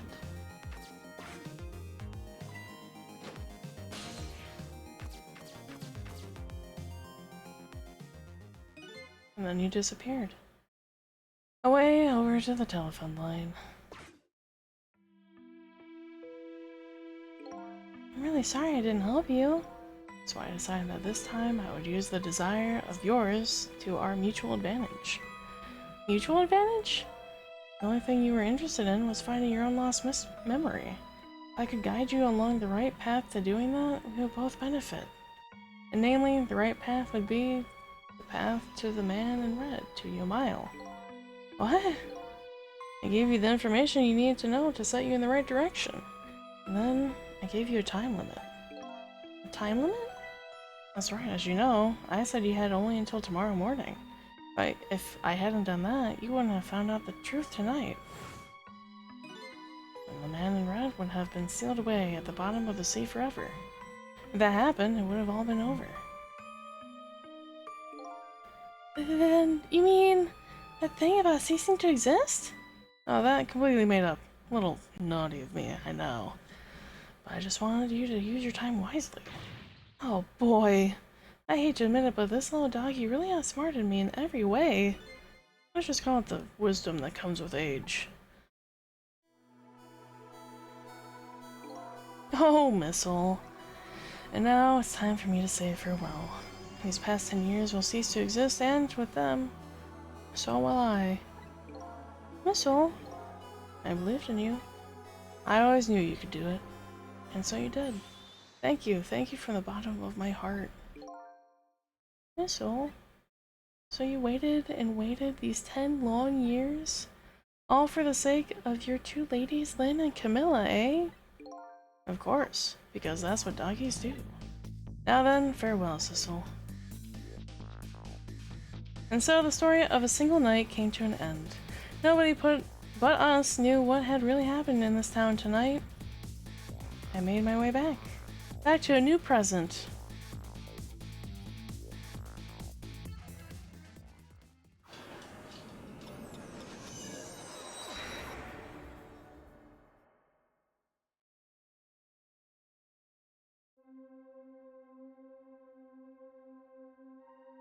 Huh? How come it's dark?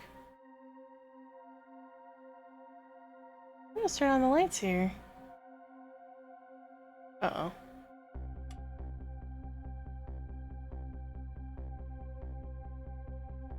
Oh, please, for the love of God, move. Okay, no, there's nothing here.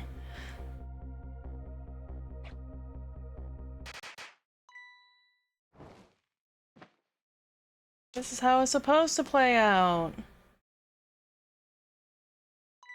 Hee hee, were you surprised? You bet I was. You nearly scared me to death. Yippee, it worked! It's not even my birthday today. It was my mom's birthday the day before yesterday. I made the surprise for her, but it came out so well I wanted to use it again. It's alright, Lynn. After all, we're celebrating the birth of your new position as detective, right? Really? Thank you, Detective Jowd. Dad, you're home! Hi, Camilla. Let me introduce you. This is Lynn. She was just assigned to the detective division today. Hi, Camilla. It's nice to meet you. It's nice to meet you too, Lynn. Congratulations on becoming a detective. Huh? Something wrong? You have one of those badges too? Oh, this? Yeah. Oh, good night, Merc. I have one just like it. My dad just gave it to me the other day. Yours looks a lot older than mine, though. Huh. How long are you gonna keep wearing that toy badge, Lynn? What's wrong with it? To me, this is a symbol of a real detective. It's been 10 years since then, hasn't it? Who would have guessed you'd actually become a detective one day? When he gave me this badge, I just knew. I knew it was my destiny somehow. Destiny, eh? And now that I'm a detective, I'll find out where that destiny will lead me. That you will. That you will.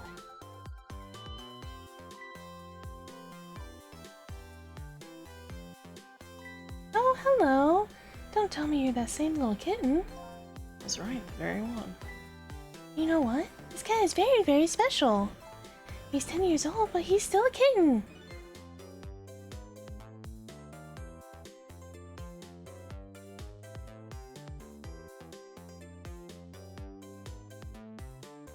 Really? Still a kitten? Yep, he never got any bigger or anything. Wow, what a mysterious little fellow. I know, right? His name is Sissel. Sissel. Seems to me that I've heard that name somewhere before. I think Sissel likes you, Lynn. Oh, it's Alma. Alright, everyone, let's start the celebration. Okay, Mom.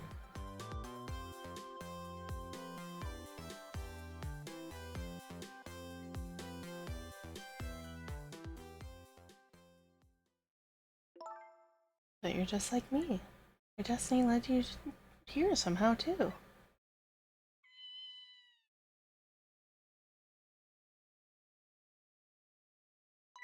And so we meet again, Sissel.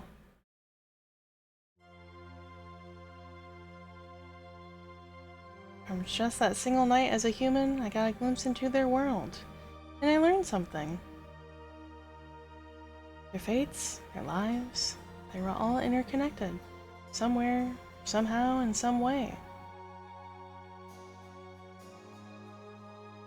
and now this is my new fate.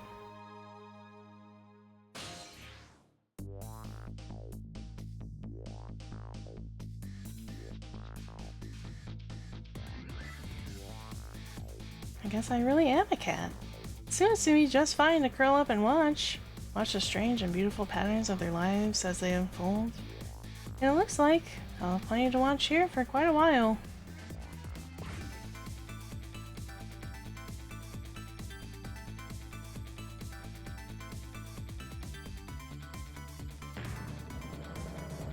Oh! What the? Happy birthday to our lovely Lynn. Like I said, it isn't my birthday.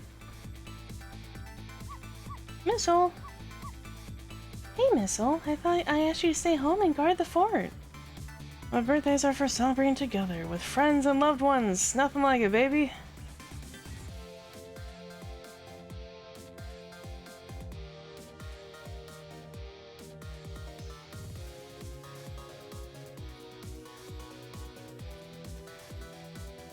This is a very cute ending.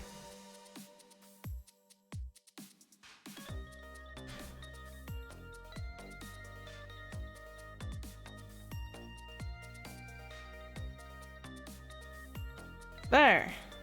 How do you like that? Not bad, huh? Definitely not good.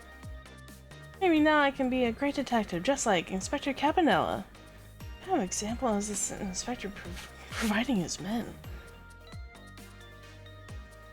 Thank you. I'm at the end of the game.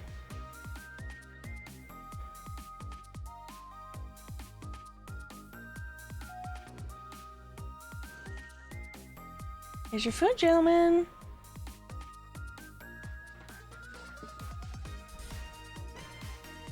Memory, what are you doing here?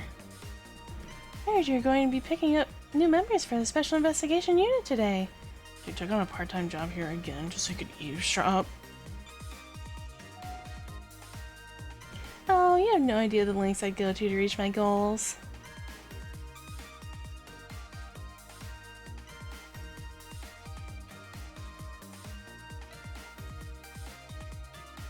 Also, ew. Sir, why did you take off your shoes in the restaurant?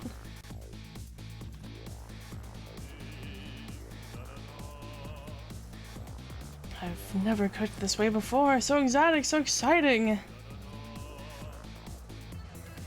Turmeric, coriander, cumin, and fenugreek curried chicken paradise. Is this really necessary, this new curry chicken? Oh, but our very best customer requested it now. Good luck handing this off to him. Oh boy, I don't think I can eat another bite. So exactly is this very best customer anyway? Said, yep.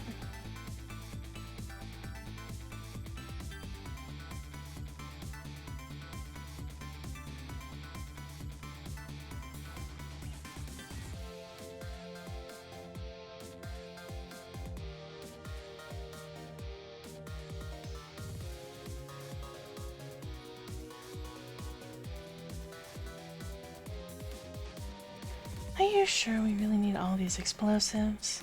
Not to worry, Beauty, my dear. I followed the instructions exactly. 20 kilograms of gunpowder, just like it said.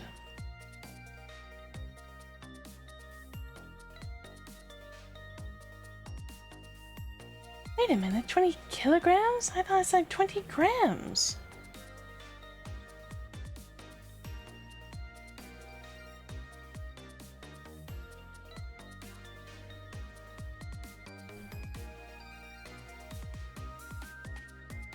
Oops.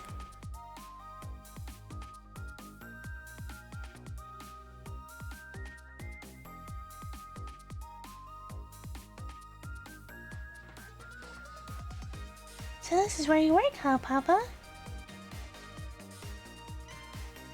That's right, sweetheart. Darling husband, don't you have any ideas at all you could give me? You must have heard some juicy stories, the indiscretions of a minister, perhaps? Now, must you talk that way in front of our darling angel? Here's to the stodgy mind of my darling husband.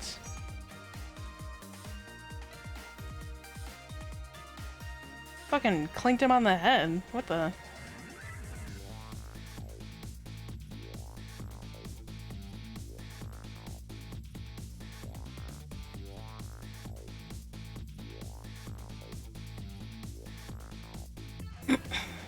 This deal is going quite well. Oh, I must say, these grapes are quite good, my man. Then your Noah is about to scrape the bottom of the sea, sir. Be warned, sir. I'm already to get dressed and head to work. You're together, man. Are you trying to give me the case of the vapors? I believe I nearly died of fright just now. Have a good day at work, Rosa.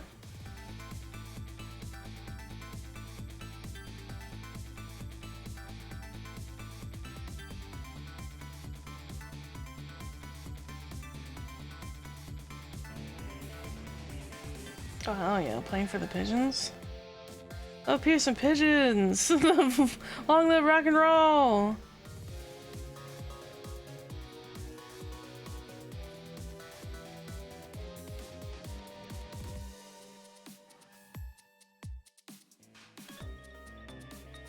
Ah! Oh, hell yeah. Rocker pigeons. Stop the park from changing admission. Protect the rights of those who live here.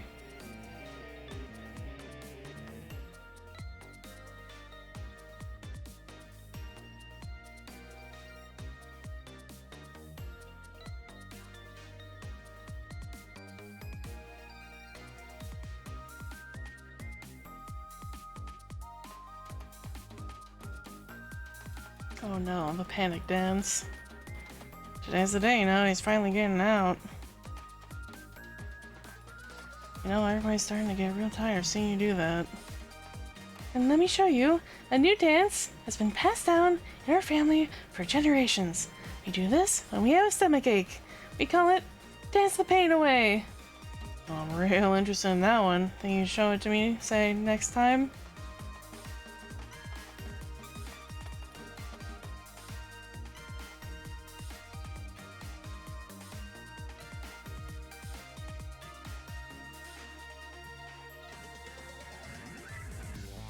Oh, you took up painting while in captivity.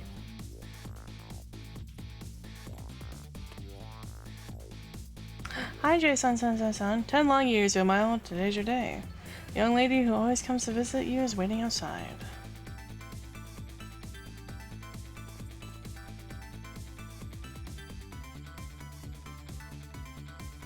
Thank you, Sissel.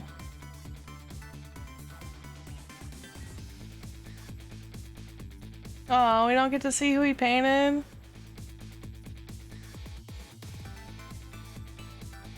Aww.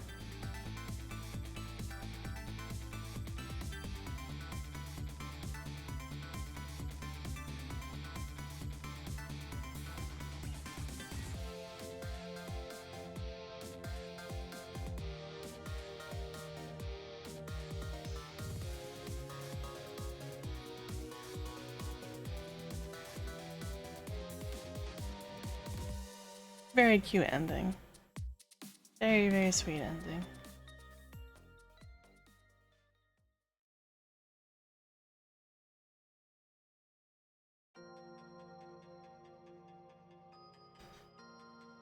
Wonderful.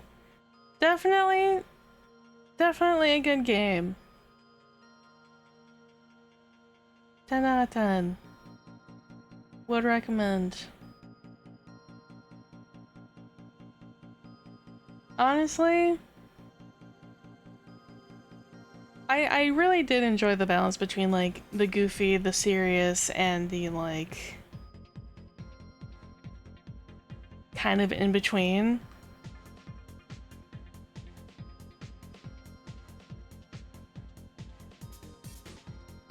All the characters are pretty unique. The whole mystery element was definitely had its twists and turns. Some of them I did call, some of them I didn't call, definitely. And you know what? That's what makes a good mystery. Sometimes you won't call every twist, every turn.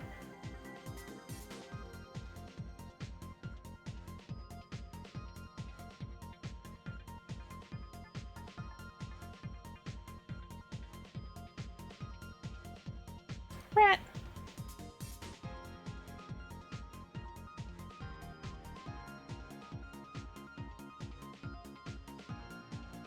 I will say there was a couple rendering issues. I don't know if that was because of like the original game or like the port over. Nothing crazy, but definitely like the limitation of it being just a 2D landscape with like 2.5D kind of animations. I don't know, there are some questionable animation moments, but mostly fine. Mostly cohesive.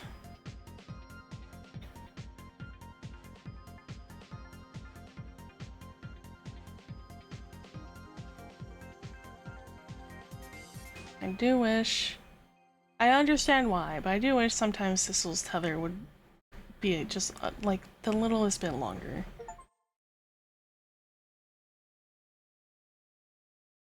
I understand why it wasn't.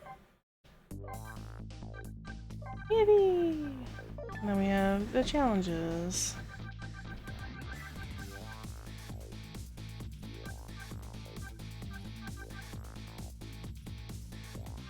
Get out without failing.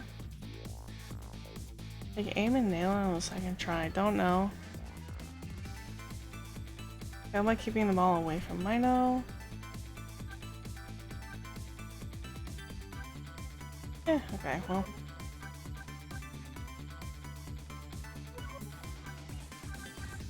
End game? No. There was something else, but I definitely really enjoyed this, so I'm glad that I was able to play it through. Thank you all for hanging out with me. Thank you if you were here in the first hour of stream to listen to me rant and rave a little bit.